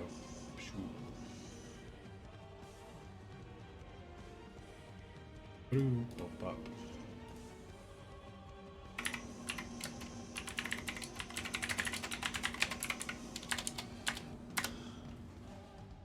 Yeah. Woo. All right, so they've been pretty close.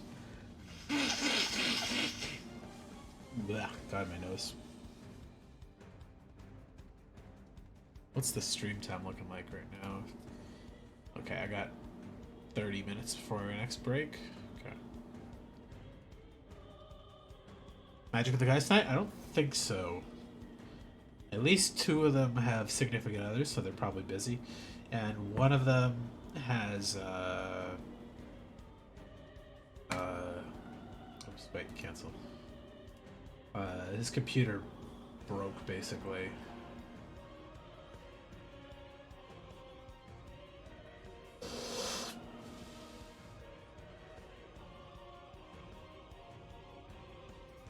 Now, you know what? I like this curve right now.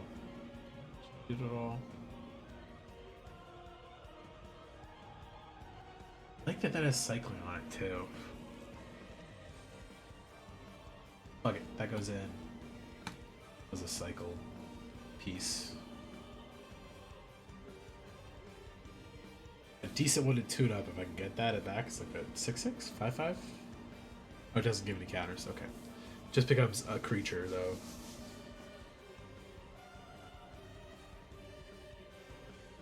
But yeah. Probably at least not magic with the one guy for a couple days while he figures out what he wants to do with the computer. Whether he buys a new one, because I think he's been looking to upgrade for a little while. But obviously he'd like to fix the one he currently has and not have to, like, pay extra for it. Ooh, Mulligan.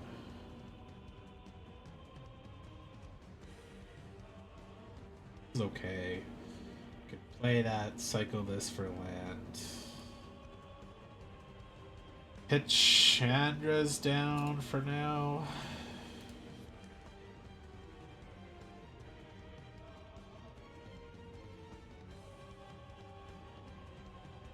Nice. That's good curve, actually.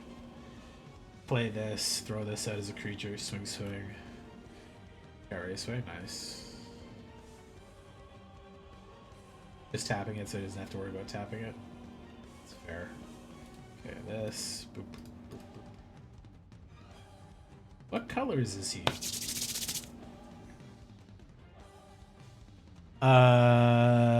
Buying new generation pre-built PC is pretty expensive. I mean, like, it's not that bad, I don't think. Like, we were looking at some stuff today at the, like, local shop, and his stuff that he was looking at is, like, he could get one that comes with a 40 series CPU and, or sorry, 40 series GPU and, the same or better CPU as I have for about $500 less than what I paid, with larger storage but less RAM. So it's kind of like pretty decent value. And like I pre-built mine, or I built mine myself. Sorry, I didn't pre-build it. I built it myself. So like it was a little cheaper that way. But for a pre-built, the value's not that bad. I was looking at it. I was like, okay, I'm okay with that. Okay, so if I equip that.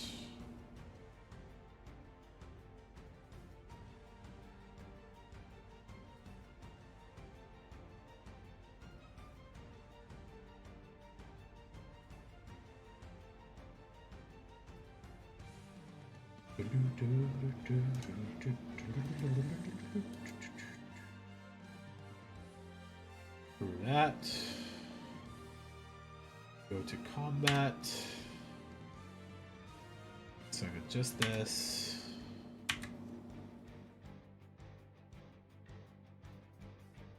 Put some down to 10. And increase my speed. Yes, nice. Just +1/+1 death touch.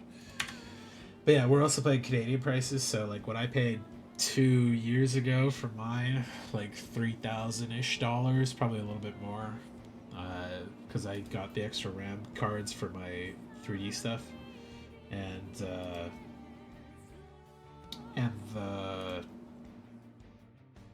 extra hard drives and stuff. I don't like having one big hard drive, especially an SSD to rely on, so I like getting a couple smaller ones and like a big backup HDD because they're more reliable. So that's what I suggested to him, is like, if you buy one of these, get the cheapest one you can that's better than mine, or at least equivalent with mine, and then you can buy a couple cheap, like $50 1 terabytes or something. But in America, you guys probably actually got a much better deal out of it.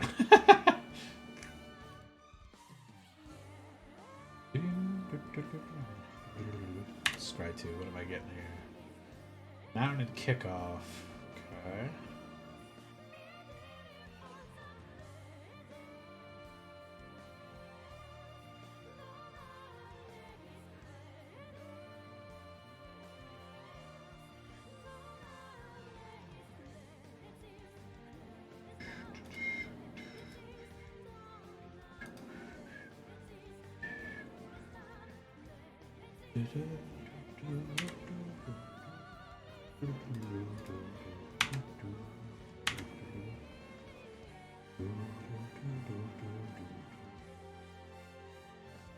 Yep. Throw that onto the bus. I'll hold that up to... Oh, that was just first strike. Okay, there we go. I was like, where's the regular damage? Okay. Yeah. I was hoping he would destroy this so I could tune it up and bring it back as a creature straight up.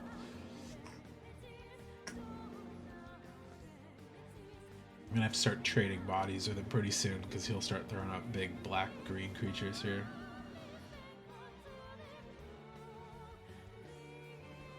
Yeah, but don't buy 50/80. You don't fucking need that for anything. Like the 50 series are what, like $3,000 to $4,000 on their own, in Canadian at least. I don't know how much they are in US, but like you don't need to play 4-year-old COD or Marvel Rivals at like 8K 300 FPS a second kind of, or yeah, 300 FPS. It's like, it's just not necessary.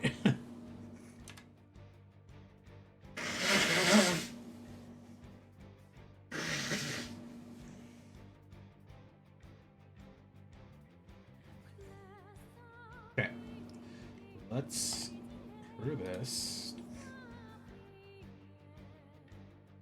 Oh wait, cancel that. Crew this with this guy.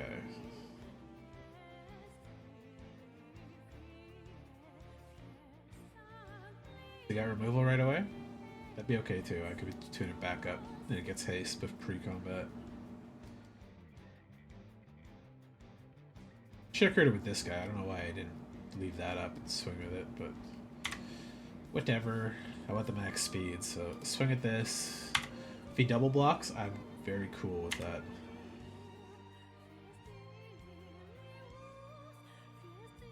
A single block? Okay. Alright, let's get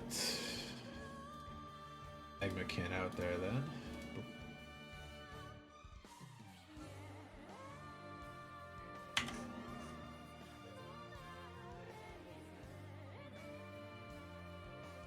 What was your take when Must said get a real done federal workers? He's fucking stupid, as always. I don't know if there's anything real else to say to it. He's an idiot. Oh, there he goes. Nice. Thank you. I'm happy you killed that.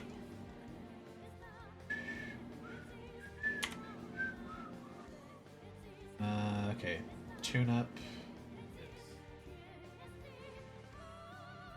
Oh my god, I have that in there too? Oh, fuck. Oh. Boop, boop, boop, boop. Tune up. 6-3 menace. Boop. Forgot I cycled that turn 1. And then go to combat. Swing, swing, swing, swing. Gotta double block that, and I'm swinging at 8 over here, so yeah, if he does that, he's still dead, unless he's got a life gain trigger. Yeah. Cool. That was a good round. Will not change anything yet. Yeah, I mean, we'll see how it goes. Like, 4 years is a really long time for them to really fuck the whole thing over. Don't try to get into Magic. It's a very expensive hobby, unless you're playing Arena. You could play pretty cheaply on Midgo too, but like, play on Arena first. Play the free-to-play stuff. Save up to get a draft. Practice drafting. And if you can get good at drafting, either with like my help, tutorials, watching some guides, stuff like that, you can essentially go infinite on Arena. And then when you're on here, you can... this is not great. Keep it, though. I bet I'll get a discard out of this. This is probably a terrible choice to do, but you can... if you go infinite on Arena, you can earn your way to continue playing more for free. You can do the same here too, but the skill level and the intricacies are a little higher. It's just not as nice to play on Midgo as it is on Arena. Arena's just smoother, better looking, easier to understand. It automates a lot of stuff for you. Never played Yu-Gi-Oh! Like Magic. Seeing people play Yu-Gi-Oh! Is more popular. Why during the time? Yeah, play Magic online. You're expensive. Midgo is cheaper than paper, but it's more expensive because you have to pay for all the events, and buying packs and stuff is pretty expensive. So I just don't do it generally. Usually when a new set starts like this, I'll play a little bit, but I'm not really going super heavy on it.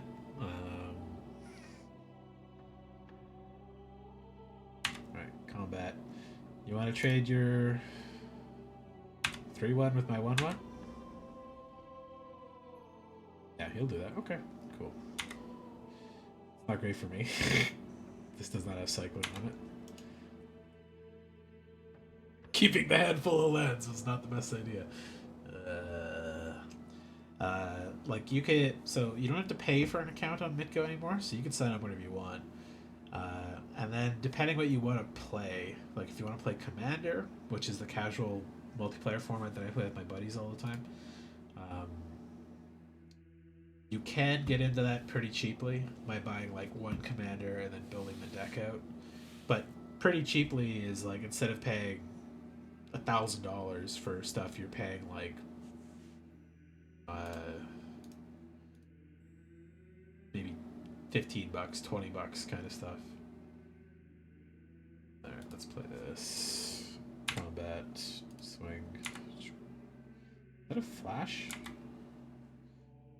Oh, I see. So you can sacrifice that, play that, pay 2 life to get that back. Not bad. It's a strict upgrade, and then you can pay 4 to get that back out. Not a bad thing to do with it. Is that what he's doing? Oh, he's just playing that. It's a better one now. Max speed. He's gonna get there pretty soon. At least I could block / trade with that after this turn. Oh my god, all the lands. What the shiz?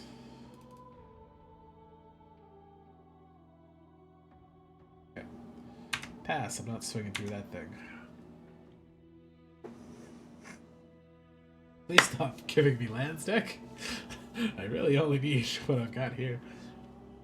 Some of the celebrate victory to cycle through some stuff would be great. Thank you. I will trade that with your Risen Necrogen if you want. Ooh. I think that's a bad card. Like, it's not bad for what it is, but I don't think it's worth playing for 4.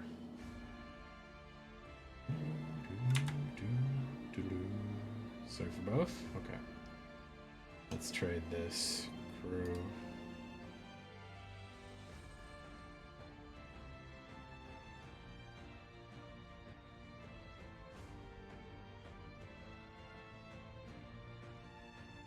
Kill that guy.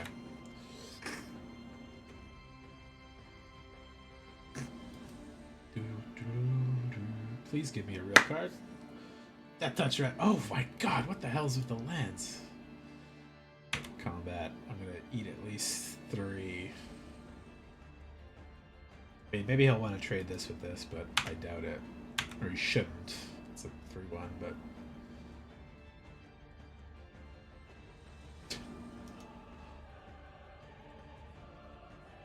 Oh, this is bad go for me. Here, once I'm done this round, I'll go over the economy a little bit with you.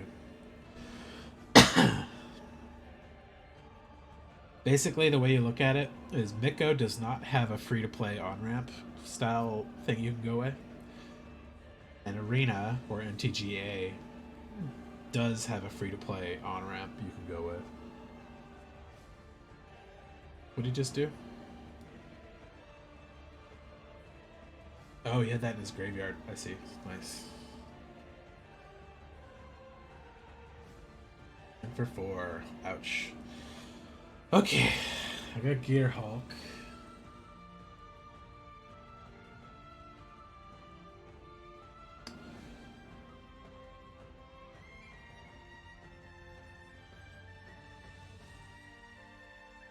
I guess the best thing I can grab is his Witch Folk thing. At least it gets it out of his graveyard, so he can't do it back to me.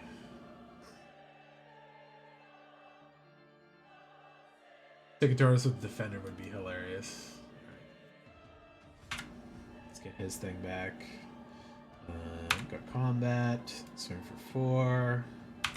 Hold up End Rider as a trade blocker, but I'll fake it as a mana source. Go. Pass. Exile.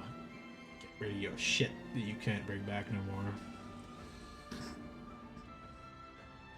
He's got the mana to sink Engine Rat life drain on me. Ooh, that's rude. Oh, okay. My Gear Hulk be gone. Ah, that's a good one too. Now he does not have the mana to sink it. Yeah, I don't know if I would have did that. Haste. Okay. So he's swinging for 9 if he goes all in. 7 if I throw this under the bus. have to block it. This can go here.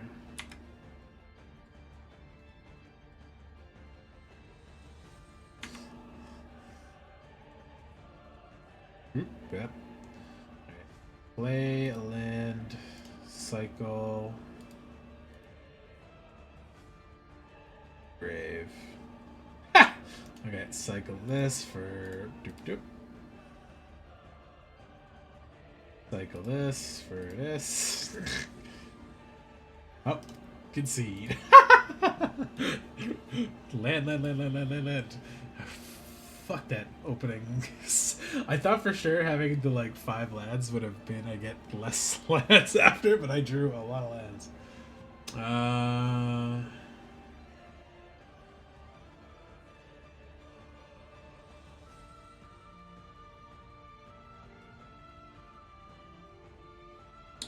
I want this back in, but I don't think that that kind of land curve is going to happen again. I have to trust that it won't happen again. And so this is the tiebreaker. That's 5 fucking lands right there. But the colors are good. Fuck. Okay, I'm keeping it. Fuck it. This first. And I can play Colodin next turn. And then fingers crossed I hit a vehicle to drop on the board right away. Oh, did he get the fucking rat? Oh, he's just tapping it? Maybe? Yeah, he's just tapping it. Okay. Land again. What is up with this? Okay.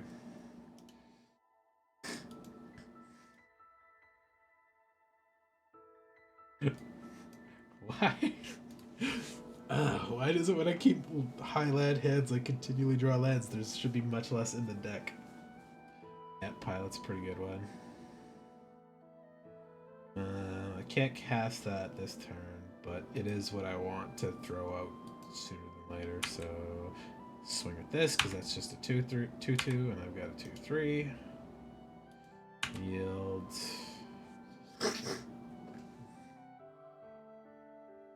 You go.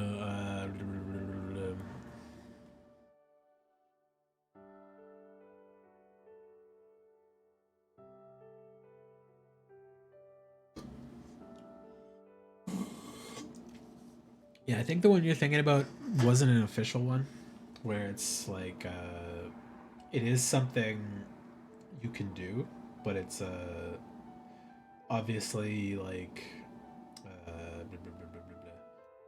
they want to make money off that stuff. So right, let's do this guy first. Cast. Swing with my 6/3. You want to double block it? I'd be okay with that trade. Yeah, good. Yes, that's fine. 1 and 5 to the rat. Then next turn I play Rover Blades, swing it with both of them again. He could have removal pretty soon though, or now even.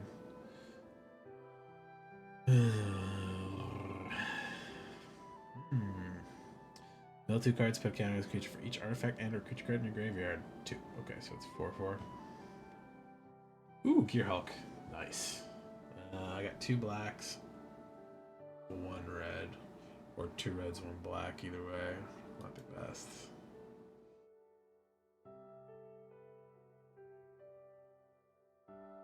Can't cast that yet. Casting this now puts it out, and I can use that to trade with the Ooze Patrol, probably. Or I could save it and equip it, but I think it's worth trying to bait to see if he'll trade that on it. Maybe I'll throw his Deathless Pilot under it and just cast it to get it back as well. Oh, okay, yeah, perfect. That's exactly what I wanted from that.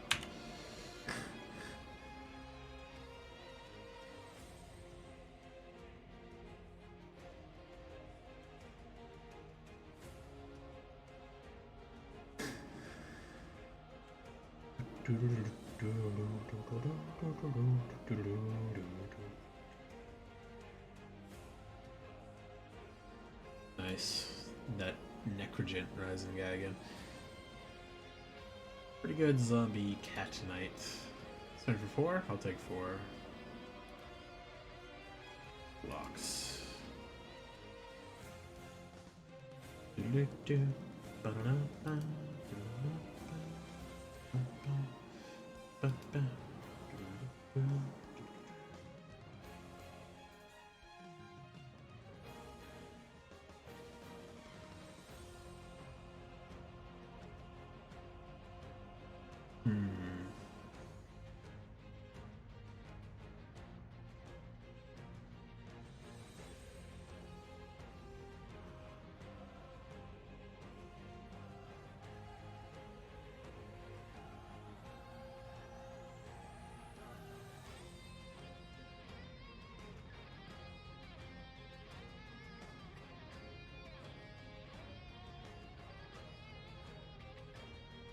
The longer this goes on, the better it is for the black deck. I'm not hitting many cycling cards to like cycle through some of my shit here. The jacket's annoying.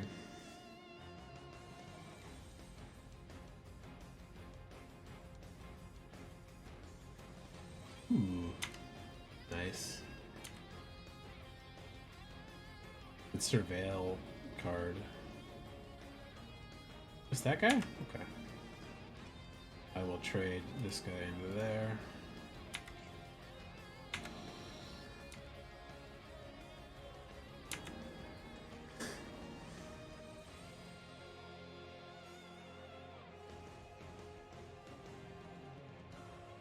Right now I could play the Gear Hulk. Is there anything worth getting back? I could steal his Ooze Patrol.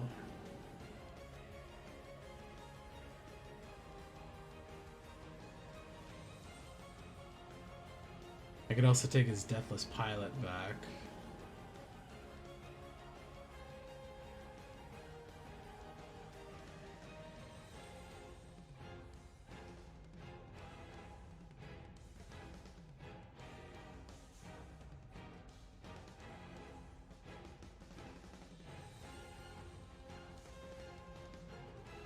Take the Use Patrol and go big. This thing could swing in for a lot if I get lucky on the mill. Ah, there's my cycling and victory thing. Fuck. Alright. So it's a 4-4. That's fine. Combat. Swing.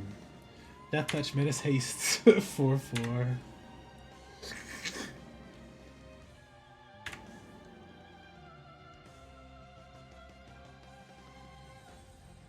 Exiled. Now I think he uses the Aetherjack to blow up my Gear Hulk. Ooh, that works. Through the Gear Hulk. I was really hoping to Chandra's Ignition that Gear Hulk after.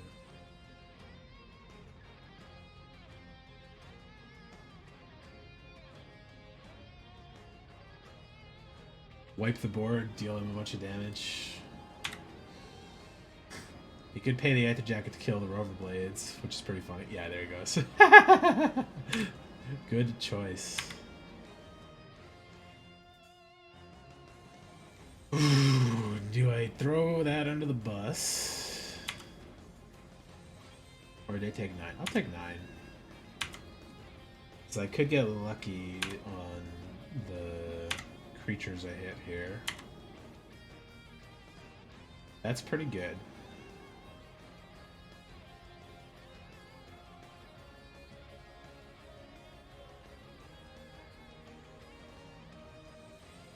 Well, I should wait and play that. If I swing, I get a free hit. This could hit me for 4. He can still get me some life loss after that. Oops, I passed through attack spot, whatever. Okay. I need 1 more mana to do both Spin Out and Chandra's. Alright, that's a good one. I can kill that with the Chandra's trigger on this guy. You dig in with that guy? Casting its ability? Or activating its ability? No, not yet. Ah, okay. Turn from the hand. Good choice.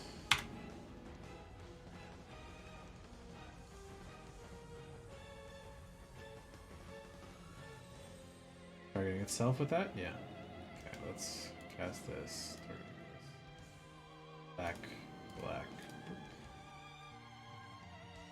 I'll take the 4, unfortunately.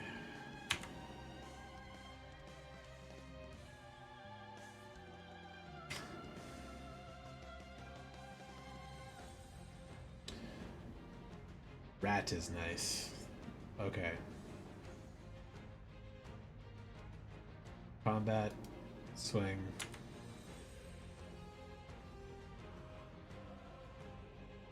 He's probably like, why is he swinging with that? Okay. Get that. Play rat. Chandra's targeting rat. Boop, boop, boop, boop, boop.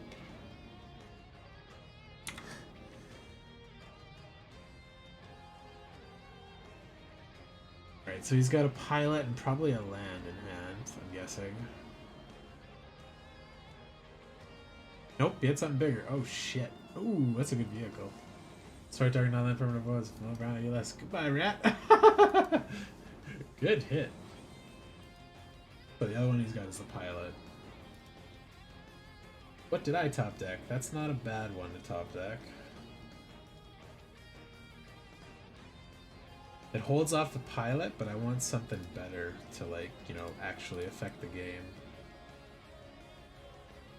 Speed is up. Takes 3 to crew, which is really a problem. Ah, fuck me.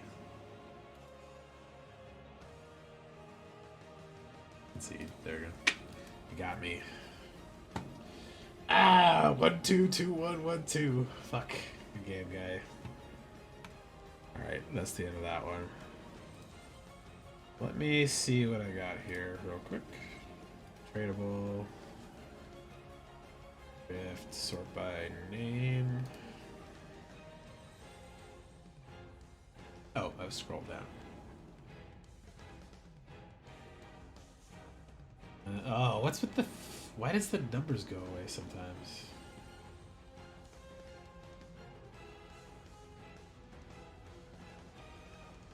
They're back.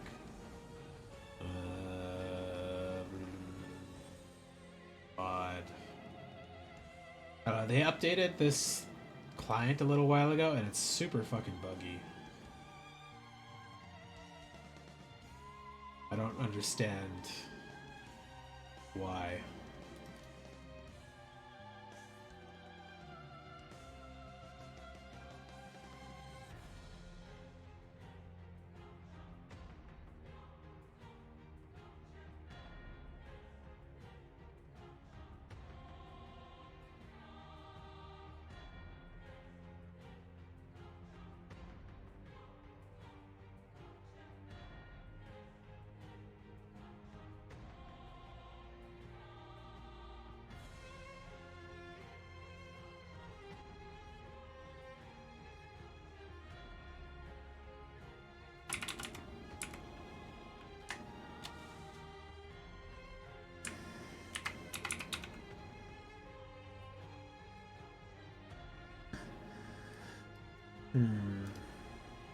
Oh, I got another Morgana? Okay, that can go too.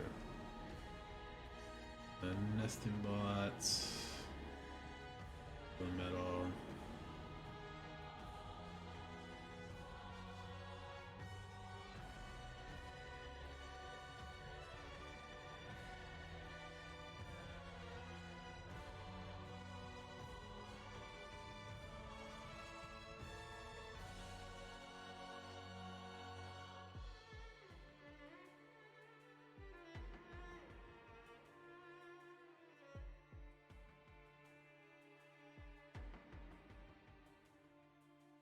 Numbers there, but you can't see it. But numbers are on these ones. I scroll up 1 tick.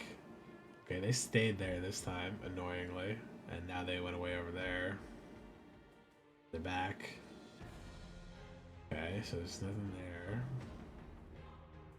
Nothing I got doubles with there. And then this one's off for some reason. I don't understand why this is like this. It's so frustrating to look at.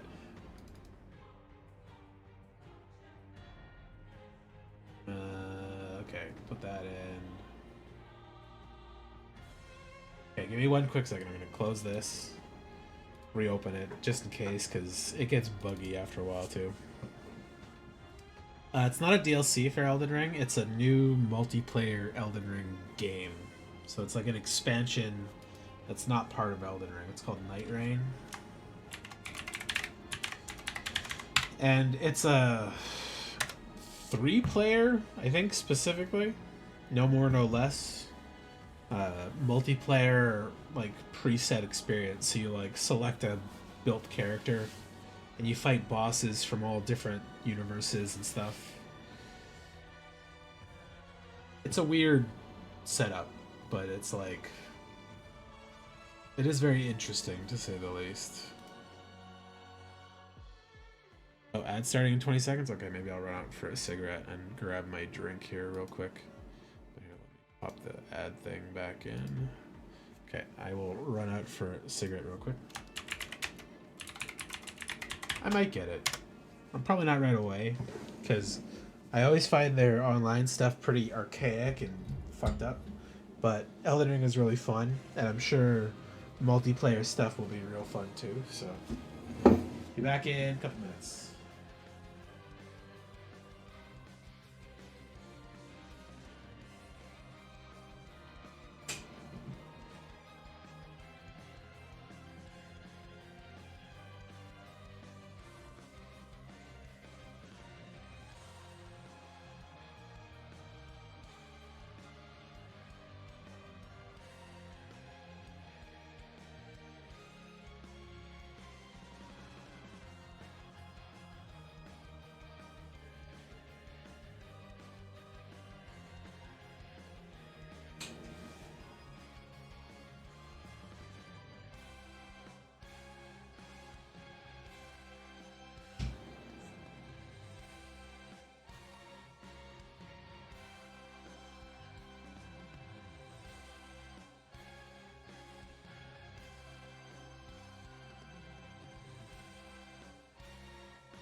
Oh, sleepy Cleo, you good kitty cat.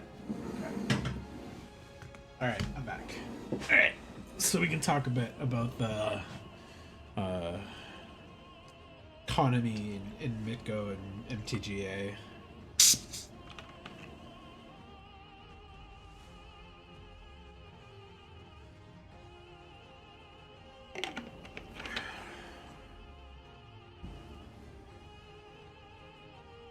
So, first off, like you can see, I have 15,751 cards because I've been playing for a couple years on here, and I draft a lot. A lot of that stuff for me is like random stuff that I get in drafts. A lot of this you can see I don't keep. Why is that? Oh, that's in my full trade list. Whoops, I just went tradable. Let's throw that in there. And I go through this pretty often, and I see anything that I have multiples of, and I'll like get rid of the ones I don't want, or keep the stuff that I do, obviously. And you can trade those for tickets or bot credit, which does have a monetary value. Tickets equate to about roughly 1 USD, so there are people that make a full-on earning off of this. And if you're a good enough player, you absolutely can make money on here, but it's not something that I think is guaranteed. It takes a long time of practicing and getting good at the game and all the mechanics and stuff to get there. But as far as cost-wise goes, it's not bad to get started.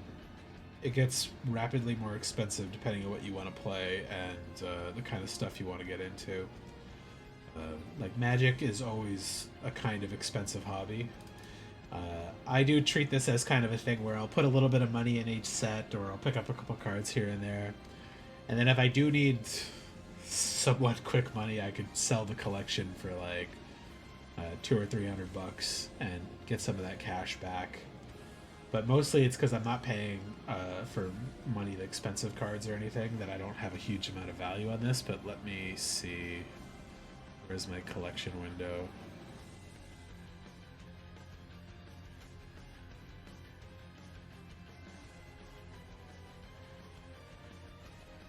So you can see here, the last updated thing that they have for my thing on GoBots is 15,719 cards. The value is 292 tickets, and based on their current buy prices, for 292 tickets, so it'd be like 292 USD if I sold it at that. But tickets don't sell straight to USD either, because people earn them in game. Usually the good players earn them, and they sell them for a little bit less than the actual store sells them, so it's closer to like 87 cents or 90 cents USD per ticket. And these guys would sell my collection for the equivalent of 457 tickets. And I'm not a bad drafter, but I'm not a great drafter either, so there is absolutely a loss in my stuff that does come through. Like, I just don't play enough to really, like, stay on top of a lot of this. I used to. I just don't anymore, because it's kind of like, it's a lot. They've increased the rate of sets that come out. They've increased all the different products that come out. There's like 10 different printings of most cards in each set now, so there's a lot of stuff that quickly goes through. Here, I'll sell some cards to GoBots. And okay, the price window's off, so you won't see it at the moment. Tradable. Oh yeah, okay, it covered it up. Where is my card window thing? I turn this off. It's really small on the screen there, but for the stuff that I have here that they want, I'll get a ticket and I store 0.823 credits. So I can go into here, take an event ticket, submit it, and then I get one ticket in exchange for those extra cards I got off of the draft. And I could buy stuff with that if I wanted to get a specific card. But because I've been doing drafts, I've got a bunch of extra packs here, plus tickets, can allow me to do more drafts. Rinse, repeat kind of thing. If you're lucky, sometimes there's really expensive cards in these sets. Like, I'll show you this set right now, the newest one. The best card in it is Ketramose, the new Dawn. If you can pull him, they'll buy it for 61 ticks. But everything else rapidly falls off because a lot of people are drafting this set and they haven't really found out where a lot of these cards fit into place yet. So some of these cards could go up over time, go down over time, whatever. If you look at, like, Goldfish, they have a good view of doing these. So let's do sets. Aetherdrift. You can see the price of the set was high when it launched, and then it's dropped off as more people open it. And for Miko, it's kind of the same. This started a week later. It's pretty high at the start, and it's dropping off pretty rapidly. It'll keep going down as days go by. And it's kind of the same thing for the cards too here. Miko price, Miko. So yeah, Ketramose is 64 bucks on average at a lot of the sites they pull, and it's down 5 ticks over the day. Aetherspark was up, but it went down 12 ticks over the last day. It's gone up 3 ticks, but down 11 is still a lot. But yeah, so stuff has a value. So you probably could crack enough packs and average up if you're picking the right stuff, but like, there's no guarantee to it, and it's not a great way to like make money unless you're really skilled at the game. I'll show you some of the stuff here. So like, if you started a new account, I don't think you have to pay to start an account anymore, but it used to be like 10 bucks and you'd get some cards out of a set. All of these prices are in USD. They sell a bunch of different products like at all times. So there's like commander decks from a bunch of different sets. Some of the Modern Horizons ones. You could buy this kit here, the collection upgrade kit. If you bought, or if you had an account for a little while, you pay $5 and this gives you 7,000 cards of a bunch of different sets that are preset. You can look at a list on the thing. There's also the Commander Workshop one. So if you want to play Commander, this costs $40 and it gives you 2,000 highly playable Commander cards that are, I wouldn't call them cheap, but this is a pretty good deal if you want to play Commander. This will give you a lot of stuff and give you stuff ready to play a deck kind of thing. But it's still fairly expensive to get into Magic on Mitgo, because these packs are roughly the price they are in real life, because Mitgo has that sort of equivalent cash value because of tickets. So tickets are $1 USD, but the actual value is closer to like 90 cents based on what you're selling or buying. But because they have that cash value, the sets themselves have a cash value too. And generally it's not a good deal to buy these as is.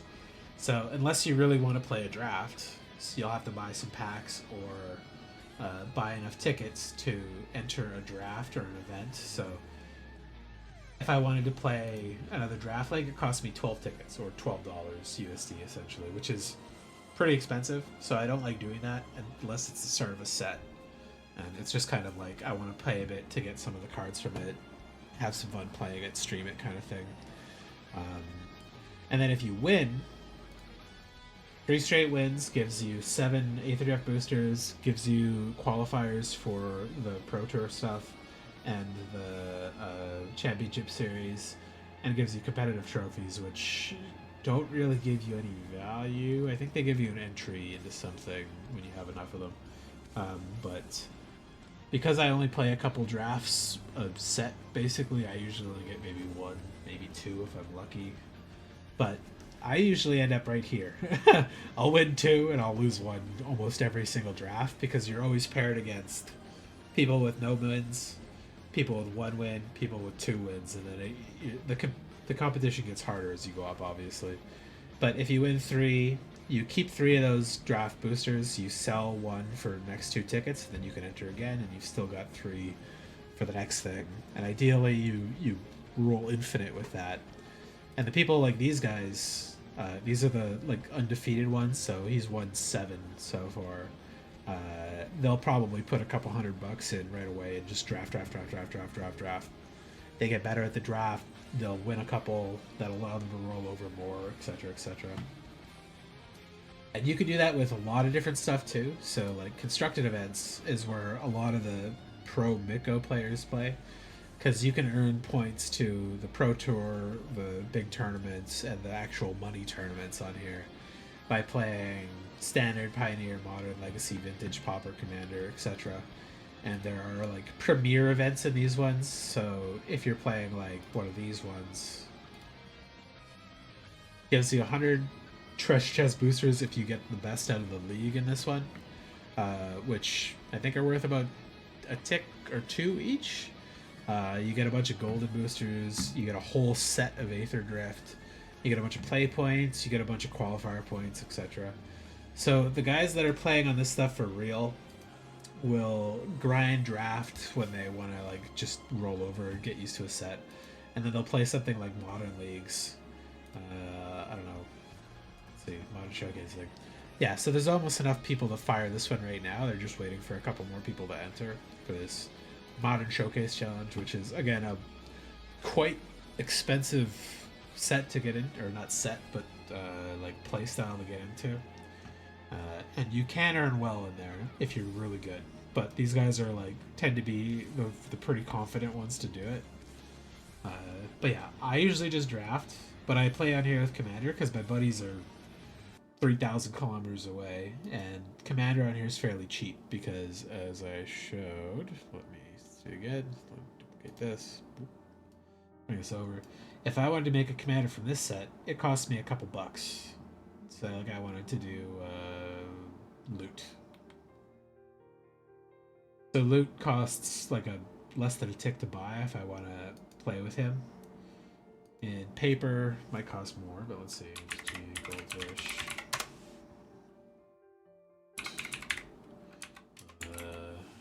Pathfinder. Paper's $5.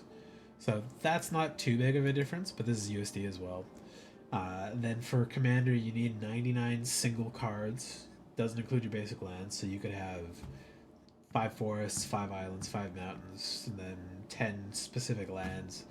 But the biggest difference for stuff like this is if I wanted to play good cards, like a fetch land, so let's say, I forget what fetch land's called, Volcanic Island. Okay, sorry, Volcanic Island is a vintage card.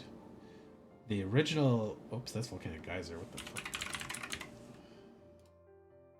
The Volcanic Island, you can get this on Mitgo for 30 ticks. But in paper, these cost anywhere from $500-$600 to $10,000 to buy these. So you're not playing Commander with these with your buddies normally for these kind of cards.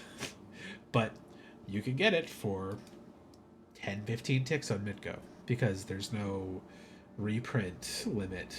So they have a thing called the reserve list in Magic, where a bunch of the old cards were marketed as collector items, and Wizards tried to reprint them, and the people who collected them sued Wizards, and they got the reserve list made, so they can't reprint a bunch of these old expensive cards because they were marketed as a collector's item initially rather than a game piece. And because of that, those reserve list items are very expensive depending on which set they're from. There's a lot of cards like that, like Black Lotus as well. You can't play Black Lotus in Commander. That's an expensive Black Lotus, but you can get a Black Lotus for 28 ticks. But in paper, the minimum one, this collector's edition one, you can't even play because it's not a legit card. This is the square edge one, I believe, with a different back, but it's still $3 grand. The cheapest legit one you could play if you wanted to play Vintage is Unlimited for 20 grand. And they go up from there, obviously. But people who play Legacy or Vintage or complete Unlimited stuff will play stuff like Black Lotus, the Power 9 mocks and stuff like that. And they get absurdly expensive, but you could pay $28 and play vintage on Mitgo for quite cheap, obviously. So that's where a lot of the value dichotomy comes in. Like, if you want to play really powerful stuff or play in leagues like Vintage and Legacy, you can buy the cards on here for a fraction of the price. And it goes similarly for a lot of the paper cards too. Like if we look at Aetherdrift as a whole, oh, I hate this view. This is the worst way to look at it. Sets, Aetherdrift. So paper, if you want to buy most of those cards set in paper, it's $360 USD to get most of these. If you want to play it on Miko, it costs you a third of that essentially. Oh yeah, it's a lot of money. That's what I'm saying. So there are cheap ways to get into Magic. Like you could play a budget commander deck for like I think less than $5. Like here, let's see. Budget commander deck engineer.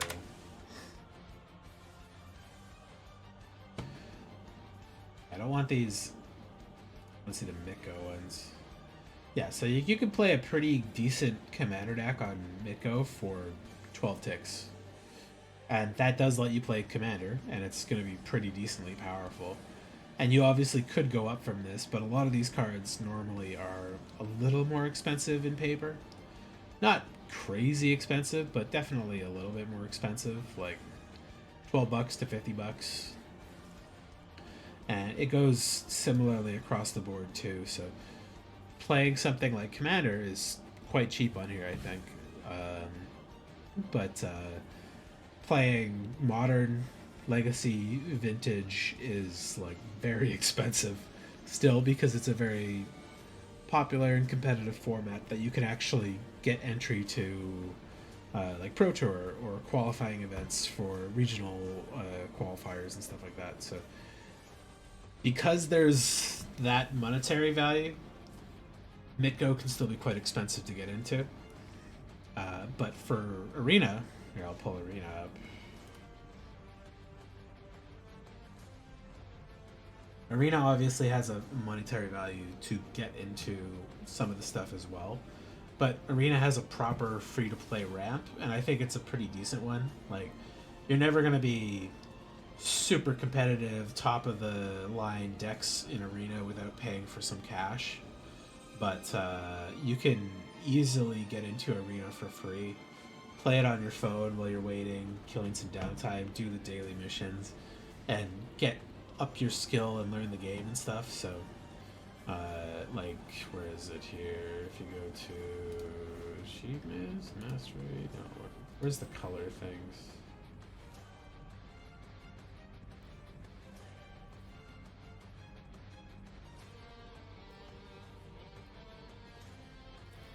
Oh, I have a pack. Okay, let's open that. And the nice thing with Arena is it's modern graphics, modern like quality of life. It's pretty fast. It has nice sound. It feels good to play. It's quick. It's easy to learn on here. I have no idea where the fuck those color challenges are. Codex? Ah, yeah, here we go. So Sparky, this little thing here is your tutorial. Costs you nothing to get in. It'll teach you all the basics. It'll give you some quick decks. Goes through a bunch of challenges for these things here. It'll like say play these, blah blah blah blah blah. Play the white deck through all of the steps. It'll tell you white's good at life gain, destroying enchantments, artifacts, blah blah blah. Blue's good at drawing cards, countering spells. Black's good at sacrificing and destroying things. Paying life for high power stuff. Red's good at going fast, discarding to get stuff, destroying artifacts. Green's good at gaining life, playing big stuff, drawing cards, destroying artifacts, destroying enchantments. Green does a little bit too much of everything lately, but this will run you through all the stuff. It's free. And doing your daily stuff, you can switch these once a day for a chance to get one of the better ones.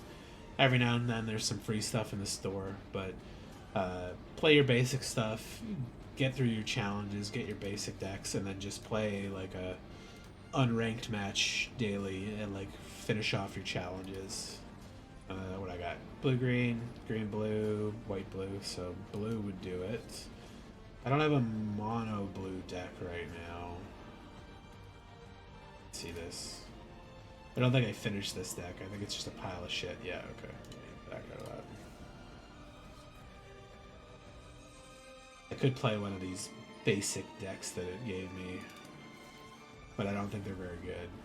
Yeah, it's probably okay. Here, I'll play my Convoke deck. If money was no issue and I spent a lot more on this game, yeah, maybe. I mean, like, I used to spend every couple months I would buy the, like, gem pack. A couple months, I should say, like, every 6 months I'd buy the gem pack on here. And I would just draft because I like drafting. And drafting on here can go infinite pretty easily if you're winning more than 60% of your games, roughly. But you still have to be good at it to do that. And that takes practice and, like, playing the game. But if you want to get into it, Arena is the good way to do it because it automates a lot of stuff. It gives you the rules text and explains stuff pretty quickly to you, usually. There is a way to go hit control, and then you get full control mode, which gives you step-by-step stuff that you can do similar to Mitgo. But this is fast, simple, nice to look at, easy to read and play, so...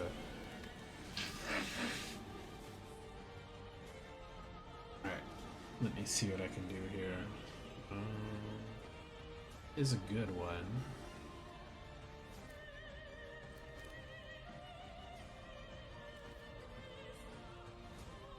This one first.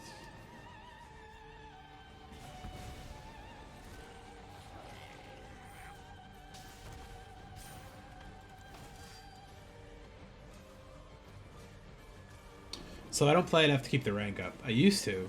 I think I have gold rank right now. Goes up to, I'll show you the ranks in a second. But every 35, 40 days it drops you down. And I just don't play enough to grind up higher, so I'll like hit platinum and then die. And it just kicks me back down 2 ranks, so. Alright.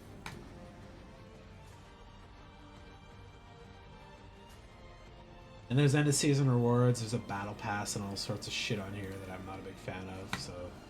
Here's the battle pass. The big problem I find with the battle pass is if you pay the 3,400 gems or whatever to get into it, it only pays you out roughly 2,000 gems. If it gave me 3 draft tokens every single time, I'd probably be okay with that. But you don't get the good rewards unless you pay into the thing here.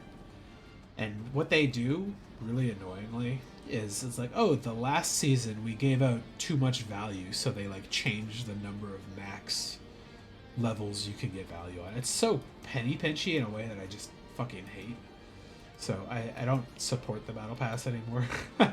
I was like, maybe one day they'll help and you know, like make it profitable for motivating you to get back into it. Because like if you paid 3,400 gems and it paid out like 2 draft tokens and 1,000 gems, I'd be pretty stoked about it most of the time. But often it's like just enough value that it's not worth going into. If you play Constructed, you can go up to Mythic. And Mythic has a higher rank above that too for top 500. Top 500 players can enter offline events as well. And monthly on Arena, there's a $2,000 prize. It's called the Arena Open, I believe. So you could go play a limited event or a constructed event, and if you win the first day, you get a certain amount of prizing and go into the second day. And if you win the second day, you get $2,000 USD. There can be multiple winners, but there's usually only a couple because winning like 6-0 on the second day is pretty hard. As well, it costs quite a bit more to enter that open one. I think it's equivalent of like $40 USD. So not a big fan of doing that often either, but like this stuff doesn't really mean a lot. Getting a couple packs and some extra gold is like nothing, because you get 500 or 750 gold mission daily that you can play, so the gold means nothing. And every 2 or 3 levels of the battle pass, even the free one, you're getting a free pack, so it's like whatever. The ranks don't mean a lot, but if you're good at both, you get some free stuff monthly, and most of that's just grinding. Like, forget how much they calculated it, but like to hit mythic rank in limited or constructed, if you have a 60% win rate, which is pretty high, a lot of people hover around 50 to 55, you need to grind for, I think it's 240 hours or 200 hours, something like that. It gets less, obviously, the better your win rate is, but most people average between that 50 to 60%, and it's not always consistent, and they have an MMR matching, so if you're winning a lot, they're going to match you against better players and higher ranked players and stuff, so obviously that bumps you down. You're not going to win every match in a row, but you can easily play for free on here.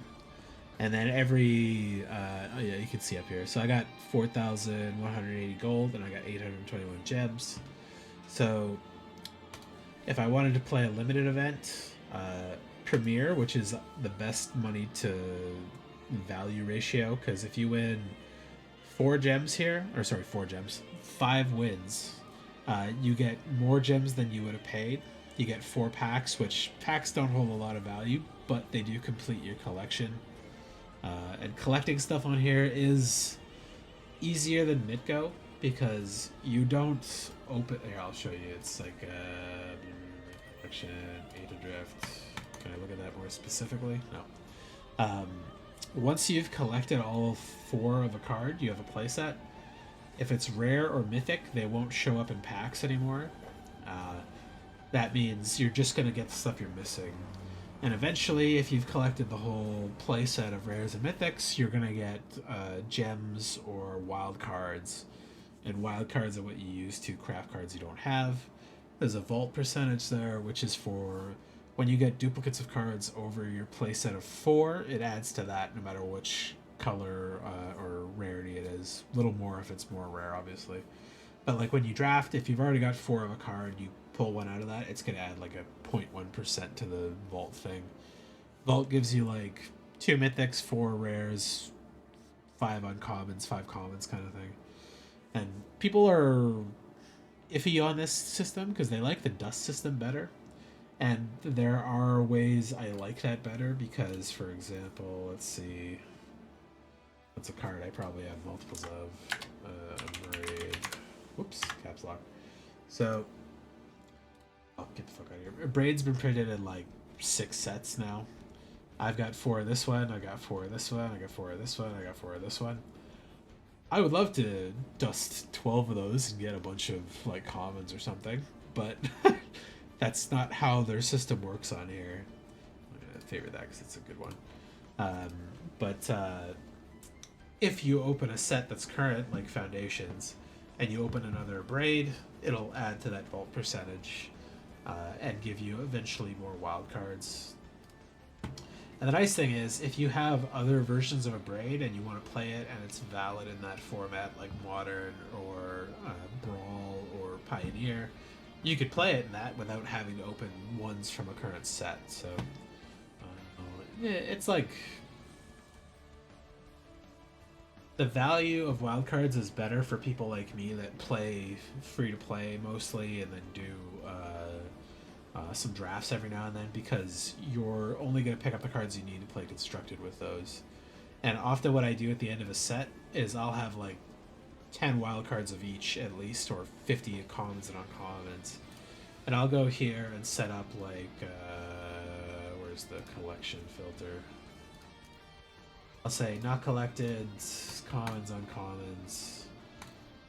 And then these are the ones I haven't opened at all yet. And you can narrow this down by set, so if I said Aetherdrift specifically, I could go in here and say, oh, I want one of those, so I'll craft one. And then I'll have one of those available for during Brawl, or if I say I want to play that in Standard, I could go through here and grab 4 of these guys, craft them, and then I have them available for Standard. And yeah, it's usually not too bad, and you can play whatever bad janky deck you want, because a lot of your daily missions don't care about winning. They care about casting a spell, playing lands, attacking with creatures, destroying opponents' creatures, and that's all stuff you can do with like the very basic of most basic stuff. So you will eventually get stuff. You might not win for like a couple weeks if you're playing with just the base tutorial stuff, but you can get there easily. And I could like just play my Convoke deck until I cleared all of those missions off. I think some of them cared about green, so I probably have a better way to do that faster, but take a look at the store real quick here. A lot of their money is from this kind of shit with like stickers and emotes and fancy lands and stuff. And I just don't buy it. Early on, I spent some cash on it because I played it for free a lot, and I got the one set of lands I really like. And the profile picture I wanted, which was Bolus. And yeah, so if you wanted to buy 20,000 gems, which is, I think, 12 or 13 drafts, assuming you won nothing, that costs you about $100. And I used to do this like once every 6 months or so. I'd come in, spend $100, buy the 20,000 gems, and then that would last me like almost a full year through. Because I would win 50-ish% of the time, either a 7-0 or at least the 5 wins. And that would get me most of my winnings back, and I'd allow me to draft again. And because I could win most of the time, or half the time at the very least, my collection stuff fills up pretty well. So I'd be spending $100 every 6 months or a year, basically. And I was collecting a lot of these collections early on. But then I like took a break, COVID hit, and I just was like not really super into playing a lot of Magic. Then I moved. And I think about here is where I got back into playing it a little more steadily, because that was after I moved. And yeah, so I've been playing, I wouldn't say crazy, but I've been playing pretty steady. Like, I'll play the daily stuff. Usually I can pop on, play 2 or 3 matches, clear off the daily stuff, and then I can just log off. And I'll play it on my phone a lot, depending on how work's going, or if there's like lunch break and I'm just like eating and listening to a podcast, I'll like play a couple matches there. So yeah, free to play Arena is much better. It'll teach you faster. It won't teach you all of the intricacies, because there's a lot of delicate, intense rules that happen in Magic. A lot of stupid stuff that's like, if this happens during this, you have to make sure and check layering of how the spell was cast and which spell was cast first and how these effects stack and stuff. Arena will just take care of that for you. It won't even tell you about half of the stuff that's happening. But once you feel comfortable playing the game, you could get into Miko and play roughly the same style, or play Commander on there with like us or other people. There's always quite a lot of Commander games going on. Here, I'm gonna log out of this and I'll go back to Miko real quick here. But like if you go to Commander Open Play, there's always a good chunk of people playing. Sometimes people are really picky and whiny with the rules. They'll be like, no infinite turns, no 2-turn or no 2-card combos, no fast mana, no extra turns, whatever. Me and my friends, we play kind of like an uncapped power level stuff, but Commander is always a nice social format normally, so you can hop in here and there's almost always people that'll play with you, and you can easily like get into some games. But yeah, like if look at a lot of these people that are they're like pretty particular about their stuff. My stuff's like, I hope Miko doesn't crash. Like, I don't really care what people play, so because we play a lot of janky, powerful things. So, does it show you your win by chance? So, Mitgo doesn't, and Arena doesn't specifically, but I have a thing that I use for tracking. Let's see, Untapped, MTGA. I have 2 actually that I use. One of them's untapped.gg, and then here, let me log in off screen, make sure I'm logged in. Okay, logged in there. Let's go to my profile. My win rate's probably going to be kind of because I haven't been playing seriously and like upgrading my decks real good. So, lands. Do I have 17 lands running right now? Let me see.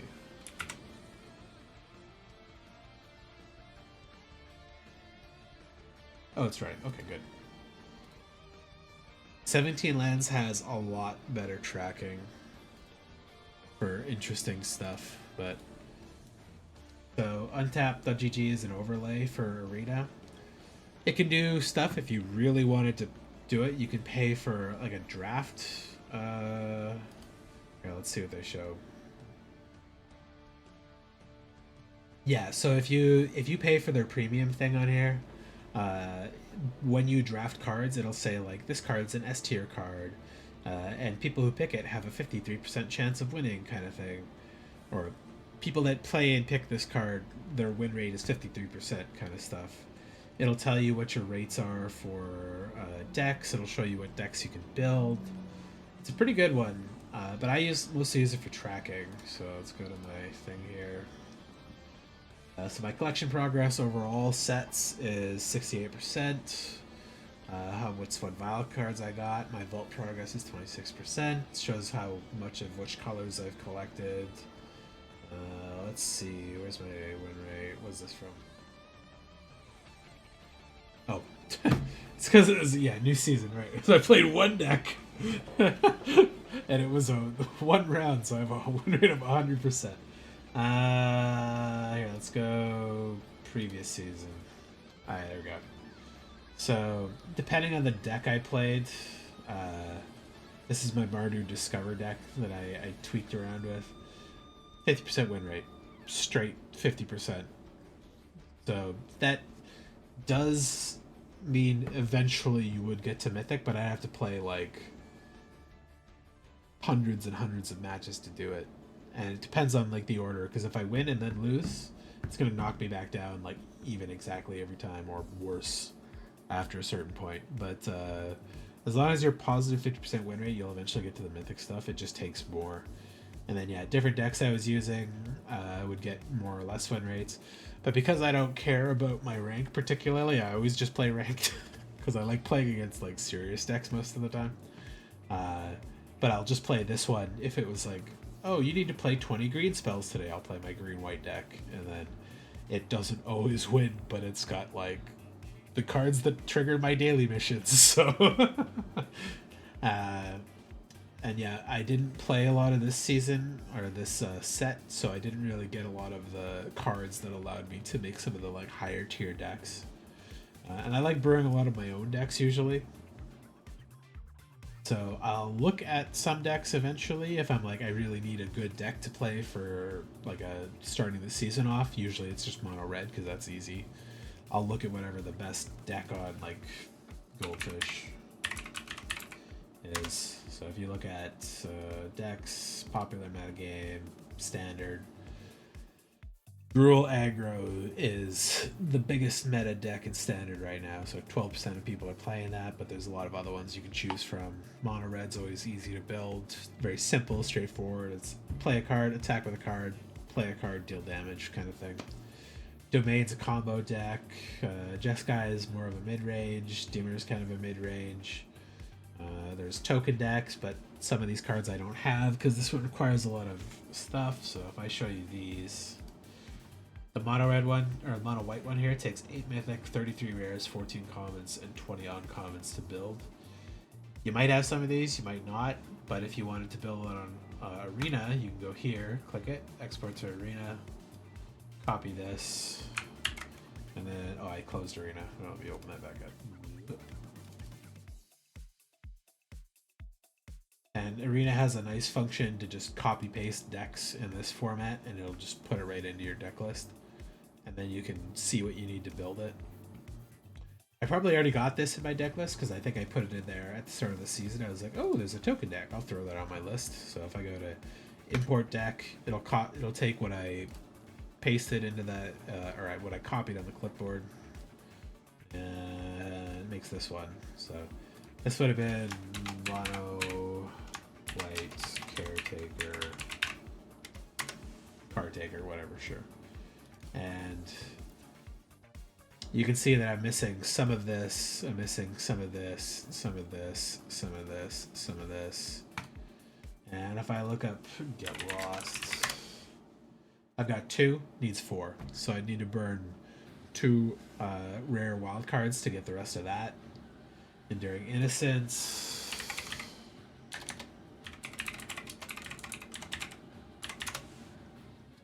I need to burn 3 rare wild cards to get that. People buy packs to do that. I don't like doing that because it's bad value.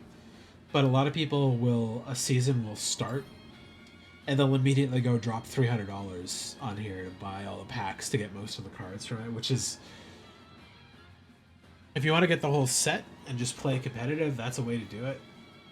And you could consider that your cost, like every 8 weeks, paying $300 to get most of what you like in here. But I'm not really grinding competitive, and I like drafting, so I play the free-to-play route most of the time. But mono red usually takes quite a bit less of rares and mythics to play. And even if you don't have all of the rares and mythics, you can play a cheaper version of this that has less rares and mythics in it. Like, this is kind of a key card, the Screaming Nemesis. It's in like every red deck. Same thing with this Emberheart Challenger, so they're kind of necessary. But you could probably cut the rare land and just play an extra mountain, or cut these and play more mountains. Same thing with some of your sideboard cards. You don't have to build this whole deck to play it. Like sideboard, if you're playing Best of One in Arena, which is the fast stuff that I would play for daily missions, you don't even need a sideboard. You can cut all of these 15 cards out of your deck and not consider it. So you can cut down this amount of rares by like 15-ish. I think you'd probably still need 8 for the good cards here, but it's something you can easily figure out by grabbing a couple specific drafts, because they change up the events weekly too. Like the quick draft right now is Bloomburrow, which is the set that the mouse cards are from, and it's a good draft too. So quick draft is cheaper, and you're drafting against bots, so it's a good predictable way to train yourself in drafting.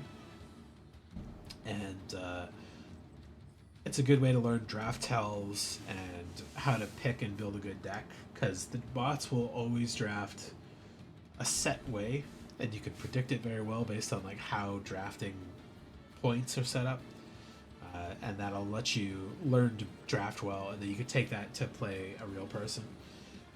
The biggest thing when you're drafting against real people is that real people tend to draft what they like or what they think is good, and sometimes what they want. So if they opened a pack and the best card in it was a uncommon red, that would have fit their deck better, but there's a mythic blue card there, they're like, oh, I want that for standard. They might just yank that and fuck up the draft picks and like draft tells.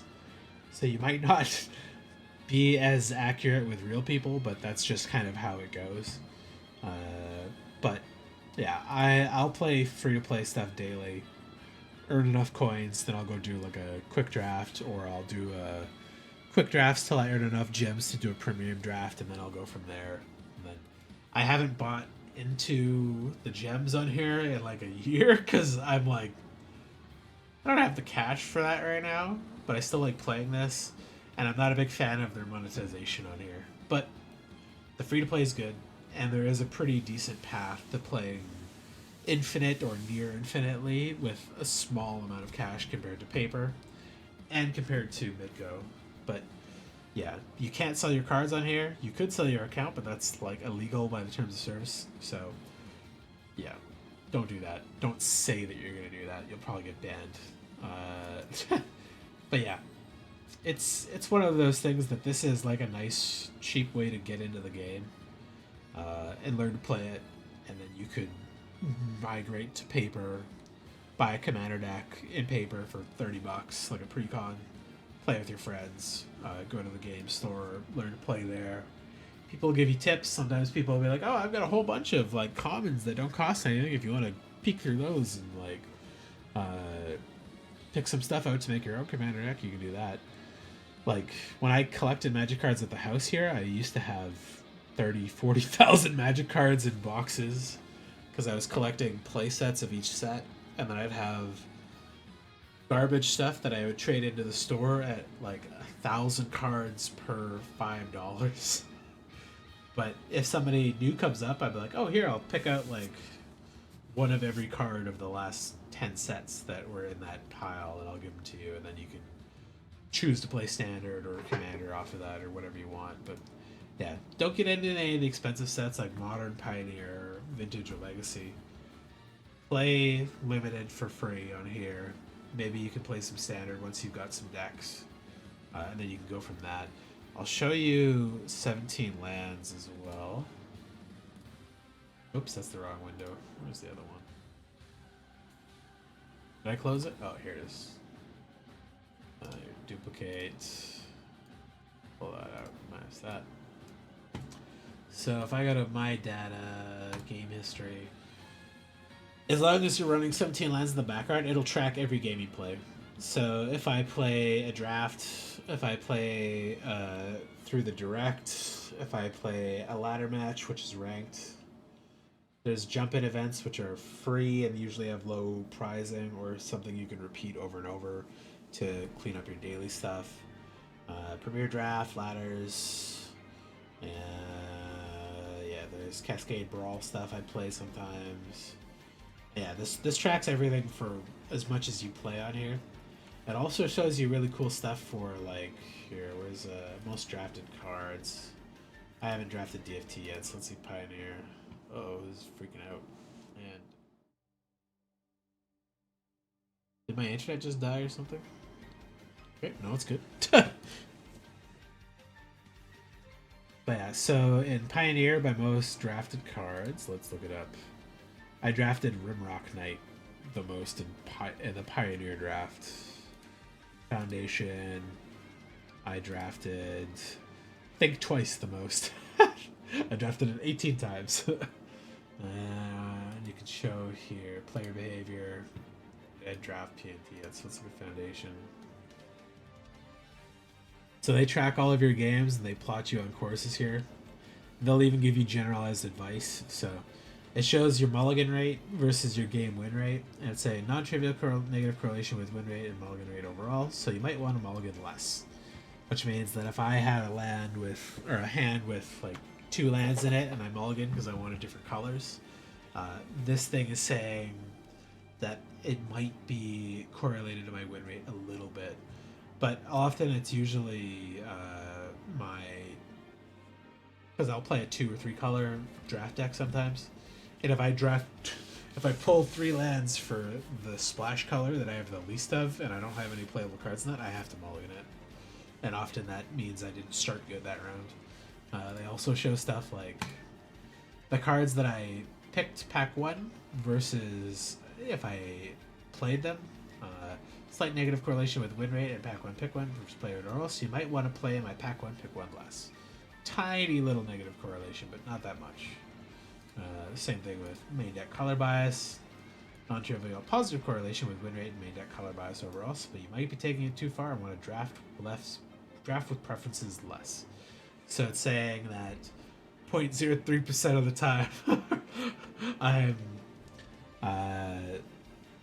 probably picking stuff I like over the best card in the pack overall. So I'm actually pretty happy with that. That's not a bad set of rate for that for me.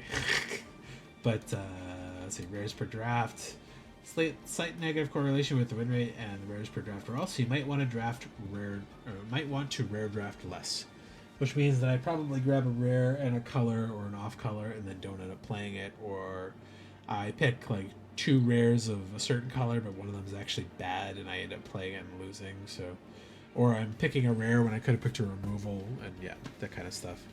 But 17 lands does a really good job of plotting all your data out. I don't think did I play draft on here yet? No, I haven't yet. Did I play any Pioneers that it has enough data for? Yeah, not enough. So BLD was Bloomborough? Yeah. Yeah, okay. So yeah, they give you pretty good data on that stuff. Here's also where I do my tier lists. So I have tier lists that I've done for most of the sets that I've done reviews for. Except for the ones I forgot. Like I didn't go to the cowboy one because I forgot that was a real set. And then I missed the Blue Burrow one too because I was busy, so I missed that one too. And Australia Remastered I didn't play. Same thing with Pioneer, so I didn't do them for those ones. Modern Horizons 3 I did play, but I wasn't familiar with the power level of the set, so I didn't do one there. And you can look at other people's things. They do articles for features and stuff that you want to like learn to draft better. They'll put them on here too. Yeah, 17 Lands is like the more purely data-driven one. Untapped is like a more visual one because like I don't know if you can see it here actually. Yeah, so this little thing up on the side here, it tells me the standard win rates of like decks in standard right now. So I could be trying to play some of those decks if I wanted to increase my win rate a little bit, but like I said, I'm not really picky about my rank because it doesn't really matter too often. I'm not grinding for Mythic, so I don't care particularly. I'm just playing decks that I have fun with and that I like, or that I've tweaked myself. I don't have enough to do a draft to show you, but it can show you like rough picks in a draft. So if you, it'll give you like a score that they gave it when they reviewed it, and then the score that it's proven to be like in drafts here. They'll give you some free trials too, but I just don't care enough, and I trust my own draft decisions more, so I don't pay for the premium one to get their advice on the draft picks. But is there a good way I could show it? I don't think I can here. Okay. Come up with a little thing. Ah, there we go. So it can give you the Channel Fireball ratings, give you the Draftsmith ratings, and if you use the Draftsmith thing, it'll tell you out of what you picked what the best deck it thinks you can build out of it is, and it can give you this like a little overlay saying, add this card, remove this card, add this card, remove this card. If you choose to say, oh, I picked a lot of red-green, but I really want to play red-blue, it'll give you, say, if you build the red-green deck, we give you a 50% chance of winning. If you give the red-blue deck, we give you a 45% chance of winning. And you can choose and go from that. They also have guides for how to draft stuff, color tier lists, and pick order for drafts and things. But a lot of that's part of the premium thing, and I don't pay for that. But let's see, what's the draft thing cost?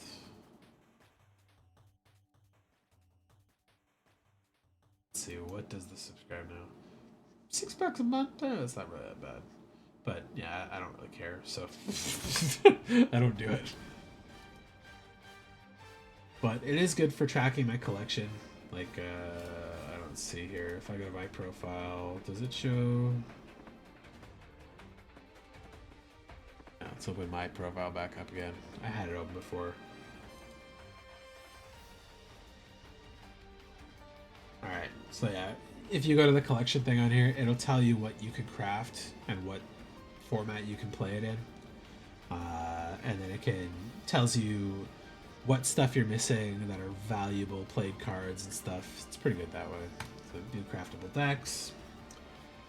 So I could play this mono red deck.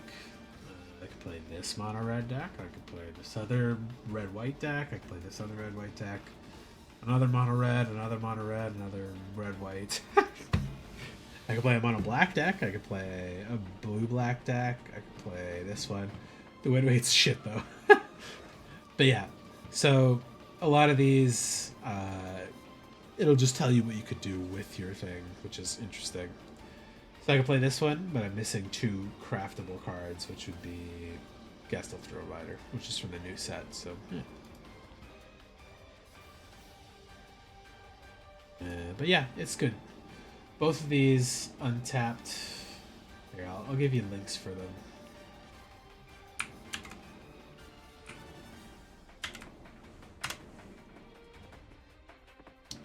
Yep, tells you the win rate on average that other players have got for it. So, like, you can also look at other people's decks and stuff, and like, if you typed in my number up here, you could look at my profile and look at it there as well.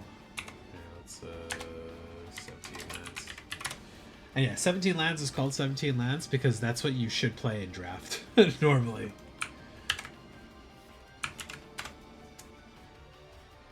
And you can do mock drafts on here for practice. But yeah, Arena's free, so if you want to play Magic, download Arena, go through all the tutorials, play all the basic deck stuff, play some of the daily stuff, and I think it gives you a free draft token when you start. Also, there's free stuff that comes up every set too, so you'll get some free packs every season or every set release. And yeah, play the daily stuff, play the daily missions, get some things through there, and maybe you'll find some enjoyable decks. And if you do play Arena, I can add you as a friend on here, and we can fight if you wanted. Here, I'll copy my thing for you. Copy. God damn it.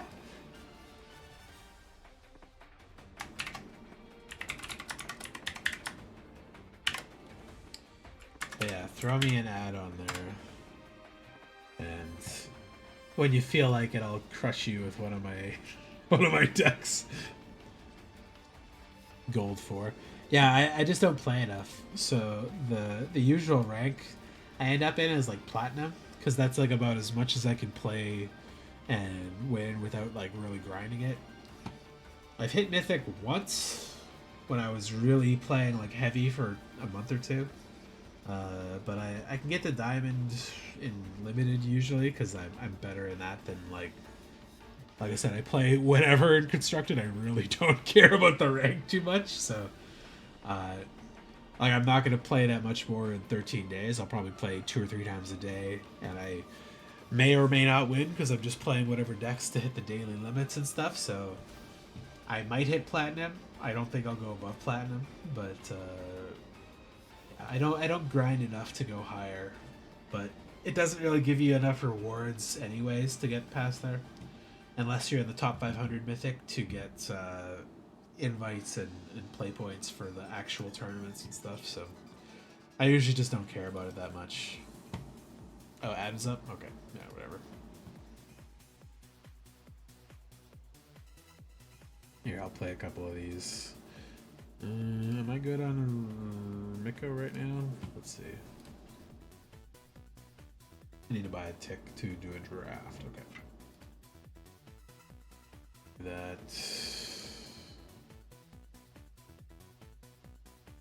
Buy 3 ticks. Yeah, it pops up in a different window. There we go. Good. Not gonna dox me.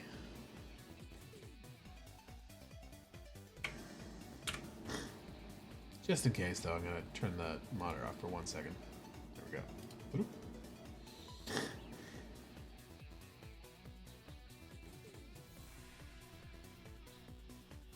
Alright, good. There we go. Now I got enough ticks to do the next 2 drafts if I want to. Binder, throw these into a binder.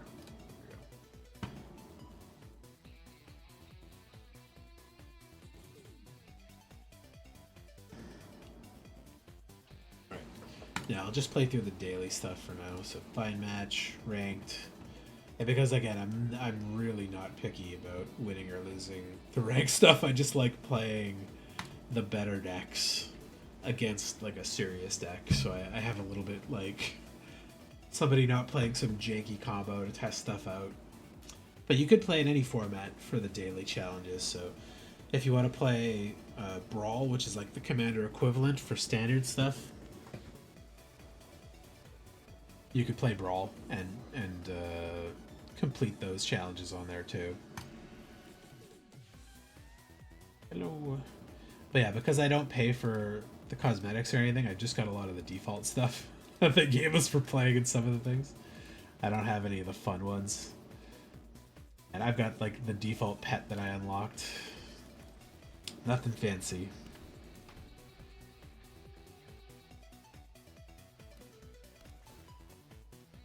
Green blue surveil lands are good. Okay, let's do this. Ooze.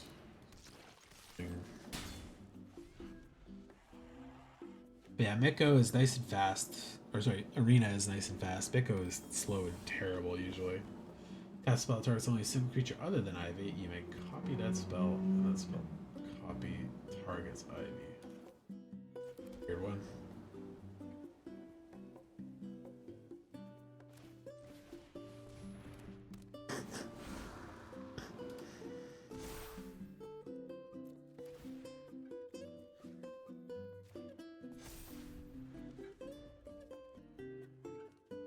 I don't think I've ever seen anybody play that. But it, oh yeah, okay, it makes sense. The toxic deck. Yeah, you can target one thing with one and get 2 copies out of it and get extra poison counters and proliferate triggers, because this thing cares about stuff that target things. So yeah, it'll probably give me extra counters. Yeah. What? Oh, okay, that token. I see. Alright, so this, let's see, whenever a creature deals, player casts a spell that targets only a single creature other than Ivy, copy that spell. I don't know if this counts for that. It obviously did with this one, which I'm not stoked about. Ugh, I don't like that.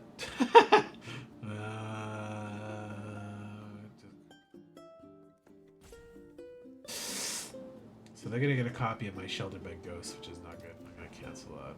But flash this guy in and block that one. Swing, swing. I'll take a poison counter. That's fine. And turn. Put counter on there. Do I think healthcare should be a human right? Yes, absolutely. It's not controversial at all. It's only controversial in the States. Royal. That's rough.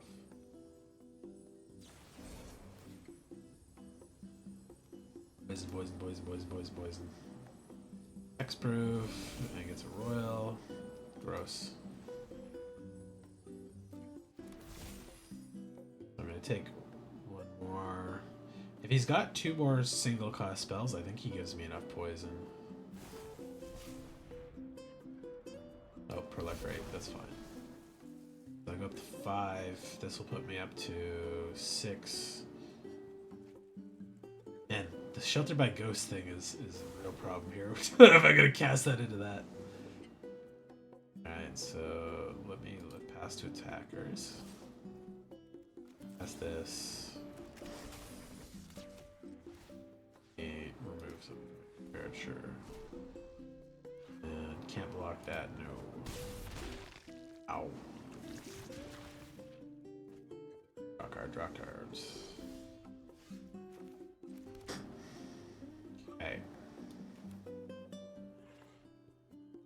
I think 2 of this should be okay. Oof, no, it won't. It won't. I don't know. Ooh, I don't like it. Okay, let me cast this. Gives me another flying blocker. I can pay 1. Yeah, pay 1. Not being able to play Sheltered by Ghost sucks. No, I don't have the mana for that. Decline. I'll swing with my 4/4. Make myself a 3/3. You know what? I'll put a counter on my reach guy. I could trade with that gleeful Bell Thief.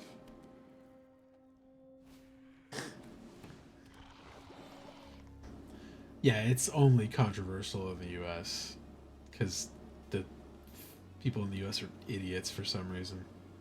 A couple people say everyone should work and pay for insurance just like himself. Yeah, you do that in universal healthcare by paying your taxes, which most people except millionaires in the States do anyways. But you guys also let pharmaceutical companies run rampant and charge insane profits and costs for stuff like, let's remove the cap that we just put on insulin, so now insulin could cost $500 a month again, when it costs like $1 to make a month's worth of insulin, because the people who made insulin didn't want to charge that much for it. It's goofy. People in the States are fucking bonkers. It's like, I don't know, it's just baffling. Oh, am I gonna get a bunch of, I think I just died of poison here. Nice. Rough.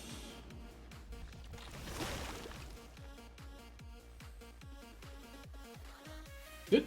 Interesting poison deck, actually.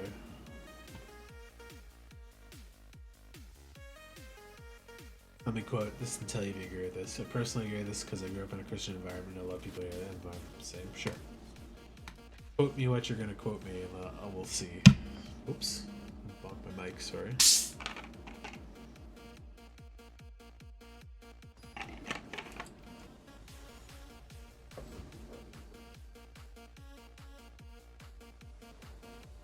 I don't think it's just because of the propaganda around the N-board. A lot of religious people have a lot of racial bias and tend to be, how do I say, controlling of women. Because a lot of stuff in... Ooh, I could play both of those. Good, that's great. A lot of stuff in religion tends to say stuff like, the man is the head of the house. The women should always obey the women of the house. Blah blah blah blah blah blah blah blah. And like that kind of stuff tends to lend towards it too, especially if you're from a culture that's traditionally male controlled, like Korea, the Philippines, Japan. Some of those ones, they tend to be pretty narrow-minded on a lot of that stuff. Let's go here. Spinner, I like spinner. Go this way. Swing. But yeah, there's not just the abortion thing, because a lot of places are pro-abortion, like religions, I should say, not just strict Catholic or Protestant. Like they all have different views on that stuff, and it does vary pretty wildly depend through a lot of them. Like most people understand birth control is not something that Jesus and God are going to be against, because if you're not able to take care of your kid, you're like condemning them to an early young death in a way that's like, you know, not very Christian-like. Especially how the fucking conservatives tend to do it in the States, where it's like, no, we're going to force you to have that kid. And then you're also not going to be able to like take care of that kid. And we're going to mandate if you have that kid, you're going to pay taxes, we're going to charge you to go to school, charge you for health care, and we're removing school lunches, and we're removing food stamps, and we're fucking with all these things because they don't care about kids.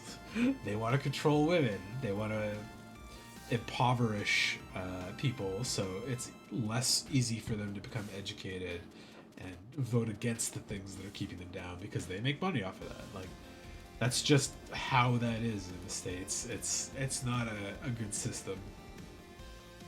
And the funny thing is, if you're educated, you can usually see that and move around it. But not many people in the States are, or I should say like half the states are educated enough to see it, and then half the states are educated in a way that they want to take advantage of it. So a lot of people that are involved in the church take advantage of that status and use it to make money. That's how you get mega churches and sponsorships, churches that are marked as religious exemption for their taxes, but they're making millions of dollars a year. That's not why they got a religious exemption for taxes. They got a religious exemption for taxes because small churches don't normally make money, and the States runs everything like a business because capitalism fucking sucks. So a lot of that in the States is motivated for money, not for any particular reason. So Blah, blah, blah, blah, blah. Did I ever tell you about the 56-year-old boomer you met from WoW? You did mention him before, yeah. Everybody says they want to go back to the old days. They just don't actually know what they're fucking talking about, so whatever. I cannot let that guy go unblocked because there is a double power thing. And for 2.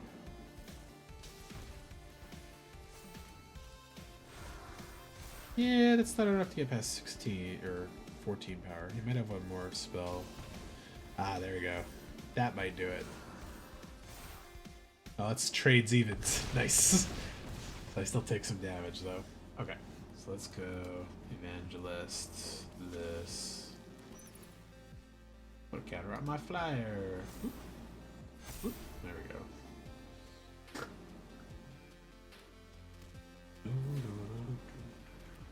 Yes. This red-white enchantment deck's pretty good. I don't know if I want to make it, but it's a pretty good deck.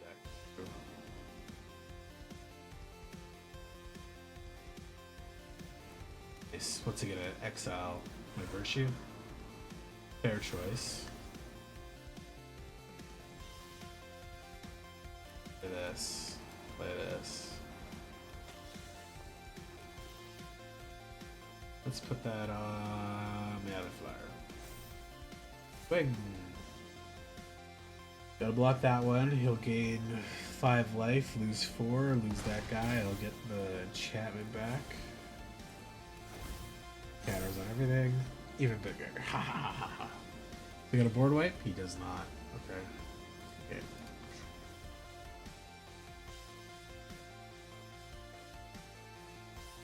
People weren't kinder back then. They were just more respectable about not saying what they weren't kind about. Like, the KKK existed, women's rights were repressed, black people were repressed, they didn't have as many rights. That's why we had, like, civil rights movements and crazy, like, uprisings against stuff. It's easy to feel like you're being nice when you're the one in power, like the generic white boomer. Whenever you come to a call, there never goes a week without him writing about his hate for the world and everything. Hope I'm not that bitter when I reach his age. Yeah, he's white. Of course he's white. That's what old white assholes do, is rant about stuff that isn't really their fucking concern right now. Oh yeah, they added achievements to this recently.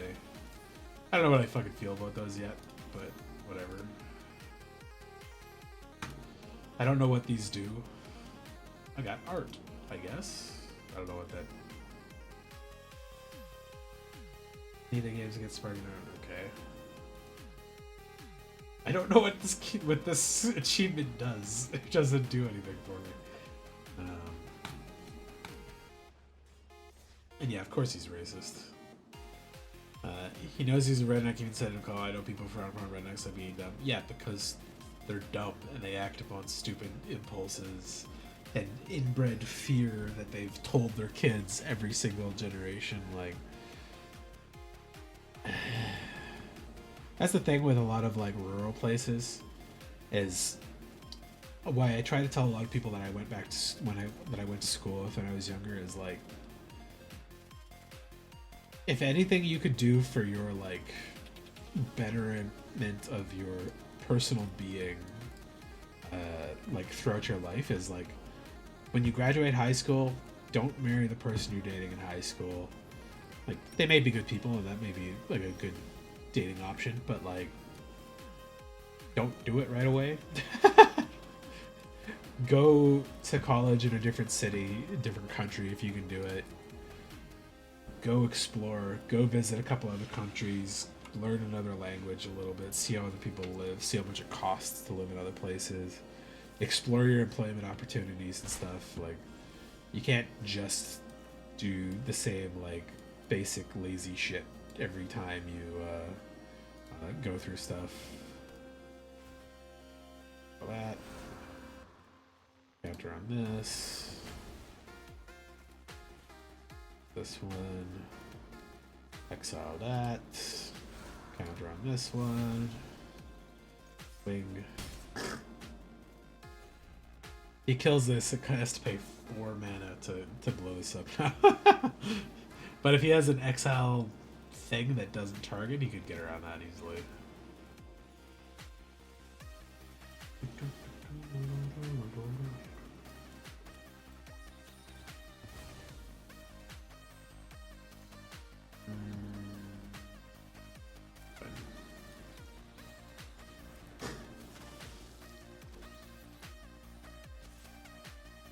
Bet he's got a combat buff. Oh no, he didn't. He just took it. Okay, I'll take that life gain.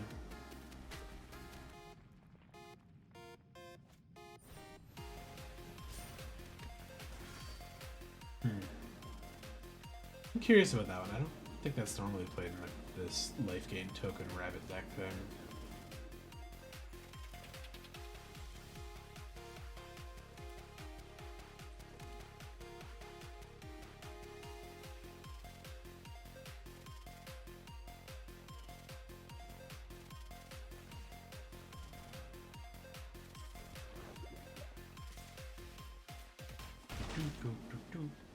Okay, we're pretty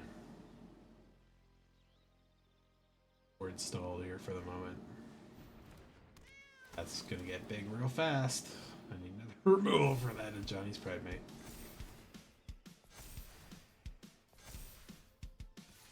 Good life triggers.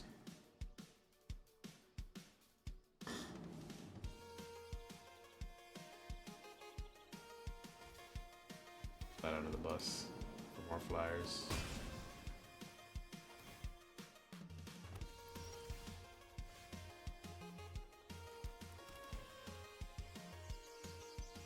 Land get to the bottom.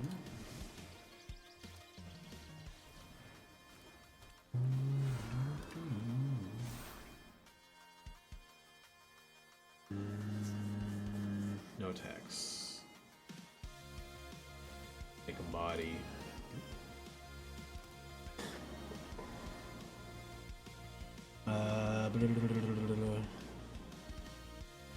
People that grew up in the countryside of Japan, going to university in a city. Yeah. Oh. You didn't have enough mana for that one. Oops. Oh. Yeah, you know what? I will happily trade those for that. There we go.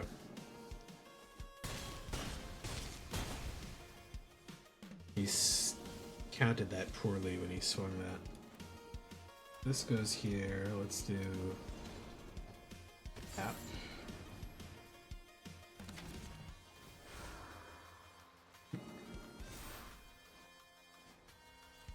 Big combat.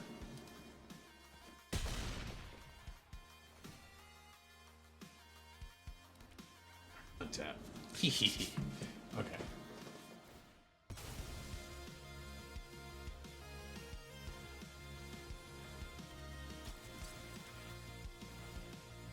Back to a 3/3? 5/5. Okay.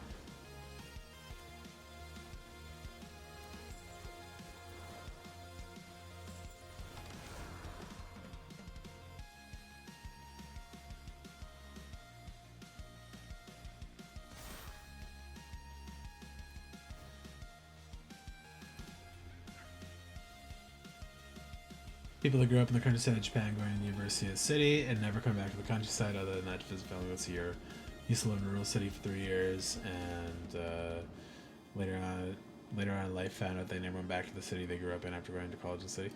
Yeah, I mean that's not probably as much of a personal thing with them in Japan. A lot of the times Japan specifically has a crazy work culture where it's like once you're there you're working 6 days a week plus overtime. And you're just not able to actually like do it properly. Exile this stuff's got stuff in the graveyard real quick. And like you get stuck in that work schedule. You spend your whole life like working really hard to get to that school, get to that job, make that money. And then you're kind of just stuck doing that, right? No attacks. Turn. More 3/3s. This is, of course, going to give him another life, annoyingly, until I hit some like actual interaction here. But all my stuff untapped. So. That's annoying. His Johnny is going to get bigger and bigger and bigger here.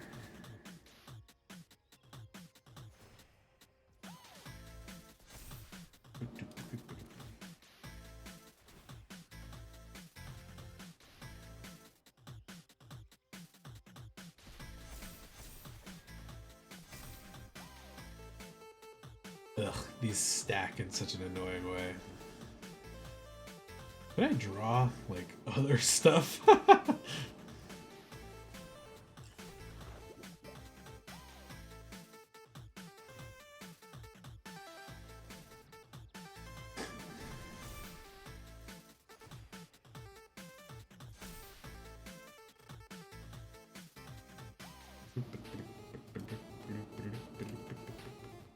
Bodies.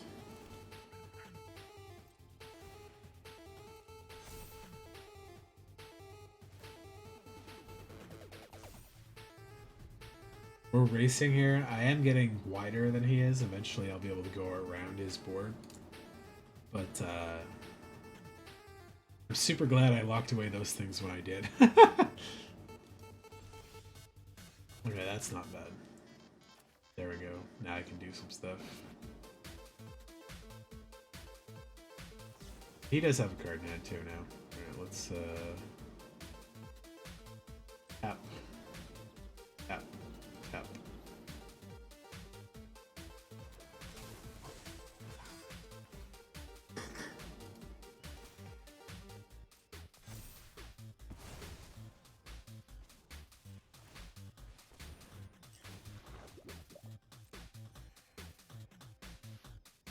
Next to combat. No swings yet. He's got enough to trade, but I don't want that to happen yet, so... Wider, wider, wider! I will out-wide his deck easily. Also, this does help me complete some missions by playing green cards. But I'm hitting so many lads! Hey, look, it's that a Johnny's Bridemaid again. Need another removal for it. Pass through all these triggers. Pass through the triggers.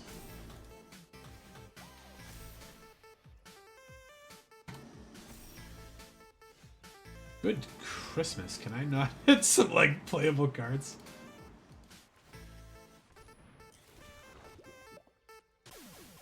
If I get more than 10 toxic guys, I can swing past him and go for a poison kill, but ugh.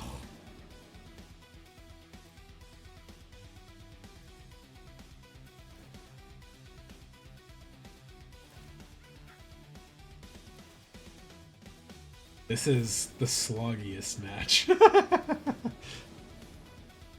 I think poison kill is my best bet here until he hits a board wipe and fucking swipes the board off. Oh my god. Johnny, you fucking bitch. Because poison will kill regardless of the life total if he gets 10 poison counters. Yeah, resolve all those, please. Pass.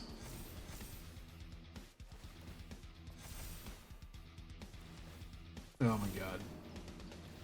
Self-recurring trigger bullshit.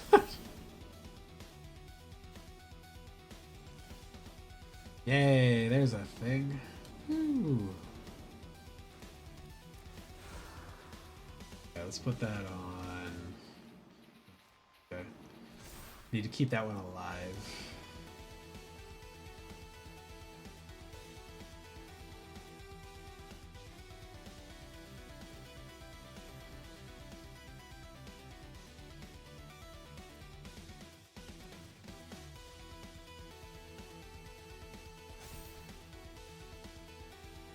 No attacks.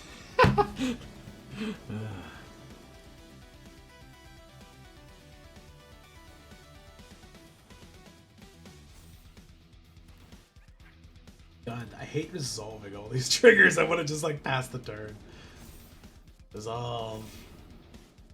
Pass the turn. I guaranteed to have more interaction than his deck does. But I just have to like hit it, or he gives up. Either way, that's fine too. Yeah, I won the match. Up to gold tier 3 or whatever. That's goofy. Alright. I'm gonna call it there. I'm sleepy. Have a good night. I'll be on tomorrow. I'll probably do triangle strategy tomorrow. Probably. Didn't do Marvel Rouse tonight because I got more into Magic. We'll see what's up in the evening. I might do Rivals or Magic or something again because I've got more drafts available on Mitgo. But I got a couple errands to do, but not that many, so we'll probably try to hit the gym, go pick up some rice and some topping stuff, and stock up for a couple weeks, and then, yeah, mid-afternoon. I'm going to try to get on a little earlier so that I can go to bed midnight-ish, and then that'll help me continue to wake up early, which should help me start my day a little earlier, get back from work a little earlier. But yeah, we'll see how it goes. So, have a good night. Yeah, the long way to Triangle Strategy. It's been like one thing after another. Marvel event comes up, Commander comes up, pre-release comes up, draft review comes up, and I was just like, oh no, I was sick for a week or two, so just totally didn't get to do it at all. But we'll get back to Triangle Strategy tomorrow, finally. So, have a good night. Stay safe, stay healthy. See you later. And yeah, let me know when you get on Arena. I can answer any questions about it, or give you some generic advice, and beat you in a couple rounds once you got a deck ready and stuff. But yeah, don't spend your money on it. Just play it. Play through the basic decks, grind the basic decks, get your daily stuff through, earn your daily and weekly EXP and stuff, and then play some drafts and get used to it there.